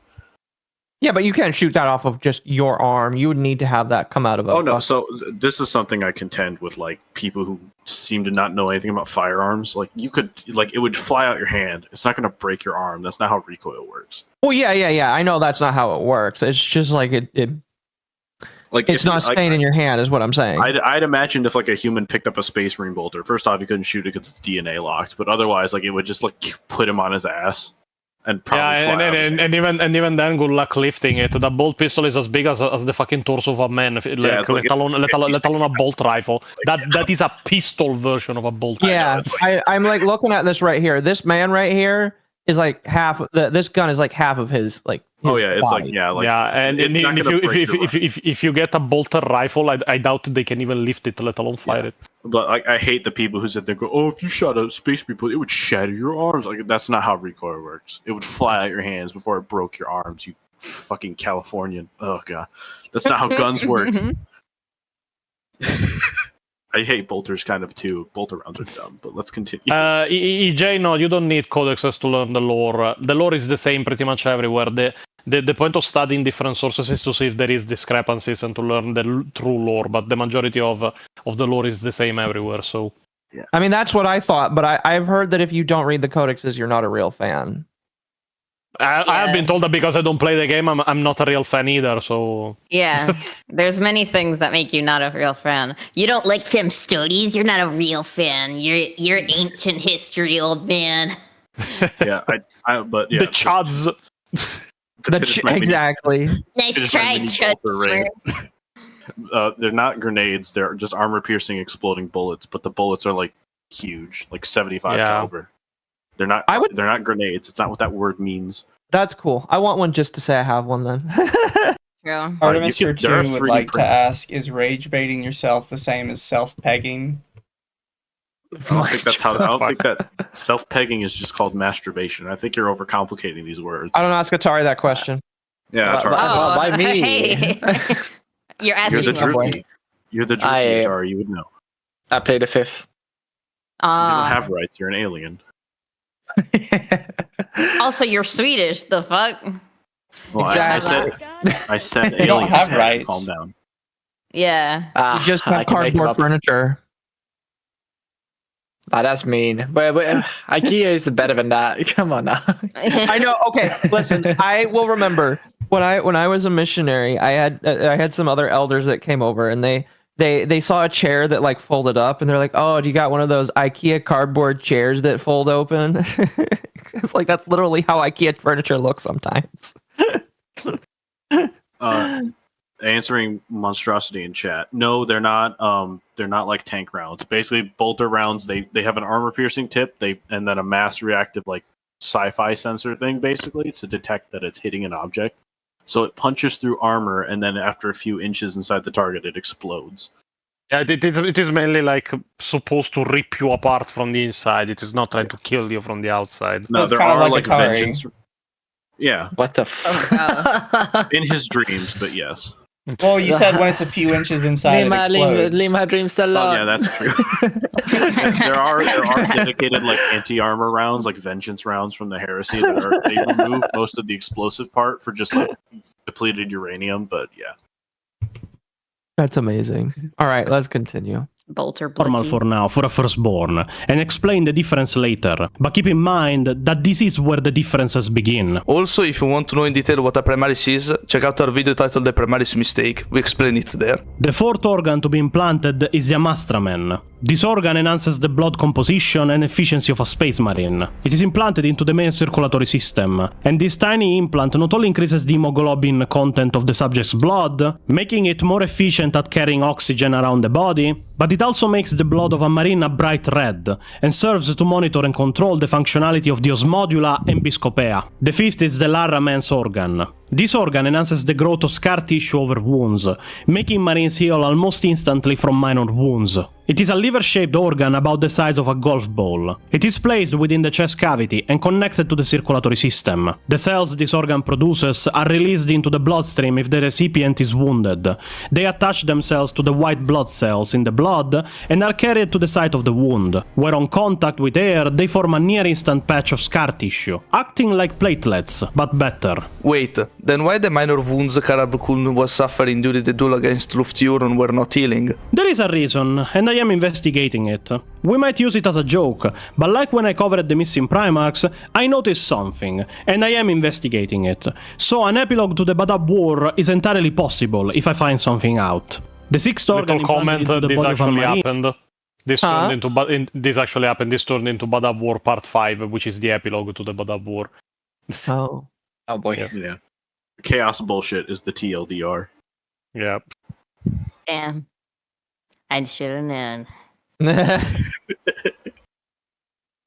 Is the catalepsia node. It is an organ implanted into the back of the brain. It is pea-sized, and it influences the circadian rhythms of sleep and the body's response to sleep deprivation. To put it in technical terms, it permits vestigial awareness of surroundings while resting, and facilitates hypnoconditioning, which commences... So basically, it's a third eye in the back of your head. No, I explain it further. Just wait for Pio. Oh, okay. After this Wait for point. Pio to go away. And for us people that speak normal English with an Italian accent, If the marine is deprived of sleep, the catalepsia node cuts in and allows a marine to sleep and remain awake at the same time, switching off areas of his brain sequentially. It doesn't replace sleep, but it can work as an alternative while on battlefields, as the marines can't be taken by surprise as they are aware of their surroundings while resting. This means that marines don't need more than 4 hours of sleep a day and can go even 2 weeks without sleeping with no problems. So it's a cup of coffee then. More of a monster, but yeah. Though that there were There's like actually like animals. For example, dolphins. They can like turn off half their brain and still like swim around and do like whatever they want. Really, but kind of almost acting in a drowsy like manner, and then just turn it back on to be awake. Thank you for rating, Royan. And thank you for the 5, Lucian. He says it's always chaos BS. Yes. Yeah. GW fucked up a line in it. Oh, it's chaos. No, so to be honest, there were various references in this case, I but know, like it was extremely funny that when I released a video with the theory, Reddit like exploded for a few months with like this kind of stuff, and there were people in the comments. I've been in this hobby 20 fucking years, and I've read about the war multiple times. How in the fuck didn't I clock this? Because everyone was like, "Wait, there is references that the weapon Euron uses actually has chaos tendencies." I never noticed that, and I was like, "Guys, did you really need an Italian to find that out?" No, Arch talks about that in his Big Badab series a bit, where it appears like it's a Chaos Claw. Yeah. Reddit. Ugh. Okay. Campaigns where Marines went months without true sleep using this state, and it ended up degrading their mental sanity after a while, so it can't be used. Yeah, I'd imagine so. The 7th organ implanted is the preomnor. It is an organ that identifies and neutralizes organic poisons. It is pretty much a pre-stomach that neutralizes poisonous and indigestible foods. No digestion takes place in it, as it acts more like a decontamination chamber placed before the real stomach. And it can be isolated by the marine in case they ingest or are forced to ingest something extremely dangerous that even the preomnor can't neutralize. The 8th organ instead is called the homophagea. This organ absorbs substrata neural memetics through digestion of genetic material. For normal people, it means that this organ allows the marines to learn by eating. It is situated in the spinal cord, but it is actually part of the brain. The organ absorbs the genetic material consumed by the marine, and it then transmits the gained information to the brain of the marine as a set of memories and experiences, letting them learn from enemies they have slain or fauna they have killed on a planet on how to survive on it. The 9th organ is the multilung. Not really an original name for it. It is a 3rd additional lung implanted and connected to the respiratory system of a space marine. I could use another one of And it those. helps when breathing in low oxygen environments or even toxic atmospheres, or even underwater. Granted, I could use another heart too. Closed off by a sphincter muscle associated with the multilung. Listen, if I had another heart and another lung, I could probably be that football player that the doctor told me I couldn't be. Fuck you, Dave. Oh, goodness. And I'll the take implanted catalepsy organ though, takes over. please. Yeah. My favorite part was like the eating people part. Specifically more the brain, but everyone forgets about that part. Yeah. I'll take Oh my anything. Free food. You are a weirdo. Let's track. Cat Vanillish, thank you so much for the raid. Welcome, welcome. Food is Talking what about can I autism, say? chat. Talking about autism. And cannibalism. Yes. You're talking about cannibalism. Yeah. Hey man, I'm hungry. I don't know what you want. I want some You wanted- ramen that's in my pantry. I don't know what you want. You wanted to be a football player. It was more like, so I have a heart condition. I'm not saying which one it is, but the doctor was like, you will never be a football player. And I was like, well, it wasn't on the top of my priorities, but thanks for telling me I can't do it. It's like you didn't have to say it that hard. You didn't have to. You have to say it so loud, man. I'm right here in the room with you. You have to go. Yeah. Yeah, pretty much. The entirety of the breeding operations, as the lung itself is engineered to be an extremely efficient toxin dispersal system. The 10th implant instead is the oculobe. It is an implant that allows technical enhancement to optical growth. It is situated at the base of the brain, and provides hormonal and genetic stimuli which enable a marine's eye to respond to optic therapy, permitting the apothecaries, that are the doctors and field medics of the Marines, to make adjustments to the growth pattern of the eye and the light-receptive retinal cells.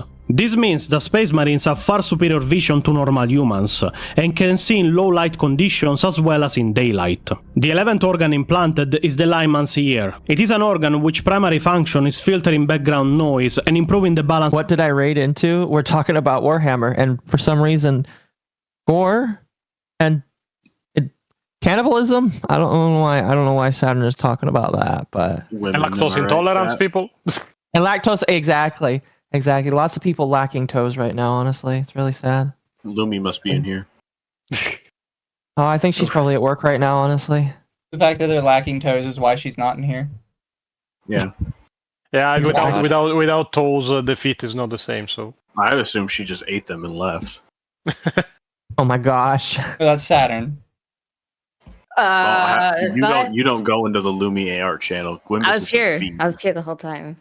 But you're the one talking about eating I- people. Ooh, I literally got up to go get something to eat.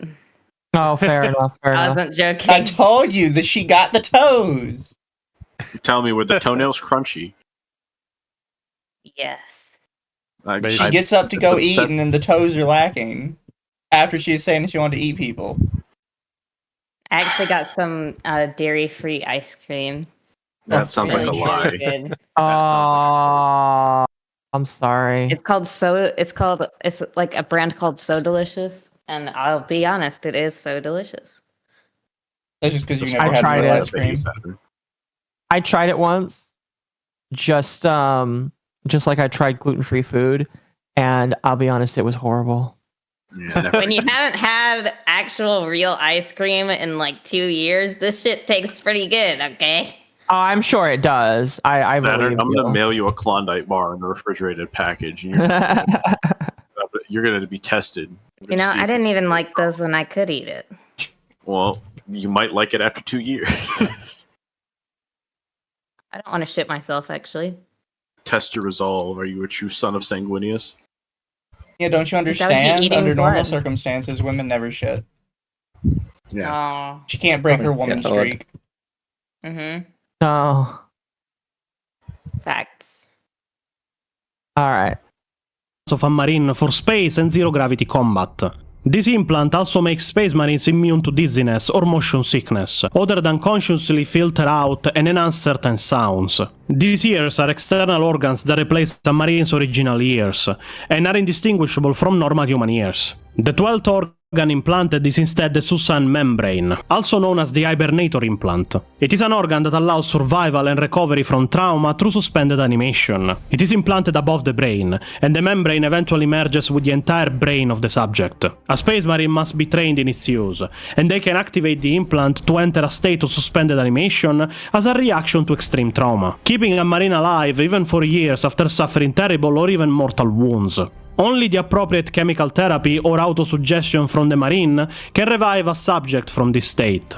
The 13th instead is the melanochrome. It is an organ that monitors radiation and adjusts the blood composition and skin pigmentation accordingly. It pretty much controls the melanin in the skin of a Space Marine, darkening their skin when exposed to high levels of sunlight to protect it, other than protecting from other forms of radiation. Wait, then why are the salamanders always charcoal black? It is a mutation caused by their planet of origin. Primarch Vulcan landed on Nocturne, a volcanic world situated in front of a violent sun that emits a very strong and unique radiation, meaning that everybody, Vulcan included, living on the planet develop a charcoal black skin to protect themselves from the conditions they lived in. And as all salamanders are recruited from Nocturne from the moment it was rediscovered, the organ is pretty much useless for them, as the organ adapts to the mutation of the people originating there and keeps their skin charcoal black, other than making them develop glowing red eyes. I'm waiting to hear if you make that joke. Influence the human body after a certain threshold. Good to know. Bricky The does, 14th organ instead. He didn't make the joke. I was hoping you would say, "Oh, they're all blackface."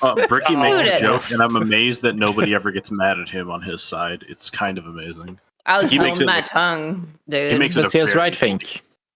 The Southern was about to come out. The Wow. gland is the night mode of Marines.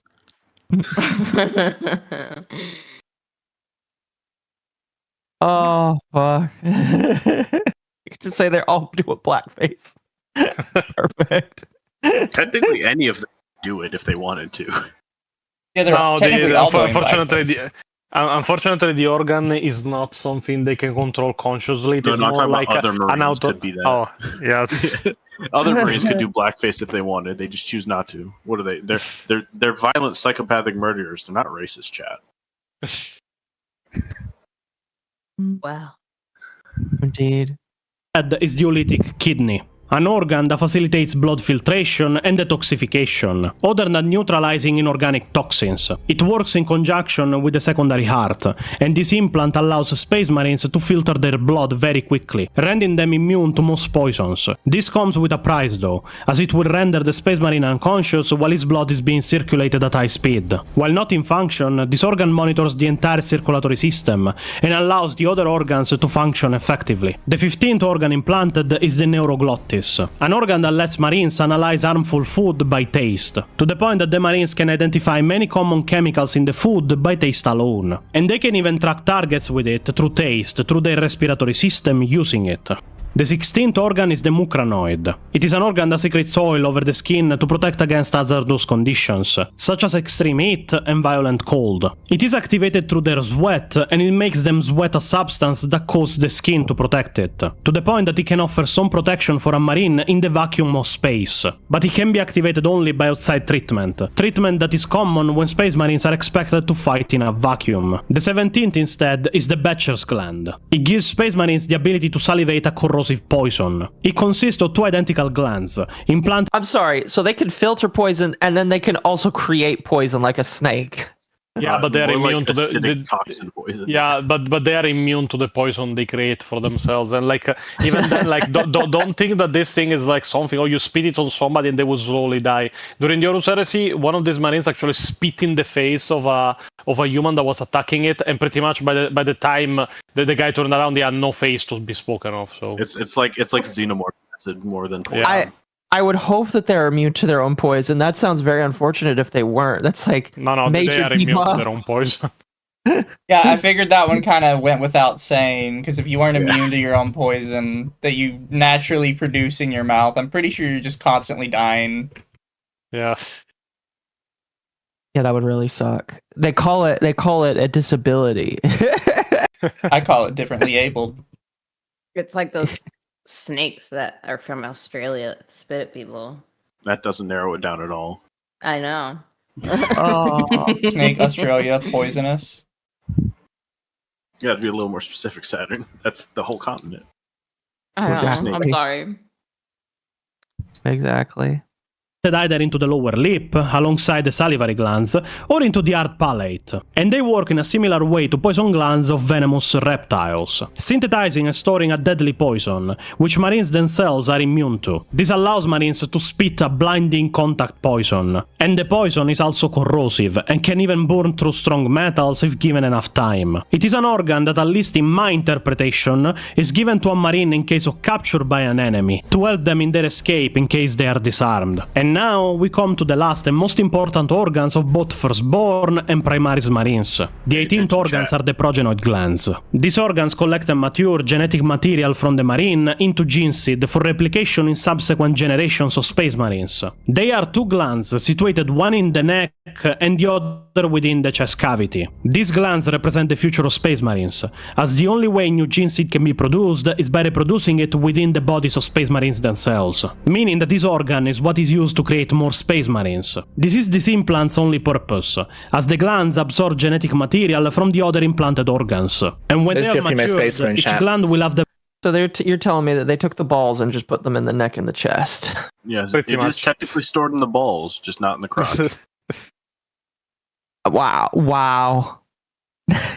The globulines.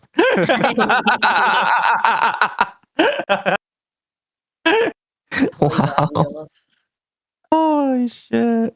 Developed a single gene seed corresponding to each of the zygotes which have been implanted into the Marine. The organs take correspondingly 5 years in the first case and 10 in the latter to mature into gene seed. The first one, usually the one in the neck, is harvested surgically when it has matured. The second one, situated in the chest, is harvested by apothecaries upon the death of a Space Marine, as it is the only way to harvest it without killing a living Marine before his time on the battlefield, meaning that every Marine created can respectively pave the way to the creation of 2 more. Why must you lie to the newcomers? Are you accusing me of lying on the lore? Yes, everyone knows that gene seed is stored in the bolts. In the past for reading our minds.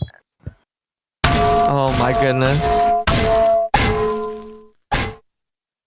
Poor Pio. Now that Pio has been punished, the last organ implanted into a Marine and that completes the process of creation of an Astarte is the black carapace. It is an armored thorax with flexible sheath to protect major organs, and a neural integration film is also implanted, eventually growing and hardening beneath the epidermal layer. This is the most distinctive implant of a Space Marine. It resembles a film of black plastic that is implanted directly beneath the skin of a Marine's torso in sheaths. Oh, ow. It on the outside, and sends invasive neural bundles into the body of the Marine. After the organ has fully matured, the recipient is fitted with neural sensors and interface points that are cut into the surface of the carapace.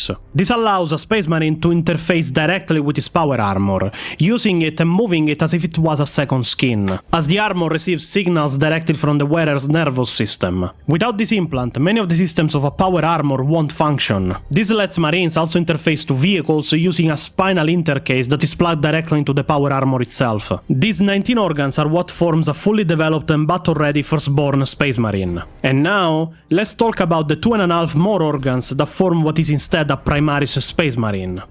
The difference between the two breeds might seem small, with just 2.5 organs more implanted during the phase of implantation between phase 3 and 4, but the differences they bring are pretty substantial. The first organ that is implanted into a Primaris Marine is known as the sinew coils. It is the only cybernetic implant that Space Marines receive. The sinews of a Space Marine, so tendons and ligaments, are coated and reinforced with durametallic coil cables that contract with incredible force, magnifying the subject's strength beyond that of a regular Space Marine, and giving them another layer of interior defense. The second organ Primaris receive is known as the Magnificat, also known as the Amplifier. It is a thumbnail-sized lobe inserted into the brain's core. The implant secretes hormones that increase the body's growth functions while also intensifying its advanced systems, especially for the osmodula and biscopea. This is the half organ I was referring to, as it is just the right half of an organ present in the Primarchs known as the Immortis, or the Godmaker. This means that this organ makes Marines even bigger and stronger than they were before, in fact making them tower over even the already towering height of a firstborn Marine. And the last organ Primaris have implanted is the Belisarian Furnace, also known as the Revitalizer. This is an organ that stays dormant and is connected to both the hearts of a Space Marine. In times of extreme stress or trauma, caused usually by grievous wounds, it expels self-manufactured chemicals similar to combat steams, that also aid in the regeneration of the Marine. After activating, this organ will fall dormant again, and it will take some time before it builds itself up for activation once more. And this is, at least biologically, what forms a firstborn Marine and a Primaris Marine. Firstborn Marines can be upgraded into Primaris by going through a rite called the Rubicon Primaris, where they will be pretty much sliced open head to toe and the new organs implanted. It is a process with a low chance of success, but if they survive it, they will be upgraded from a firstborn to Primaris. Which is what happened to Demetrian Titus in the video game Space Marine 2, where he was wounded beyond repair and to be saved, he was upgraded to a Primaris Space Marine. The wound was fatal. You survived only through the Rubicon undergone surgery. We remade you. You are a Primaris now. Mind though that while all of these implantations are ongoing, as they are gradual and don't happen all at once, initiate Space Marines will undergo chemical treatments, hypnotherapy, indoctrination, and physical training. All of this to produce a single transhuman super soldier of the Imperium of Men. The resultant Space Marine is in many ways no longer functionally human, but in others massively advantaged in terms of physical strength, durability, and reflexes over even the most physically adept unaugmented human warriors. Their bodies are also phenomenally efficient biological engines, resistant to disease, contamination, radiation, and poison. In addition, they are also all but impervious to the natural consequences of aging and cell decay. To the extent that other than by extreme physical trauma or incremental toxin and contaminate damage, they may in fact be functionally immortal, or at least have lifespans far beyond that of the human aspirants from which they were taken. Or this, at least, was true before the Horus Heresy. What do you mean until the Horus Heresy? I will gladly expand on that for both newcomers and veterans. The Horus Heresy is an event taking place at the end of the Great Crusade, when humanity was closer to victory and conquering the galaxy than ever before. Horus Lupercal, Primarch of the Sons of Horus, previously known as the Luna Wolves, was declared by decree of the Emperor as War Master of the Imperium of Men, making him the supreme commander of all the other 17 legions of Space Marines the Imperium had. As only 18, and if we count Omegon, 19 of the Primarchs were ever found and reunited with their legion. To know more about the missing two, check our video on the Rangdang Genocide. There is also to keep in mind that the legions by this point have swelled up to having hundreds of thousands of marines each, meaning that in total there were at least 2 million space marines fighting around the galaxy, every marine power armored and armed at the most basic with a bolter. Pretty much a gyrojet weapon that shoots rounds that use missile propellant as propulsion, are armor piercing, and have an explosive charge that activates when the bullet is inside you, to tear you to pieces from the inside out. Just for when you want somebody extra dead. But others had more devastating weapons at their disposal. All was going well, humanity was on the brink of winning. It was then that the 4 gods of chaos showed their hand. The gods of chaos are entities residing into the warp, a dimension formed of I hated the first thing I noticed was the woman. The boobs. I unironically am upset that that's the first thing I noticed. Akko, don't be That's transphobic. Slanesh is non-binary. That's what he, God damn she, it would want. This slander against my god. How dare you? You don't have rights. You're an elf. Shut up, knife ears. Nah. That's going in the book. No, I'm already on a list. I'm on many. Okay, don't show off. Jeez. I'm going on more. My agent keeps me off list because he thinks I'm funny. Oh. Your agent or your Asian? You didn't say that very clearly. Yeah. My agent. Yes. You know, the FBI agent assigned to watch me. Still In case sounds like I decide the to same do a Asian, but terrorism. okay. Oh boy. Indeed. and emotions of living entities, that doesn't obey any laws that reality is constricted to. It is what the Imperium used and uses for faster than light travel, and it is the realm that psychers, like the Emperor of Mankind, tap in to use their devastating psychic powers. It is also a realm full of demons and inexorable horrors. This realm is controlled by the 4 gods of chaos: Korn, the Blood God; Zinch, the Changer of Ways, God of Deceit and Intrigue; Nargol, the God of Decay; and Slanesh, the God of Excess in all of its forms. At the beginning of the 31st millennium, the gods of chaos will formulate a plan to corrupt Horus and make him fall under their control. He in turn will formulate plans to corrupt or convince 8 of his brothers to join him, beginning the most devastating civil war the Imperium ever fought, named the Horus Heresy, after its war master and main perpetrator. 9 Primarchs and their legions will clash against another 9 Primarchs and their legions, millions of Space Marines and hundreds of Titan legions fighting each other on battlefields around the Imperium, with the goal of the traitor to kill the Emperor and conquer Terra, and the goal of the Loyalists to fight and kill the traitor Primarchs and their legions. Cannot save it from your failure, Father. Then let the galaxy burn. To have a direct citation to the brutality of it, during the Battle of Beta Garmon in the novel of Titan Death, it is pretty much described how by the end of the war for Beta Garmon, you could walk from one side to the other of the entire continent-sized battlefields while never directly touching the ground. Just walking on the bodies of the fallen, and the fallen carcasses of destroyed titans of both sides. This is how big the Civil War was, with trillions perishing during the 9 years the war went on. By the end of the Horus Heresy, the Loyalists, if barely, had emerged victorious.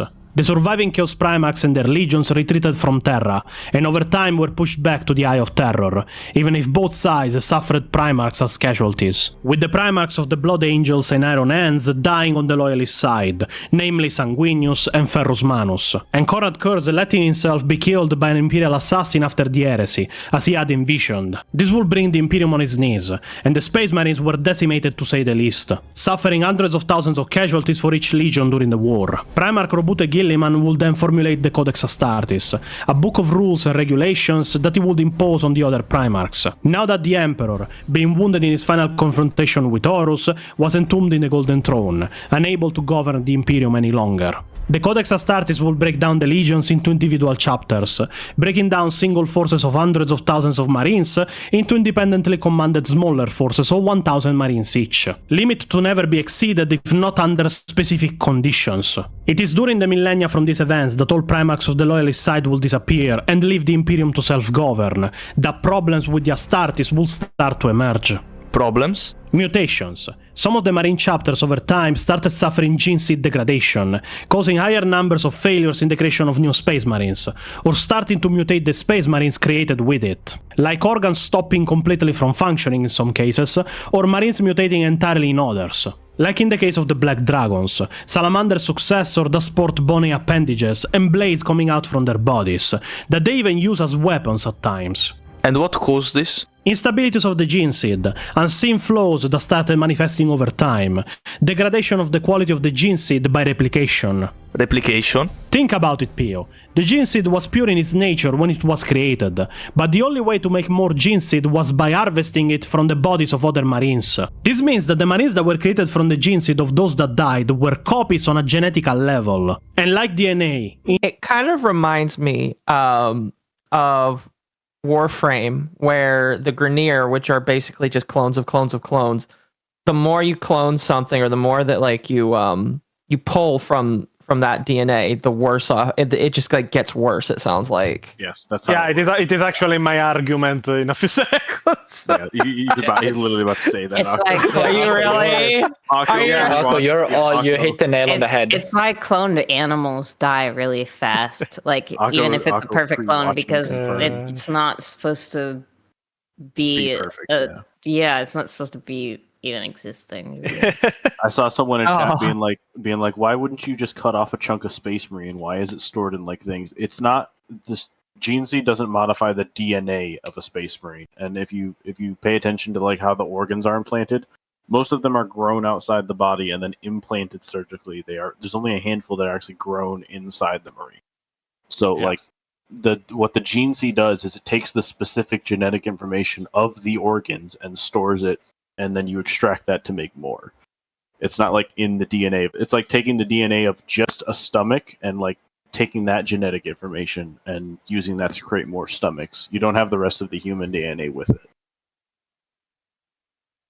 Fair. All right, we're gonna continue. I guess I have the same autistic brain cell in this case. Hell yeah. In genetics, nothing can replicate perfectly 100% of the time. There will always be some kind of minimal loss.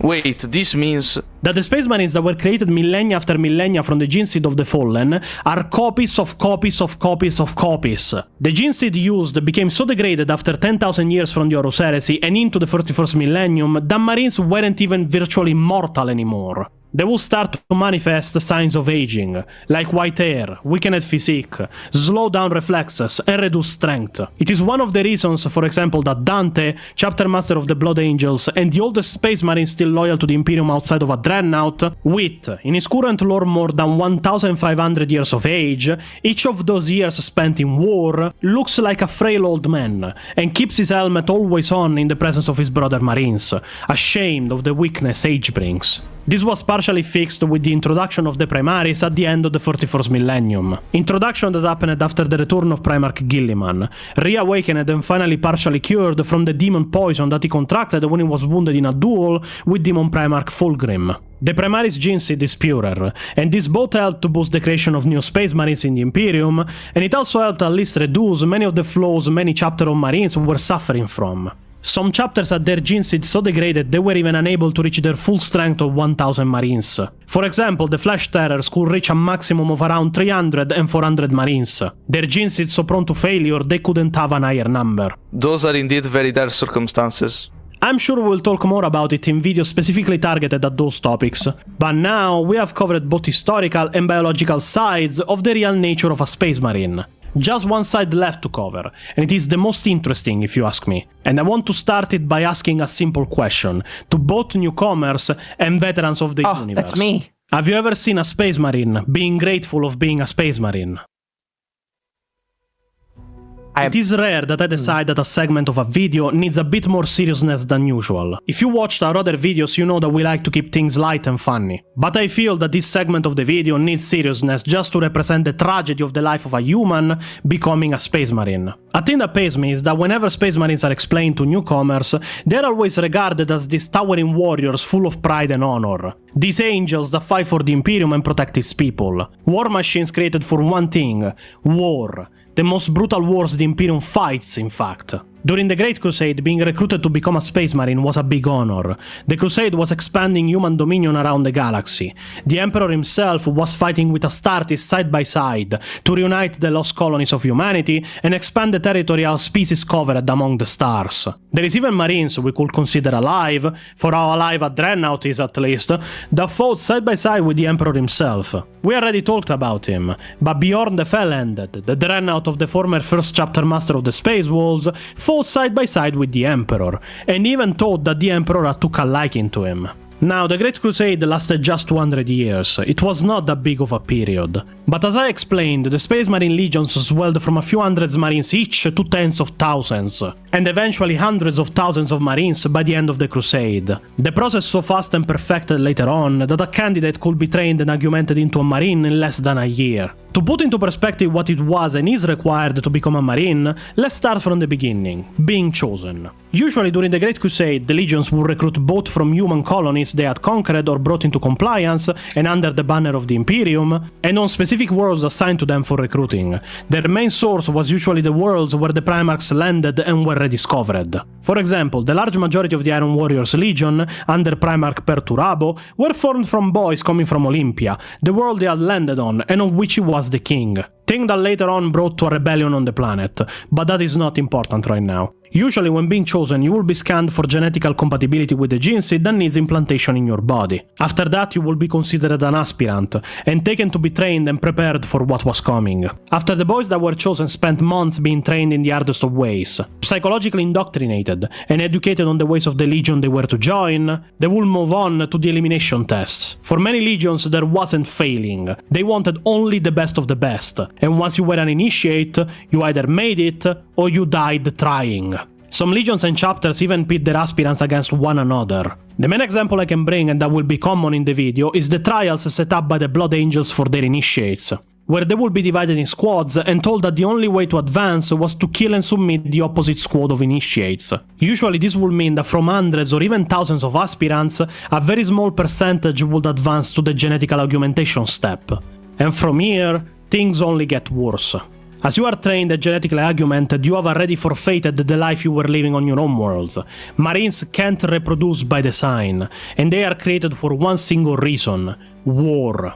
This means that a child has been taken from his planet, has left his family, friends, everything he knew to join a legion in a crusade of war around the galaxy, has been subjected already to violence of the worst kinds just to prove that he's worthy of being a Space Marine. And once augmented, you also sacrificed your own humanity all on the altar of fighting for the rest of your life.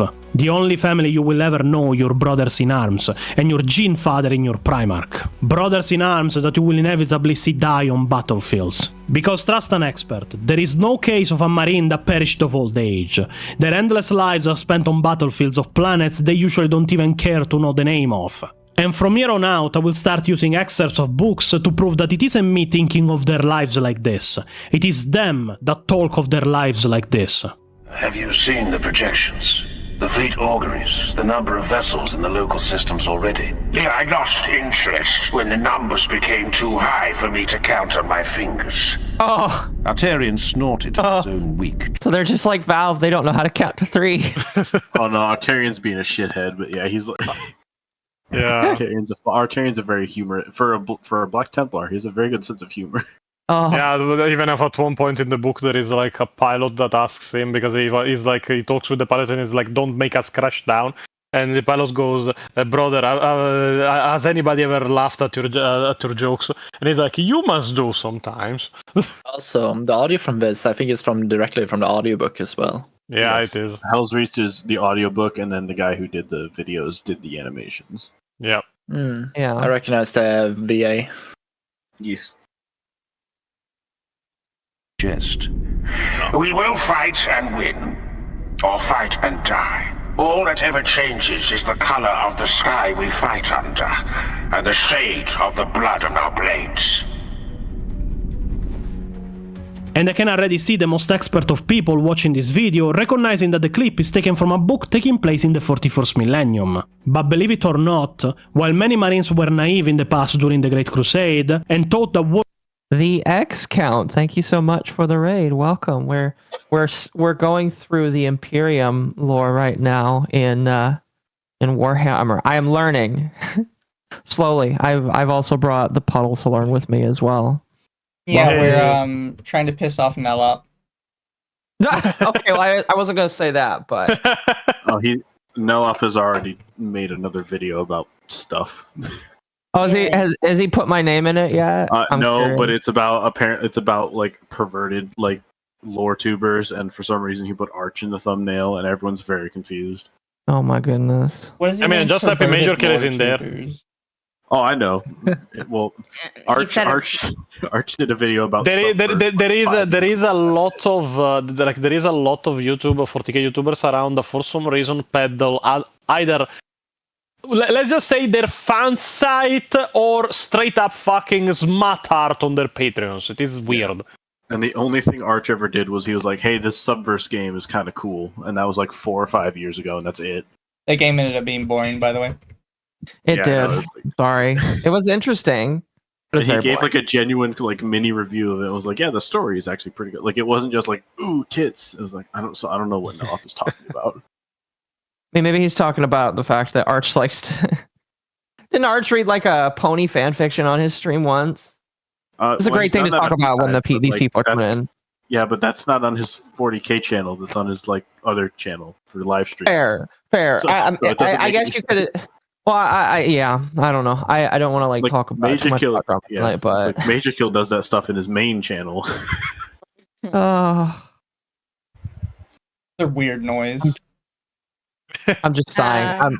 I'm waiting for my sound bite so that I can include it. That's what I want. I want my sound bite. Whenever somebody mentions my name, I put it as a sound bite because it's amazing. Honestly, that's a pretty good idea.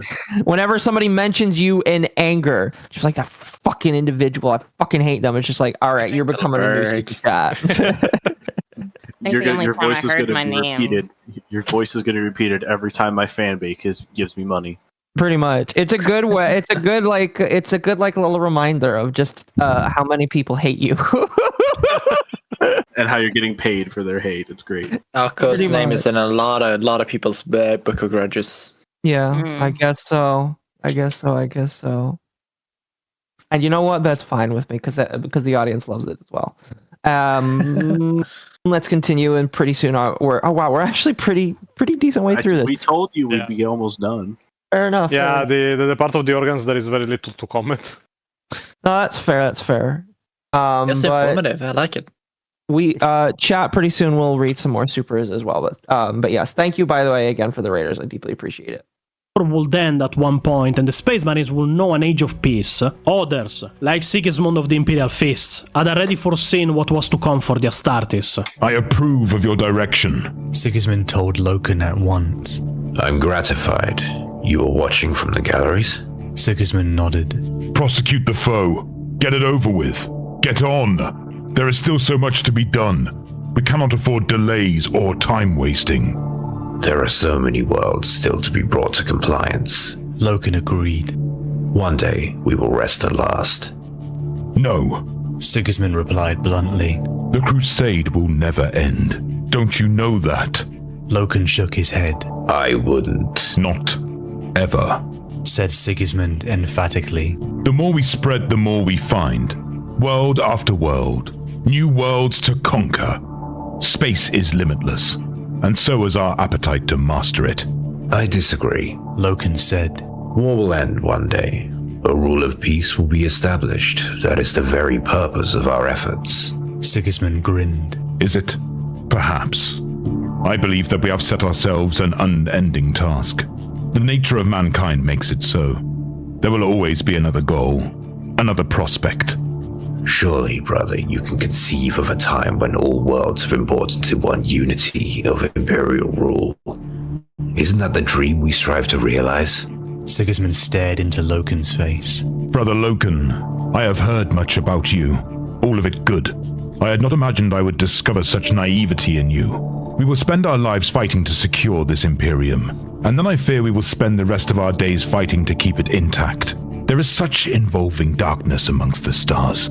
Even when the Imperium is complete, there will be no peace. We will be obliged to fight on to preserve what we have fought to establish.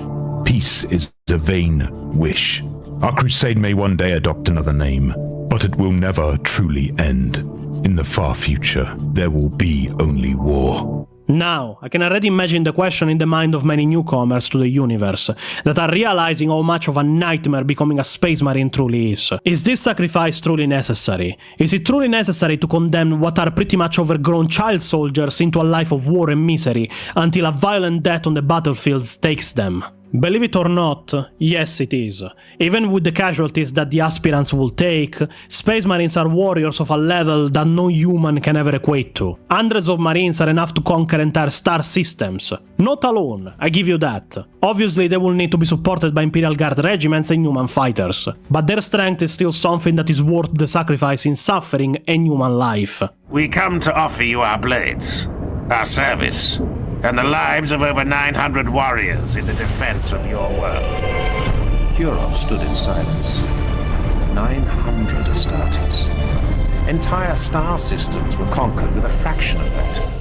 These, though, are the best conditions under which Space Marines existed.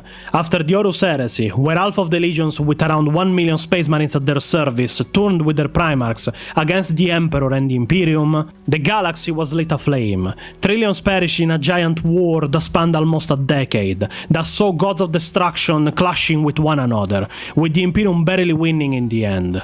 The Astartes had failed their task. They had been the greatest enemy of humanity after the Imperium had formed. The Loyalist Marine legions were pretty much almost annihilated in the heresy, except for the Ultramarines that lost just half of their numbers. They had now learned of chaos, that the Primarchs and even themselves were corruptible, and now the legions were broken down into chapters of maximum 1000 Marines each, exactly to avoid a situation like the Horus Heresy emerging again. The Primarchs had stopped trusting one another, as had the Astartes. From this period, things will change. New aspirants wouldn't just be made Marines as fast as possible, but would be relegated to a rank known as Scouts. This rank didn't exist in the beginning.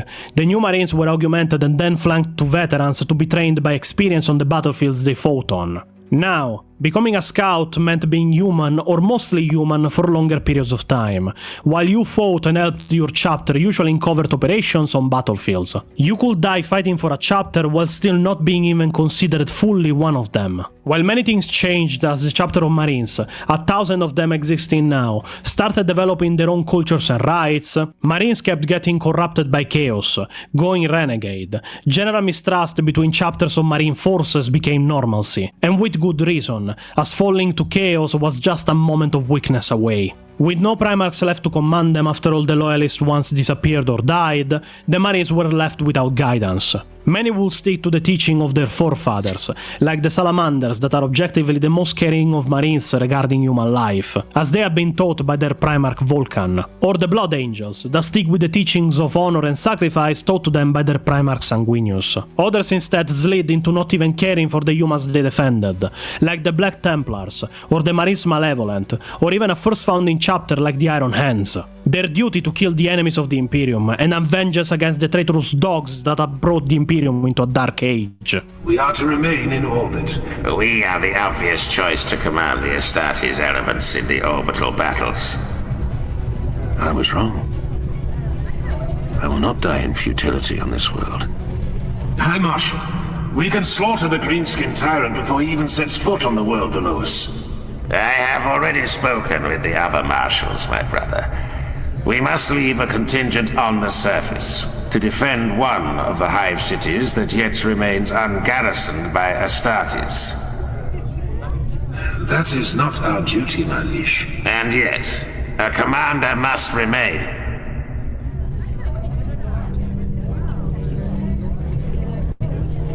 Don't do this. It is already done. No! This is not the time. The decision is made, Grimaldus.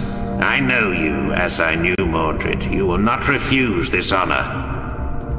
I would burst the great enemy's black heart in my hand and cast his blasphemous flagship to the surface of Armageddon wreathed in holy fire. Do not leave me here, Helbrecht. Do not deny me this glory. You will not refuse this honor. Wait, brother. Space Marines in general will be very rare sights in the Imperium of Men. The average Imperial citizen will go their entire lives without as much as seeing a Marine in the flesh. They would only hear of the Angels of Death in Scripture from the Imperial Church, and the retelling of great battles taught to them to learn the history of the Imperium.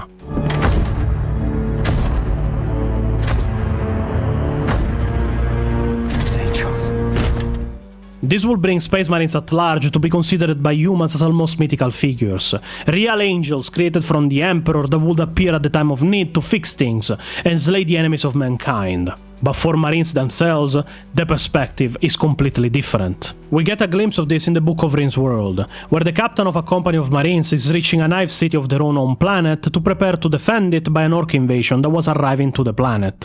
Looking down from the cupola, his gaze passed over a gaggle of well-dressed children practically screaming with delight as the ground beneath their feet shuddered and shook. Others waved frantically from the shoulders of their fathers, desperate to be acknowledged by the armored giants they recognized from their storybooks and history lessons. Some, particularly the youngest, were terrified beyond words. Grim saw a good many take refuge in the fabric of their mother's skirts, leaving little smears of nasal mucus there. Ew. A tiny malnourished girl. Okay, her orange that's an interesting. That's a gross detail, but it's puts it into perspective. Yeah. Well, it is 40k, so it is literally the minimum. I guess. Yeah, I just remember I when I wanted to do creative writing, I took a writing class, and they're like, "Listen, your goal is to talk about what's happening in the room, not what's happening 3 rooms over in somebody's bed." And I'm like, okay. That's kind of just what it feels like. It's just I didn't need to know that the mom has mucus on her. It's good, funny, but good. Marking her as an orphan from one of the city's many workhouses, gazed up at Grim with wide blue eyes. She didn't scream or shout, neither did she smile or even cry. She simply gave him the smallest and shyest of waves. Grim raised his own gauntleted hand, just a fraction, and returned the greeting. Without taking his eyes from the road straight ahead, Captain Alves barked, "Don't encourage them!"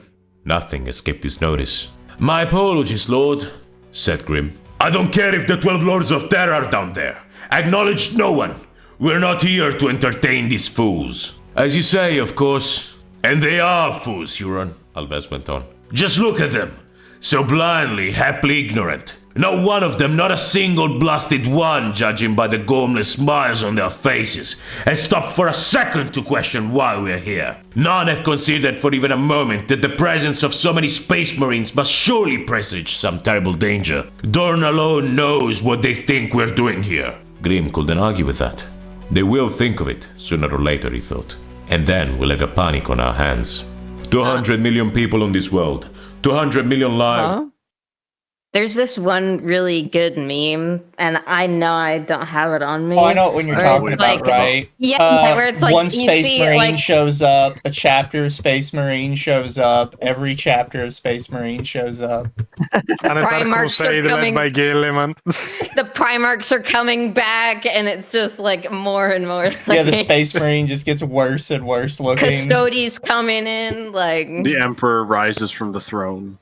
that's when you should just end it all, bro. Like, just I don't want. I know it's all over. But I know what you're talking about. I've seen it. Yeah, I really love that meme. I wish we had it, dude. Damn. But yeah, I just had to mention it because it's like they don't even stop to think, and it's like, yep. I mean, they see what they perceive as saviors, and they don't even think, oh shit, maybe we're fucked. Well, a lot of people. Yeah, like don't, imagine so you're like in your in your rural town in the middle of America, and literally the entire U.S. military shows up one day, like literally every single soldier.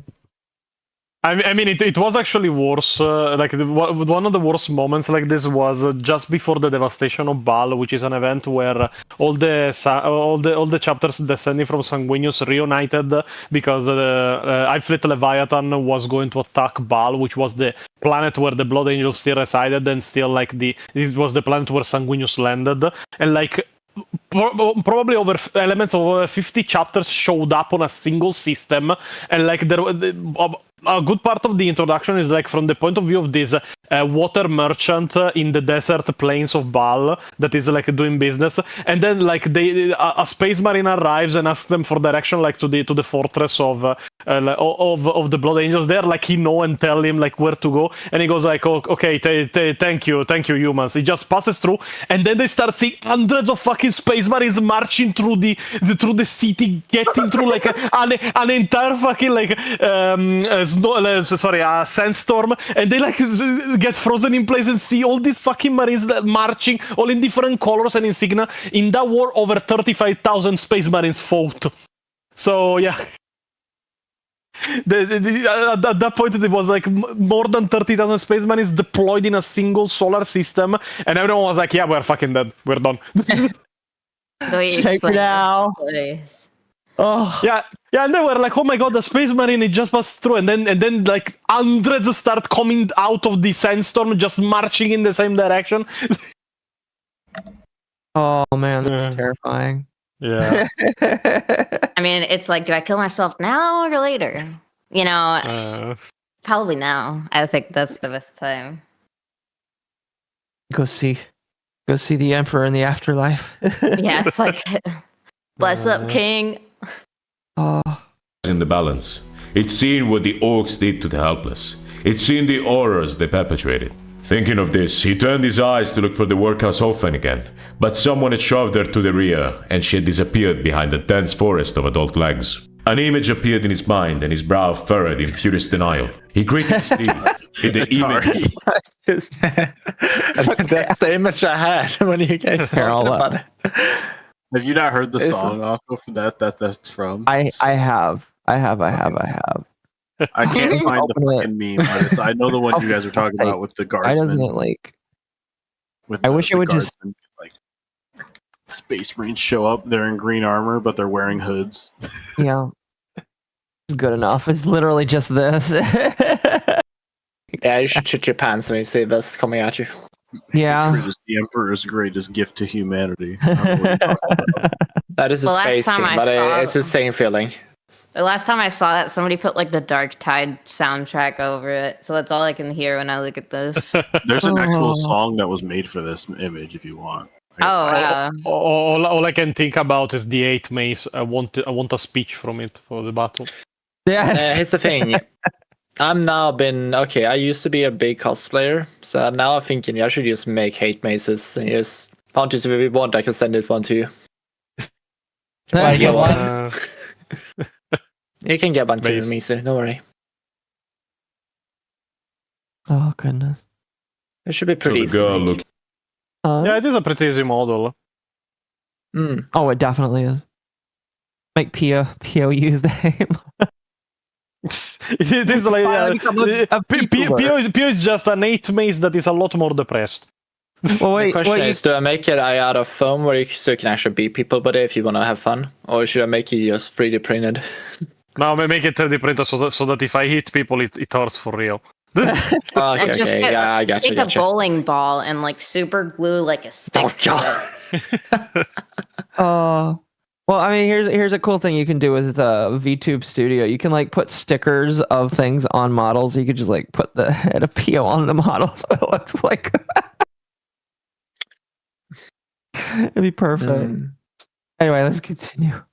At him again, but her blue eyes were lifeless. Her blonde hair burned as he watched. He saw her flesh crisping and realized she had been spitted. She was being cooked over an open fire. He saw a massive orc, a black-skinned warboss of prodigious size, pull the spit from the flames and sink his tusks into the meat, devouring her as if she were little more than a snack. It was no idle daydream. Grim had seen the evidence of such abominable crimes all too often on other orc-blighted worlds. In Dawn's name, he growled quietly. Not here. Not while I draw breath. Space Marines know what they are full well. They are necessary monsters created by the Imperium of Man and the Emperor to try and protect humanity. But they too know that in the long run, they weren't or are enough. My hands curl into fists. I am strong, born only to slay for the Emperor and the Imperium. I am pure, wearing the blackest of the black, trained to serve as a spiritual guide as well as a war leader. I am Wrath incarnate, living only to kill until finally killed. It's kind of a sad existence to live, but somebody's got to do it. In the eternal crusade to forge humanity's mastership with stars. Its strength, purity, and wrath will not be enough. And if this wasn't bad enough, Marines commonly lose memories of when they were human, or even memories of the people they held dear before they became Astartes. As we can see with Grimaldus himself during the Battle of Elsrich, where he will comment, Humans, they are a mystery to me. And if you think that is an isolated case, we can see it again in the Book of Dante, written by Guy Haley, when one of the teachers of the young Dante, as he ascended to the position of scout, was a retired space marine, composed mostly by bionics so much he was wounded in battle. And he had the task of teaching the new scouts the arts, as all Blood Angels are renowned to be stunning artists of various kinds. They would have this exchange. Neophyte Dante! Dante looked up. He had become so mired in self-reflection that Caphael had come up on him unawares. Caphael spoke over the clatter of tools in the workroom. Why do you sit inactive? I played a statue to honor my father, but as I draw, I realized that the work will far surpass his own, and this seems arrogant, as if I will deliberately belittle him. You cannot belittle Sanguinius, said Caphael. I meant my other father. You have grown beyond him and all other mortals, said Caphael. It does not mean I love him less. You must put him from your mind. Caphael rested his calloused hand on Dante's shoulder. You have a new father now. The memory of your life before will fade in time. Will I forget? Some do. Some forget everything. Some remember. If you held your father in such high regard, you will never forget him entirely. Do you remember? Asked Dante. Caphael's face softened to near humanity. No, neophyte. I can recall nothing from before my insanguination. I do not remember remembering. To my mind, I've always been a Blood Angel. Now, let's have a look at your sketches. You are to attempt a bronze? Yes, my lord. It seemed fitting. Although I would like to make the wings from ribbon if I can get it to look right. That's what my father used. When I was a child, I used to like the way they fluttered in the wind. It would be good to capture that somehow. But eventually, for how much he tried, even Dante will forget his name as a human, and all the people he cared for. Dante's soul withered in him. Another choice between two evils. He had thought of his earlier years full of hard-won victories. The difficulties of those times were nothing compared to the dilemmas that tormented him daily. As he read and reread the missive, his composure broke. Dante howled in fury, ran at the wall and slammed his perfect golden fist into the mosaic there, destroying a portion of ancient artwork a yard square and denting the metal beneath. Shot the tesseract tinkled to the floor. The doors burst inwards. A pair of Dante's sanguinary guards came in, weapons raised. Arafeo came after them. My lord, said Arafeo. Commander, asked one of the sanguinary guards. Dante swayed back from the wall, his hands up. It is nothing, brother Dontorial. Return to your post. As you commanded. The sanguinary guard scanned the room a last time and left. Raphael did not leave, but approached carefully. What is it, my lord? Dire news from Astorath. A new threat as bad as the Devourer. Dante's armor felt unbearably claustrophobic, and he sank into a crouch. He had a fleeting memory of a boy who had sat like that habitually, but he could not remember his name. Will you convene your brothers, my lord? You have but to ask, and I shall pass on your summons. Behind Sanguinus's mask, Dante closed his eyes and bowed his head in reflection. The purring whine of his armor systems irritated him. He longed for the dry silences of Baal. I must think on this a while. I shall speak with them after we are free of the Aegis. We can do nothing for the time being but fret at the problem. And I need to consider this carefully before I make any decisions.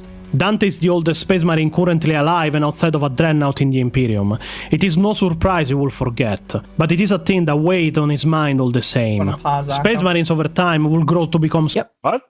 My chat mentioned there's a clip where a space marine's mother was crying and begging him to remember her, and after walking away, his friend had to tell him who she was. Oh, I remember this. That is not a clip. It is part of a book. No. It is in the Night Lords trilogy, and that is actually not the end of it. She was killed after he walked away.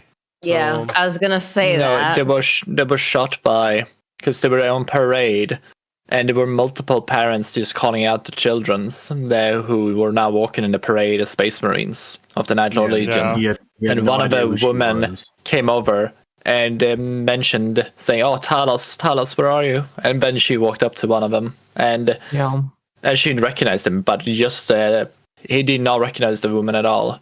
And then one of his best friends at that point just looked at him and said, "Talos, she recognized you. She was your mom. Don't you remember?" He's like, "No, I did not." With a stern face.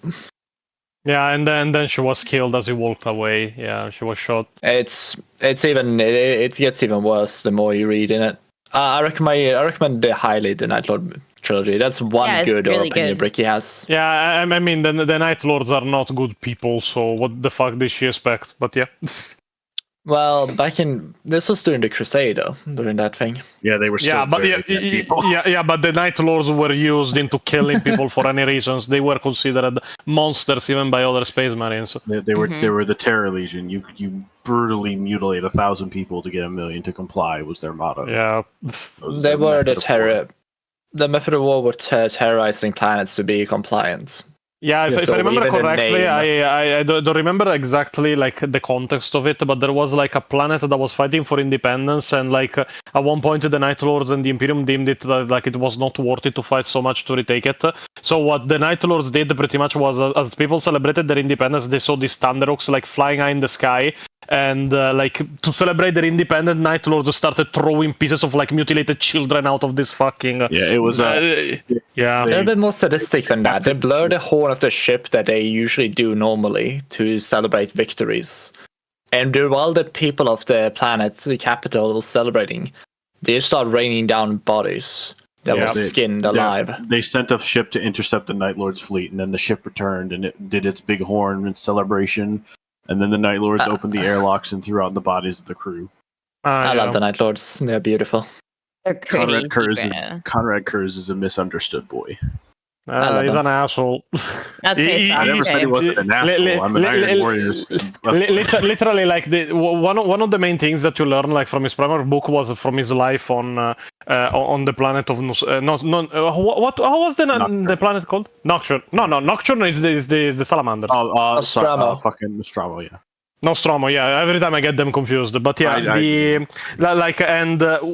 are learning about his backstory, and once because on the planet he was applying so much terror tactics that crime pretty much went to zero. It was pretty much sadistic Batman. But what happened was at one point a woman, after her own I don't remember if it was boyfriend or husband, died. She was so depressed he wanted to commit self-delete. Let's avoid YouTube gods. And what happened was Conrad Kurz stopped her. And you will think, he did it because he didn't want this woman to hurt herself. No, he did it because he was against the law of Nostromo to actually end your own life. Yeah. So what he did was, to show her the value of life, he then tortured her, skinned her alive, and hanged her from the wall she tried to jump from. Yeah, his rationale is like you're taking away resources and labor. It made her into an example for the rest of the planetary. She's like suicide is illegal, and the reason I'm making it illegal is because you're going to take away resources and labor and make the lives of people around you harder. It's quite interesting when you go to his methodology to some of the Primarchs, especially the Chaos ones has very interesting Before Conrad lost his methods mind, of doing he was interesting. Like crackheady Tachi, the Primarch. Yeah, like but we can Conrad, go over them. I can Spurgo then on a different day. But they are very interesting. Yeah, he did Batman so good that the entire planet was crime free for like years after he left because they were so scared of him. Yeah. Nice. Literally scared straight up planet. As soon as they left, the planet went shit immediately. No, it took him a while for the rebellion, but it did happen. Probably scared to like sneeze wrong. Like he's right there. Fuck. Is it illegal now? I don't know. I don't know. You wouldn't take the risk. No. One sneeze could make you. There is actually a very good chunk of memes. There is actually a meme where like Conrad goes to the Legion of the Night Lords and he's like, okay, by the way, guys, know that we have joined Horus, so we are evil now. And the Night Lords just go, we are evil now. As like a night lord corners like playing a corpse. A lot. There's like another like guy who there's a guy who does a lot of these comic skits because it's called Mick or Mike, and he has the thing where it's showing the legions before and after the heresy, and you see a lot of them just go from one legion, the Emperor Children, being very much like perfect, have beautiful artwork, being perfect looking, and then they just like BDSM, like with a lot of like pornographic art everywhere, and then you have Death Guard who are just kind of bog standard, and then you're becoming like Nurgle infested, and then you have the Night Lords have skinned human before, and then still have skinned human before. Nothing changed. Alright guys, on this planet it's illegal to wear pink hats on Thursday. But my lord, isn't it Wednesday? No, if you account for the rotation of the planet, it's Thursday now. Flay the city. Oh my goodness. Oh, okay. I'm going to read a few more super chats and then we're going to finish up this video here. Mama Ako simp for 5, praise the Emperor and our beautiful dark Mama Ako. Thank you. And then they also became a member. Thank you. Mercenary for 5. Hey, Echo. I'm assuming you meant Echo. You show the Italian and his friend, the guy who basically had a meltdown on Lumi. It must be wild to see that for the first time. I'm pretty sure Pontius knows. I mean, I had a meltdown against another V2, but I think like Lam should have mentioned that even. Because like I don't remember even the username because it is how little I give a fuck, but this was an extremely retarded fucking VTuber.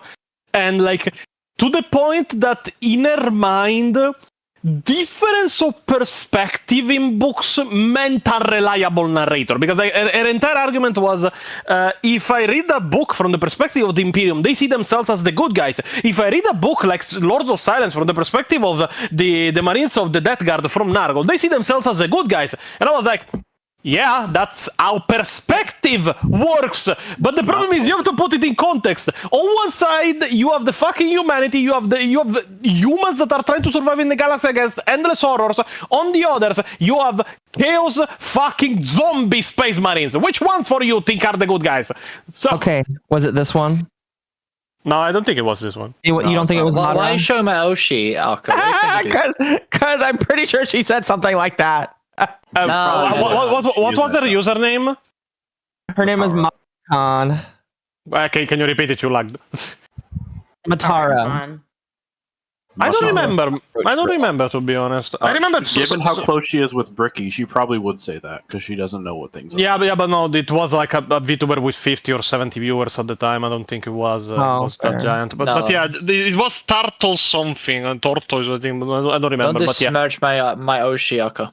People never understand what I hate people talking about unreliable narrators. They don't know what this word means. Yeah, but the point is, unreliable narrators are a thing, but they need to be set up in a narrative. Like when you're taking the Cyphers Kane series, that is like purposefully written from an unreliable narrator. It is memoirs written by Cyphers Kane that are being edited by Amberly Vale, that was his Inquisitor girlfriend, and that has pretty much confirmed that she's embellishing and adding stuff or jumping stuff she doesn't know. This is pretty much just generally she is altering the memoirs of a guy that wrote them after decades that these events happened. So they weren't like precise to begin with because of the passage of time, but she's censoring and embellishing them and such. So it is something that at that point you can apply the unreliable narrator. But by the opinion of this fucking stupid VTuber on my ass, every single book of every fucking perspective was unreliable. Pretty much 40k doesn't exist. The entirety of the universe is unreliable narrators.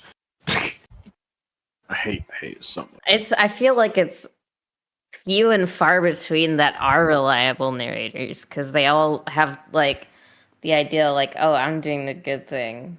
Well, no, the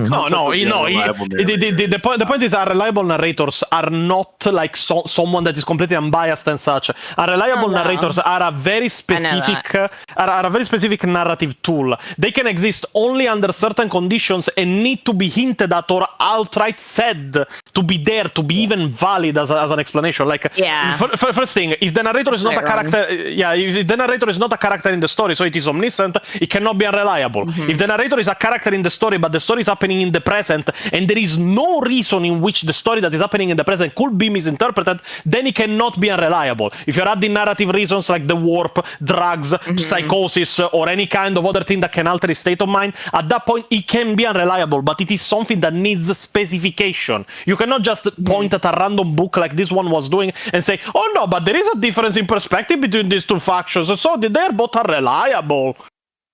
I think I meant more like reliable even to themselves, reliable narrator, and then just completely like doesn't know what the fuck's going on, like completely unreliable. Like it's like they know what's happening around them and have a grasp on the reality of the situation. They might think it's right or wrong, and that's more their perspective. And then there's just like characters that just completely like are just out of their minds, and they're still trying to like pose themselves as, oh yeah, I know what's happening. But that is fine. The main point is unless there is very specific conditions, you can trust what you read. If you don't have any reason to doubt the testimony that you are reading, because as I explained like in my video about it was the video about the other lore YouTubers, because they use this excuse a lot. Unless there is something that tells you that you cannot trust anybody, the story is happening as you turn the page from the eyes of the character you are watching from. So it is happening in the present from the eyes of the character that you are literally seeing through. So at that point, you can trust what you're seeing. Unless there is very specific hinting that you cannot trust it, like it happens very often in 40k. But if we ignore those conditions, literally everyone and everything is an unreliable narrator. To the point that the opinion of this fucking VTuber was, oh no, yeah, but everything is unreliable in 40k. Don't you know the unreliable narrators? Yeah, I know them. The point is I know what they are, you don't. So yeah. Yeah. I was agreeing with you on that one. It's like I know what you I think my brain hurts to think that she thought like everybody in 40k is a reliable narrator, and I was just like, my brain started short circuiting. Like, does she understand the definition of reliable? Like, what the fuck? Huh? No, it makes me laugh because she also used like the excuse of the Imperium, like everything you read from the side of the Imperium being propaganda that is being embellished. And at that point, okay, yeah, and I brought up a couple of examples, and I was like, okay, can you explain to me if everything we read from the Imperium is propaganda that is being embellished and not exactly what happened, so we cannot trust it? Why in the Damocles Golf Crusade books there is pretty much a paragraph where Corsaro Khan, the one that was fighting against the forces of Shadow Sun, pretty much mentioned that if they weren't on opposite sides, he will fuck her. The frick. Why was that part in propaganda of the Imperium of Man? Can you tell me why in Rin's world they left inside like the testimony of the war that the main thing that killed half of the fucking chapter was one of their own missiles malfunctioning, coming back, hitting the one of the ammo deposits of their own fortress and blowing it up to pieces together with 500 Space Marines? Why did they leave that in propaganda? And she was like, oh no, I don't know. And then you're fucking wrong. It is very easy. Yeah, it's like the people who talk about the Terminus Decree and be like, oh, the Remembrancers got it wrong. It's like, how do they know what that is? Yeah, the Remembrancers got it wrong. Okay, how did the Remembrancers know that it exists? And how did they read it? Nobody knows what's written on it.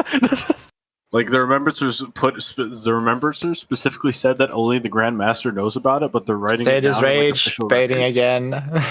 No. That is even more specific. The Grandmaster knows it exists and knows how to access it, but he has never read it. So even the only guy that knows how to access it doesn't know what's written on it. And yet people were like, oh yeah, the unreliable narrator, it is somebody from inside the universe actually that had misinterpreted it. How? How did they read it?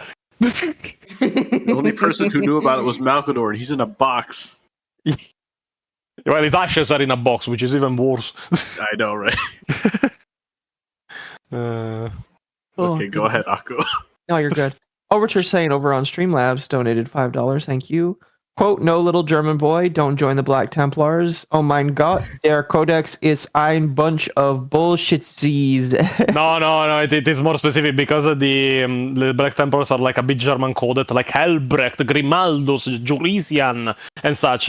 There is a meme of like, I think it was an Ultramarine going, oh no, little German boy, don't join the Black Templars. And there is the little German boy, oh my God, their Codex Astartes is a bunch of bullshit. As he becomes a Black Templar. They don't like Gilliman's little blue book. That's awesome. That is awesome. Lord Bruticus. At the cost of throwing the conversation off, what are the 40k teachers' opinions on the Siphius Kane stories? I probably said that wrong. Kane. They're interesting reads. It is misrepresented a lot in media. We like the fact, he's just a meme commissar. No, he's actually very fucking competent. The only problem is that he suffers from imposter syndrome. Other than that, it is one of the few series where you can say there is an unreliable narrator because it meets all the criteria. So it is good propaganda, but don't trust everything you read. His secret agent girlfriend is editing his memoirs to make him look cool. But the guy had the courage to actually fuck an inquisitor, so the guy had balls. I like crazy. I also like living. Fair. Yeah, like the Catholic Kane books are very nice. I like them. I listened to all of them, and I forgot. Now I have to go through the side stories they have too. Fair. Mercenary for 5. You got to remember, guys, GW is owned by Hasbro executive that's running things and a few other people who are really, really into BlackRock. Sure. Yeah. But reliably, how much longer is BlackRock going to have that?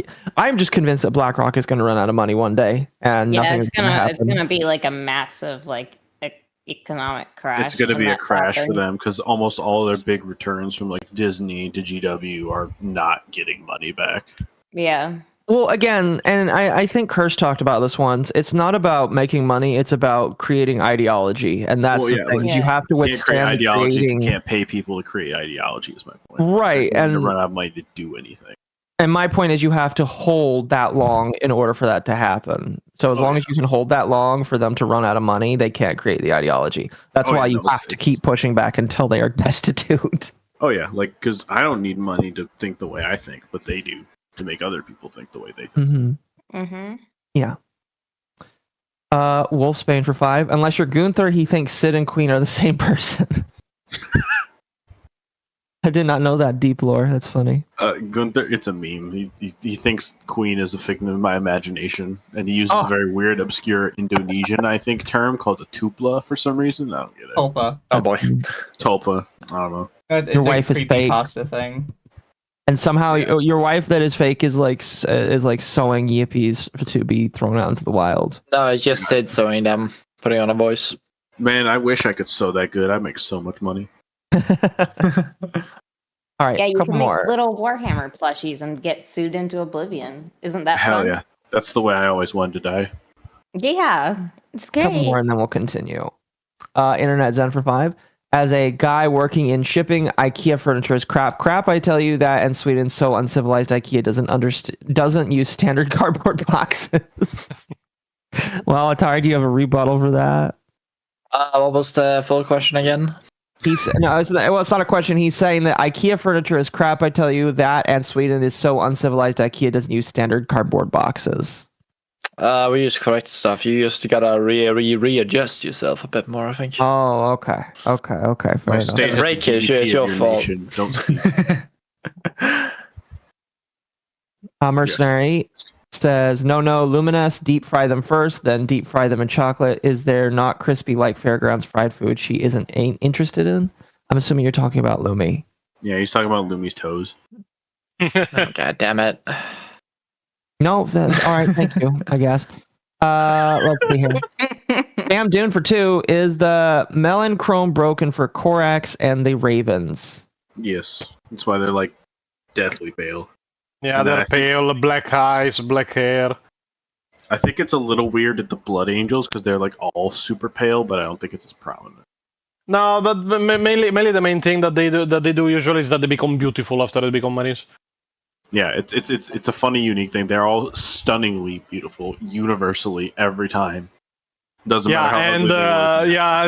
In the next video you will learn how that can be their downfall. One of the stories that nobody ever talks about during the Third War for Armageddon is actually about a very specific Blood Angel. So, yay, lore. Okay. All right, one more and then we'll continue. Internet Zen again. My God, Space Marines are the Balchinians from Men in Black. All right. We got about 8 minutes left on this video, and Another 3 hours in the stream. Oh, Maybe. Fuck, it's all. Maybe. Oh my God, it is. Holy fuck! Listen, I didn't realize. It Dude, happens. It happens. it's like time dilation. I didn't know what the fuck's going on. yeah, we'll try and Concentrated we will barrel through this, and then we'll finish up here because I want to make sure that everybody that needs to go to bed gets their chance to go to bed or finish waking up for the day, whichever way. Thank you for want to go. thinking about knife here for once. I was thinking Even about- Italian is on the same timeline, so I was thinking about Saturn and Pontius, but I'll think about you too. How am I feeling? No, I took a really long nap today. Oh, I'll think of it, Atari. I'll think of you in a negative way. I took a Yeah. 2-hour power nap since yesterday. Sorry, that's your What fault. do you mean? I mean, like the day before that, I was up about like 20 hours because like some really Shit happened. shit was Before that, I was stupid, playing VR dummy Shadow, shit. being stupid in the And Like the I'm crazy, tired of all this dummy shit keeping me up at night. Like, come and the on. crazy shit, Saturn, is it still going? I know it is. Like it's absolute crap. Like it's dog shit, bro. Like I'm tired. My mods are tired. Nines is tired. Ken Dog is tired. We're all tired. Ray's just in the background having a panic attack. I just think it's funny that this whole drama got the Nazi back together with everybody. Dude, it's insane when you make that guy look better than you. How the fuck do you do that? Like, It's kind of hard to do. what are you doing, bro? Like, oh my god. Pontius is just staring like a deer in headlights, being like, Yeah, there's some deep lore here. All you need to know is that a guy that might be a Jew that is pretending to be a Nazi is now on everybody's side, which is not something that anybody expected. Because I the went one from because 0 to one 100 very because fucking one because one bitch is so awful that she looks 10 times worse than him now. Imagine what kind of person you have to be. You have to imagine how twist you have to be. Google Docky, by the way. Google Docky. Google, How is that Google coming? Encyclopedia, you mean? Yeah, Google Encyclopedia. Yeah, that's more accurate. Yeah. Please don't make another 1,000 pages. All right, I just got done with the last 1,000 page, but Sorry. I literally read my own codex in the form of a fucking like Google Doc. I don't want another one. All right, give me Sorry. some time in between. No, All right. I'm gonna disappoint you with that one, my then. Let's continue. So arrogant and detached from their own humanity, the same humanity they considered a weakness and the biggest opening of chaos to strike, that they will need to learn to be humble, and what it truly means to fight not only for your own honor and gratification, but also to fight for the survival and benefit of humanity. There is nothing to like in them. They wage war to defend, to preserve. Everything in their way is devoted to maintaining what humanity already has. I mean no offense to them as warriors, but drop-podding into the city purely to defend civilians? Madness! Elsrich is a rampant example of this. Grimaldus arrived to defend Elsrich with his Black Templars, an arrogant reclusiarch that wanted only to find his honor in battle, angered that he could not fight in space against the orcs side by side with his brothers, and seeing humans as lesser and weaker, almost a nuisance often throughout the book. But by the end of it, he had truly learned what it meant to be a space marine, and what a true space marine really stands for. Very few left. There will be enough. Have faith in your brother's blades, Bayard. I have faith. I am sanguine with my fate, Chaplain. My rank is Reclusiarch. Use it. By your will, brother, of course.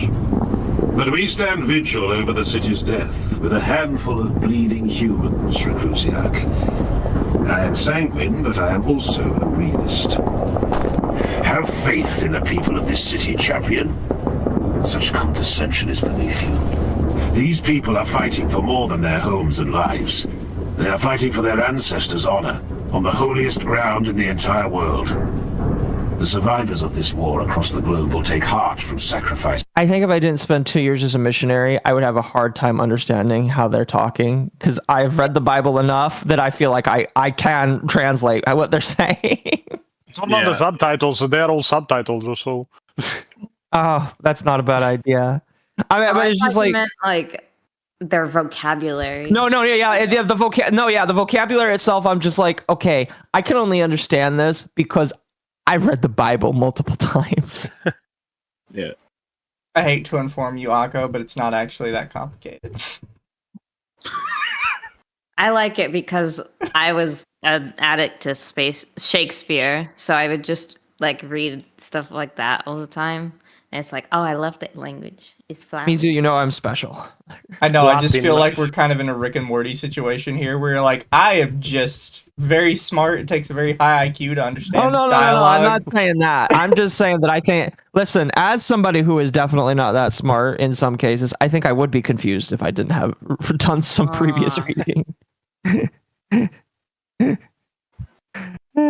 This is made by the thousands destined to die here. Blood of Dawn, Bayard. The Imperium was born in moments such as this.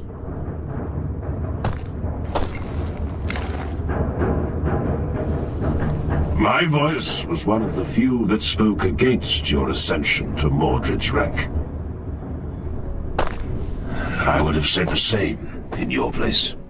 And by the end of the war, the last survivor of his own squad, having fought until the end with the human defenders to try and protect the city of Elsrich against a green sea of orcs, Grimaldus will come away having learned that honor doesn't come only from the blood you spill in battle, but from the light you brought to the most obscure moments of the people you protect. We are judged in life for the evil we destroy. It is a bleak truth that there is nothing but blood awaiting us in the spaces between the stars. But the Emperor sees all that transpires in his domain, and we are judged equally for the illumination we bring to the blackest nights. We are judged in life for those moments we spill light into the darkest reaches of his Imperium. Your world taught me this. Your world and the war that brought me here.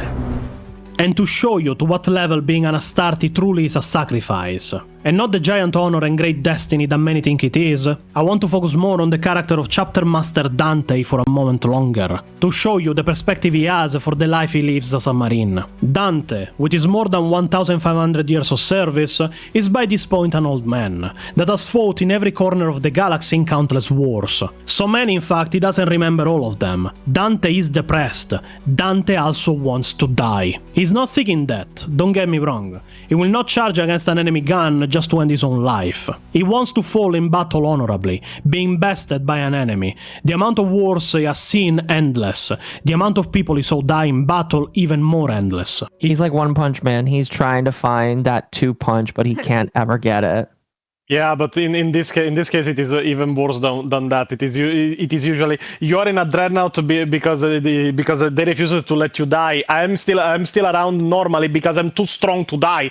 So we are not the same. And then when he did, his dad was like, "No."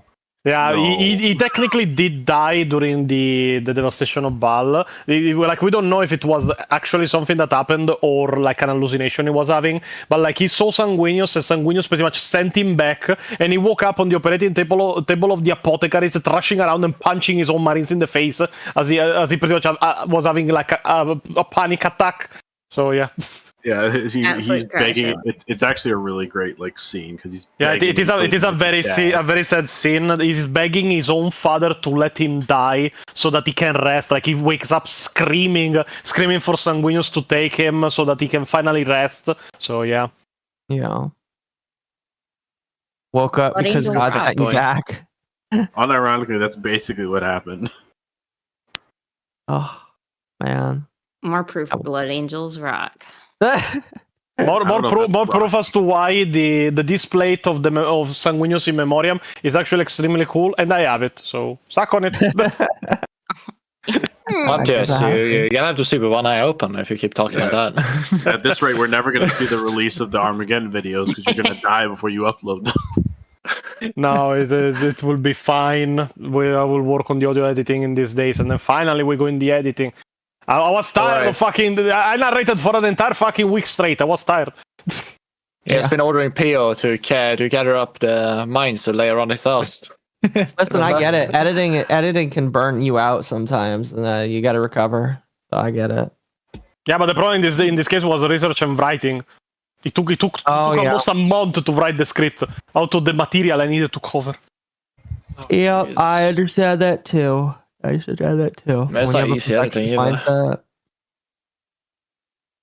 Feels that he has not made a difference in this galaxy. For every war that ends, 2 more start in its place. But he feels like he has earned his rest, and is just waiting to fall on a battlefield so that he can truly find peace. Dante also suffers from an identity crisis. The helmet he wears a death mask sculpted to the visage of Sanguinius, not only to hide his age in shame, but to bring hope to the battlefields he fights on.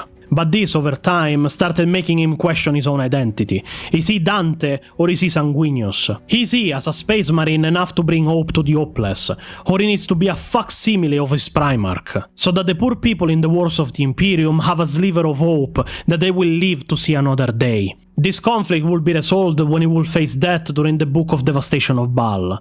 Don't worry, it is not a spoiler, as he does not die there, but his character will finally reach a resolution to this conflict, as he readied himself and all the marines left fighting at his side for one final charge in the hope of stopping a threat that will consume endless more lives if not stopped. For millennium, I have worn this mask. So long that mortal humans on 1,000 worlds equate Dante with Sanguinius. One has become the other. I have no need of a mask any longer. I need not wear our Lord's face. He is in here, in my heart. I reveal my face to you, long hidden for shame of the weakness age reveals. I shall wear this mask when I fight, in honor of our Lord. But I go into the final battle, not as a poor facsimile of our father, but as Commander Dante, son of Baal, son of the great angel, whose living body is the host of the Primarch. What say you, warriors of Baal? That we let slip the red thirst one final time and fly upon the wings of wrath with our lord into battle. I commend you all, O ye mighty, to the protection of the great angel, for the emperor, for Sanguinius. There is no more beauty to be had from life, so let us then seek a beautiful death. But what if I told you that the same Marine that is preparing to die in battle in the defense of the Imperium, that embodies all the valors of a first founding chapter, and is regarded as the greatest son of his Primarch, and a warrior without any rival, also had this in his mind before this battle? He stared through the glass, his lined face superimposed over Sanguinius' ageless mask of gold. The two were a near match, for Dante had taken after his sire closely during the Blood Change. He blinked as Sanguinius' golden mask never could. The Primarch's mouth remained open in a howl of righteous fury. It was such a shame, Dante thought, that this most thoughtful and dutiful of the Emperor's sons should be remembered by his image of wrath. There were thousands of representations of Sanguinius throughout the Blood Angels' fleet and their fortress monastery on Baal, but this was the one most new, a roaring fury descending from the heavens to mete out death and spill blood. If only there was space for his Jane father's gentler nature to be celebrated. If only there were not such an endless need for battle. If Dante could have any wish granted, he would have chosen to be made obsolete by peace, to become a museum piece himself. He wished this not only for the sake of others, but also for himself. With peace will come rest from his labors. Peace will never come. War was without end. The only rest he would ever know would be death. That was how Addison had said it all those years ago. That was what the sanguinary priests still said at the time of choosing.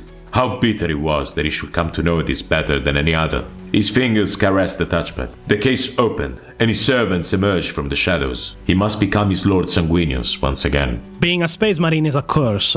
To have your human form and human soul ripped from you to become a sentient weapon that will fight until it can't fight any longer. That will lose all of its human feelings and experiences in the process of fighting endless wars in the protection of the people of the Imperium. So to all the people that until now thought that being a marine was an honor and a privilege, that fighting as one of the Imperium's angels of death was a life worth living, that dying in battle as your final fate was a worthy death, I want to ask, is it worth it to sacrifice everything that made you human to protect humanity? That's a good question. Yay, we're done. Yes. You act like you didn't like it, man. It was No, a I good did. video. It's just, I know everyone's tired. Well, at least I slept some hours, but it is Sunday, so at least I can go back to sleep after I'm done. So. It is a Amen. sleep. Sunday is known as a sleeping day, resting day. So Not for me. It's my last day of work tomorrow, so I gotta oh boy, I gotta go to that. But that was But a yeah, good this was the general explanation of the Space Marines as both like historical, as how they were created, genetical and scientifical, technically on how it worked for like making them, and then like spiritual in what they were and what they have now become. Because like there were so many people, oh yeah, being a Space Marine is so cool, when actually when you look into it, it's actually pretty fucking sad. It's a depressing life. Yeah. Put it in good context to the people who say, why don't we make female Space Marines? Like, yeah, I don't think you would know what you're asking for. I just fucking face palmed so hard just then. Like, I was, ugh, I can't. I always take that as, oh, okay, so you're a fan of torturing women now? Yeah. Yeah. Homunculava, there we go. Oh God, God. please don't, dude. I couldn't finish that one. I got halfway through and I actually threw up in real life, and I just. I will be real, not my proudest fap. No, I'm joking. Yes, please give Fabius Bile fucking female Marines. I'm sure that's not going to result in man-made horrors beyond our comprehension. Isn't that what you like the? Around comprehension. Hot take: Fabius Bile is a twat, and I don't think I like him that much. Wow. As much as other people call him. Everyone is like, oh yeah, Fabius Bile could make them. Yeah, and Fabius Bile is also a fucking monster that tortures people for his own fucking experiments. What do you Yeah. mean he could make them? Is that a good Like, thing? The thing is, Fabius Bile talks so much smack about every other character, like Abaddon and everything else, yet he gets That's fucking bitch slapped by Abaddon and like forced to do everything he does, or he fucking gets like well, we can talk more about that at a different time when we go to Chaos at one point, but Of course, But yeah, Dark Akko Elder is and- like the Emperor's child. Emperor's children. I do like the Emperor Children. I just don't like that specific guy. I smell cope. He's a hypocrite. That's why. Well, I do feel like this is better informed to me. I mean, I still feel like if I were to choose a faction, choose a favorite faction, I still need to do a little bit more looking into it. But I do like. I thought that was pretty good. I appreciate you, Pontius, for coming on and taking your sweet time. I know that it's very precious to you. And I appreciate it. I'm fine whenever, unless I'm fucking editing to the point that I'm becoming hyper fixated. I'm always open to like explain lore to people. No, for Don't worry, sure. Pontius. for sure. I'll send you images later on as payment. Oh my gosh. Not legally allowed to do that anymore. No, I have a few more super chats, and I'm gonna go through them. I don't know if any of them are directed at you, but you are more than welcome to leave if you need to at any point. No, it is fine. After we're done, I'll go back to sleep. So. All right, sounds good. Sounds good. I do want to say thank you to everybody that showed up today. It's very much appreciated. You know, like I said again, last time I did this, that like I actually do feel passionate about this, even if I may never feel like I can justify touching the actual tabletop game. I do actually want to like actually get into the world and actually like. I maybe it sounds autistic and retarded to say I want to actually help get new people that are actually interested in something into it, not just like have people that want passing mentions in it, but like so I do appreciate this. So There are alternatives to the actual tabletop if the game actually interests you for free. I mean, to be honest, the only thing I play and that I also like suggest people to play is the is technically the tabletop RPGs, because there are a lot of them in 40k, Imperium Maledictum, Wrath and Glory, Rogue Trader, Death Watch, Kill Team.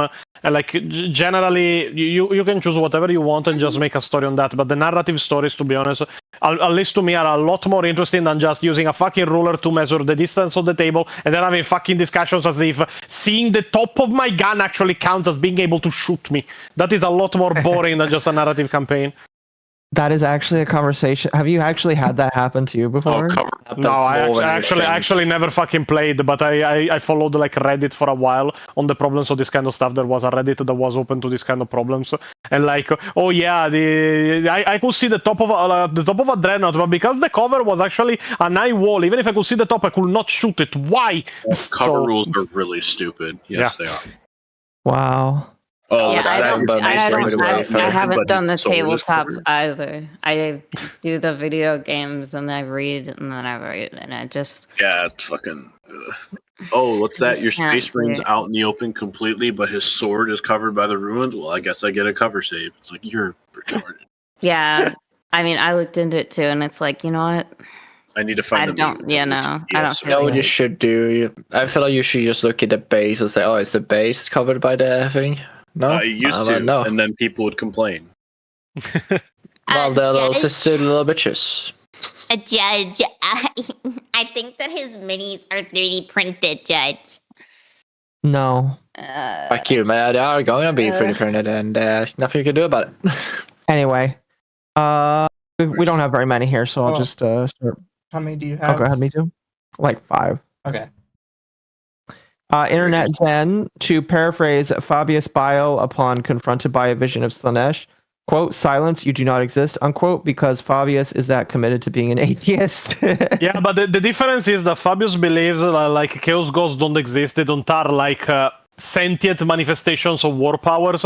Then when he like witnessed Slanesh, he said, oh yeah, you do not exist. And the moment Slanesh looked at him, he could feel his fucking organs starting to shut down in his own body. So yeah, she might not exist, but she was killing him. That's for sure.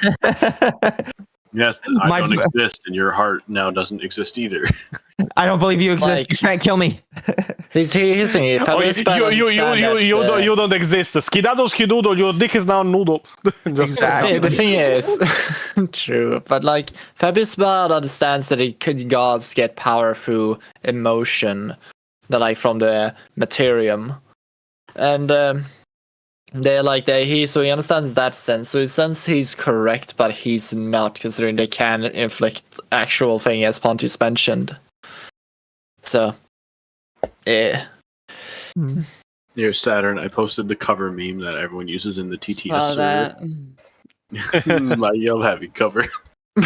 My fucking god. I hate that. Just this pinky toe behind cover. No, you cannot shoot me.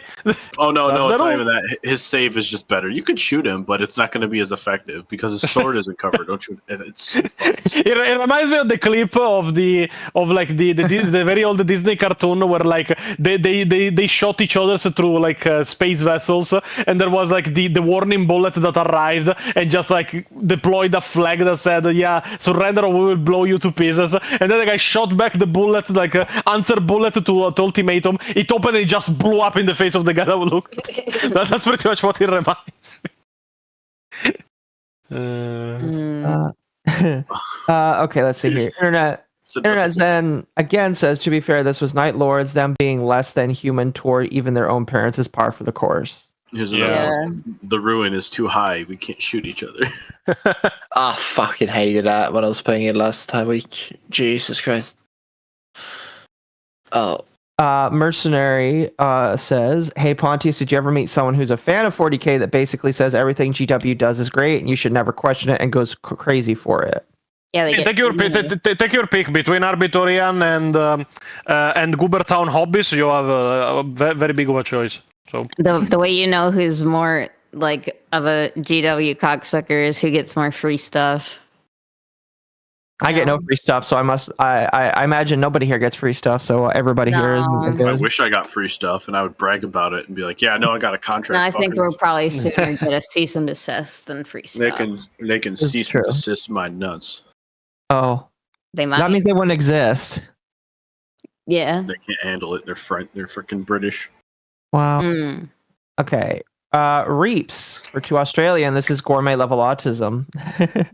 You're welcome. I try. You're welcome. You're welcome. So stalker bolters, right? No, I'm kidding. Cam Dune says being LDS really does help with the old English grammar. Latin is more fun though. And it's more just if you read the Bible, you tend to be able to read some more older English a little bit easier, in my personal opinion. But that's just me. Cam Dune again for 5 says, Pontius, thank you for getting me to 40k with your video on Cacodominus. Cacodominus. Oh, how in the fuck did you get into 40k with the video on the Cacodominus? that is like one of the most unknown pieces of fucking lore on the entirety of the 40k universe. So, like, glad I got into the universe, but my question is, how in the fuck did you even learn about it? They're dyslexic and they were looking up cacodemons. That is some A1 autism right there, my guy. Yeah, because like, okay, yeah, your video on the Space Marines, your video like on the Rangdang Xenocides or stuff, but the Cacodominus specifically, I have not even seen like the fucking other YouTubers even mention that guy existed. How in the hell did that video got somebody into 40k? Oh, goodness.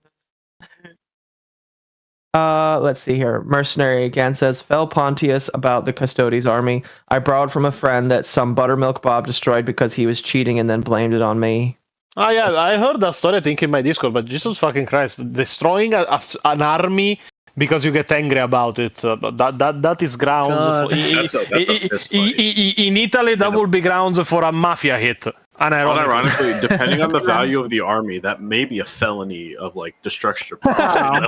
You know about felonies. If you're committing a felony against me, I have the Second Amendment. I can protect my property from. I didn't get this concealed carry permit for no reason. I bought the 19 rounds in the magazine. I'm gonna use the 19 rounds in the magazine. I could imagine the Florida man story now. Man gets shot over $10,000 in Warhammer minis. Oh man, I'm surprised cheering that's not it. already real. Self-defense. Unironically though, like with the value of some armies, if you were to destroy all of them, that may rise to like felony destruction of property values of dollar damage. Listen, I believe you. That is for sure, because you need a fuck ton of models.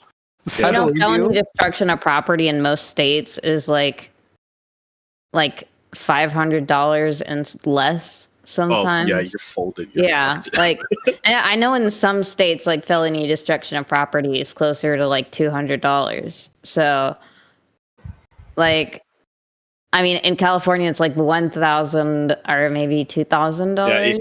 And then in places like the South, it's like $200 or like $300. I believe one state even has it as $180.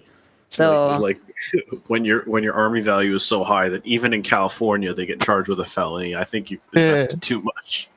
Yeah. I saw a model with an item called the Skull of the Cacodominus, and I looked it up, and your video popped up. Jesus, that is a very specific fucking way of finding out about 40k lore.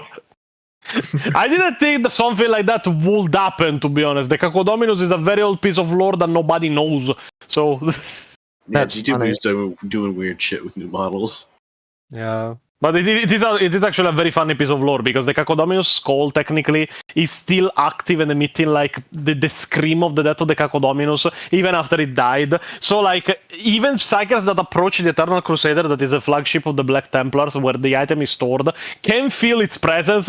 But if you get closer to it, it will unironically start screaming at you. So yes.